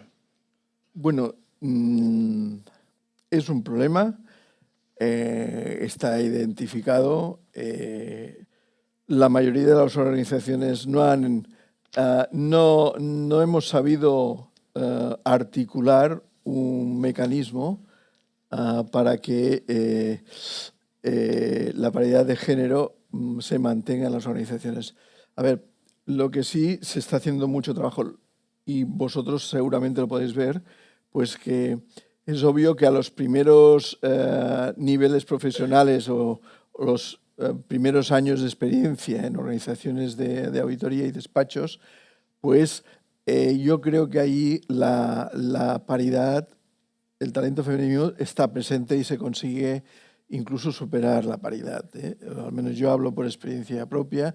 Yo creo que en general en los primeros años de actividad profesional se consigue, pero llega un momento determinado que aparece esa desigualdad, ¿no? Pues fruto pues la dedicación en un momento determinado de su vida pues a otra función, pues incluso tanto estamos hablando de femenino como masculino, ¿no? Que pueden optar a situaciones que permiten pues la legislación actual y que entendemos que es correcto, adecuado, ¿no? Entonces, ¿qué pasa? Lo que sucede es que mientras nos vamos elevando en los niveles de organización, pues esa paridad desaparece y esa desigualdad. ¿Y cómo solucionando? Se hacen políticas evidentes de recursos humanos encargados de conciliar, ¿no? La vida laboral con la vida familiar, pero muchas veces no llega, ¿no? En algunos sitios sí, pero no. Hombre, yo creo que esto es un problema que aún no lo tenemos resuelto. Se va mejorando, pero si pudiésemos intentar dar una solución, yo puedo dar una recomendación, pero yo siempre he pensado que hay un elemento que soluciona muchos problemas y es la dimensión. La dimensión soluciona problemas de crecimiento, de ir subiendo en las categorías profesionales. Y yo creo que si los despachos incrementan dimensión de ingresos y dimensión humana, entonces es mucho más manejable el que la situación esa que se produce en la vida familiar, pues manejarla en cuanto durante cierto tiempo, pues la mujer o el hombre pues decide dedicar a otras tareas durante un tiempo determinado o compaginado, etc. En organizaciones pequeñas ya os podéis imaginar que cuanto más es arriba en la categoría profesional donde se produce, más será complicado si no hay un elemento de sustitución, ¿no? Porque al final pues también tenemos que seguir dando servicio pues a nuestros clientes, ¿no? Pero si se consigue una mayor dimensión, pues estas cosas se solucionan, ¿no? Se solucionan porque hay mucha más flexibilidad, ¿no? Por eso yo creo que también, no por esta razón, pero por otras muchas, como los cambios tecnológicos que vamos a tener, afrontar las nuevas tecnologías, el estar al día en todo el cambio normativo, etcétera, yo animo a incrementar la dimensión de los despachos, ¿no? Pues a juntarse, pues a colaborar, a trazar esas redes que en definitiva también, pues yo creo que permitirán manejar esta situación cuando se produce y en las categorías profesionales que se nos produce. Y poco a poco yo creo que iremos generando una mejor paridad, ¿no? Muy bien. Pues si no hay ninguna... No sé si... No, por comentar, es un tema que es muy espinoso, pero bueno, que también, Sí. por ejemplo, de la administración, ¿no? Que donde no hay brecha y donde no hay penalización como el tipo que las apunta, ¿no? Nosotros en el instituto, la verdad es que en nuestro comité de dirección, pues podríamos estar hablando de versión totalmente una proporcionalidad muy, muy alta de mujeres, ¿no? Cierto es, y esto también tiene que ver la política de diversidad, o un ejemplo, ¿no? Normativo, ¿no? La política de diversidad para sociedades cotizadas, donde al final detrás de todo eso es la diversidad de grupo, la diversidad de opinión, la diversidad de criterio, que enriquece las opiniones, las posiciones, la formación. O sea, siempre es necesaria la aportación, en este caso, del sector o del género femenino, sin duda alguna, ¿no? Y nosotros el ejemplo de administración que tenemos es pues quizás porque no hay esas penalidades, no hay brecha, no hay nada, y como ejemplo de referencia, pues el instituto tiene una representatividad en el comité nuestro de dirección, pues muy elevada. Y de la consultoría, y de muchos, y de la abogacía. Es decir, que que a veces todo se nos achaca a nosotros, que este no es nuestro, este es generalizado, Pero nosotros lo tenemos, pero que no es único para nosotros, Yo, Santi, y hay un tema que no hemos hablado, pero sí que me gustaría hacer una reseña, si me permites. Sí, claro. Hay un tema que ahora en las reuniones que estamos teniendo también lo estamos suscitando, que es el tema de la información no financiera. Yo no sé si vosotros os ha tocado librar con estos temas, pero sí que es un tema que queremos prestar bastante atención, ¿no? En la legislación que hay, claramente no se ha hablado de auditoría de la información no financiera. Yo creo que aquí el legislador ha sido bastante neutral al considerar que pueden haber otras actividades profesionales diferentes a la de auditoría que puedan ejercitar este tipo de trabajo de verificación. Y claro, esto, pues os quiero lanzar todo esto porque esto nos está generando otros nubarrones, ¿no? Que aparecen otras actividades profesionales que también han entrado en este tema. Y lo que estamos viendo, y eso es lo que quiero transmitir, es que falta un marco regulatorio claro, ¿no? Para esto. Nosotros ya hemos lanzado nuestra petición al Gobierno en funciones, y que se lo recordaremos una vez no esté en funciones, o al nuevo Gobierno, incluso también a la Comisión Nacional del Mercado de Valores, al su presidente, ¿no? De que debemos establecer un marco regulatorio para este tipo de trabajos, porque si no vamos a tener muchas dificultades en realmente entender que esa información no financiera ha sido verificada, y verificada de forma uniforme y homogénea por todos. Nosotros estamos reclamando un marco normativo, como he dicho, que son la ISAE 3000 revisada, que seguramente la conocéis, que eso es básico para hacer este tipo de trabajos. Queremos, además, pedimos que la información no financiera, las verificaciones, se publiquen, ¿no? Especialmente para las empresas cotizadas. Ahora no hay esta obligación, pero al menos que se obligue. Queremos que al menos se definan las competencias profesionales que se deben exigir para realizar este tipo de trabajos, ¿no? Y después también aspectos ya muchos más técnicos, ¿no? Establecer el alcance mínimo que deben tener este tipo de trabajos, conceptos como materialidad, como tipología de evidencias, porque, el mercado es libre y con el marco regulatorio que tenemos hoy en momento pueden hacer este tipo de verificaciones otras actividades profesionales. Pero recordad que nosotros, los que somos auditores, somos los mejores preparados para hacer este trabajo, porque ya utilizamos una metodología adaptada para esto, un marco regulatorio que todo el mundo entendemos, y ya porque en el pasado hemos hecho estos informes. Nosotros hemos hecho estudios verificar qué tipos de informes han sacado, incluso empresas cotizadas, y la verdad estamos a disgusto porque estamos viendo que realmente no se está haciendo, o el legislador no está obteniendo los réditos que quería cuando puso que esta información fuera verificada. No, y además, yo coincido contigo perfectamente, Ferran, y además que hay un proyecto de la IFAC que se está trabajando en la actualidad con un panel de expertos, y lo que van a sacar, a ver lo antes posible, una guía de aplicación específica para la ISAE 3000, y además incluso pues igual saldrán hasta modelos de informe más adaptados. Entonces esto nos beneficiará, claro, porque seguro. Aquí para hablar claro, ¿qué ha pasado con la ley? ¿Quiénes son estas personas? Son profesionales que tú dices que están allá, las certificadoras.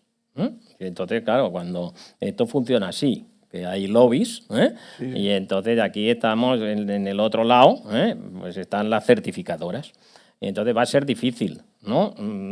Yo creo que muy bien vamos a trabajar en el sentido que tú dices, pero si también trabajamos como va a hacer la IFAC y nosotros tenemos un cuerpo interno normativo, claro, esto nos beneficiará bastante porque iremos por delante, ¿no? Entonces yo creo que este es el camino a seguir, ¿no? Y vamos a esto, pero vamos, este es un tema vital, ¿no? Y luego que también se está haciendo un aseguramiento limitado, sí. Y tenemos que ver, y sobre todo que hay mucha gente que está haciendo este aseguramiento y que no tiene la capacitación, como tú has dicho. Claro. Y esto no es fácil, sobre todo los temas medioambientales, es que esto no es fácil. No es fácil. Y luego, lo de la materialidad, qué es lo que se puede asegurar y no, se está trabajando directamente en la IFAC. Es decir, y para ser claro, que todo el mundo lo entienda, nosotros tenemos problemas para asegurar cifras, en la auditoría misma, que lo que se hace es asegurar cifras, imaginaros la problemática que tiene asegurar narrativas, que es la mayoría de información que hay en la información no financiera, aunque sí que tienes unos ratios, pero aquí estás hablando muchas veces, oye, yo tengo una retuación que es baja. Bueno, ¿baja con respecto a qué? Y entonces esto es bastante más complejo, ¿no? Y entonces la IFAC tiene que trabajar y tiene que darnos estas guías. Muy bien. Si no hay más preguntas, muchas gracias a los tres. Vamos a proceder al cierre. Os pido, hemos agotado el tiempo, os pido 5 minutos solo. En 5 minutos habremos acabado.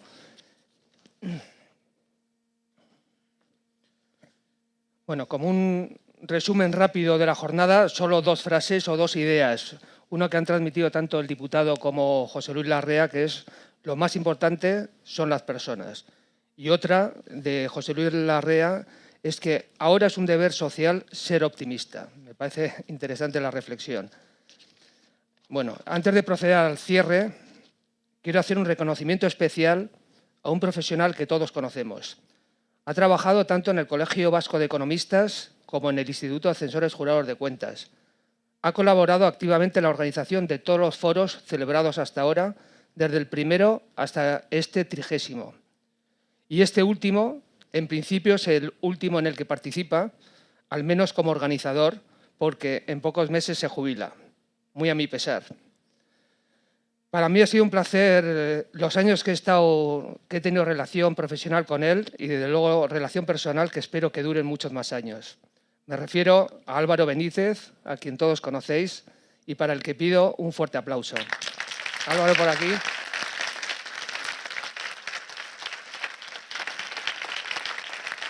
Bueno, un pequeño detalle del foro. Muchas gracias. Si quieres Sí, nada. 2 palabras porque la verdad es que no esperaba esto, con lo cual pues no tengo nada preparado. Muchísimas gracias a todos, muchísimas gracias tanto al Colegio Vasco de Economistas como al Instituto por todos estos años profesionales. Espero seguir pues viéndoos en diferentes foros y nada, pues a seguir. Muchas gracias. Gracias.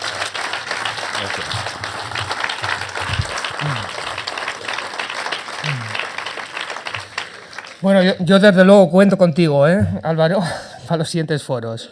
Bueno, sin más, y en nombre de las dos corporaciones, quiero dar las gracias a todos los asistentes, al personal del Instituto de Censores Jurados de Cuentas y del Colegio Vasco de Economistas y a los ponentes que han intervenido, en especial a los presidentes aquí presentes. Todos habéis hecho posible un año más la celebración de este acto. Os recuerdo que ahora tenemos un cóctel, no es donde hemos tenido el café, sino es abajo, al lado de la cafetería, y en él podemos seguir hablando de estos temas. Y, por supuesto, os emplazo a todos al foro del año que viene. Hasta entonces, muchas gracias. Eskerrik asko eta agur bero bat.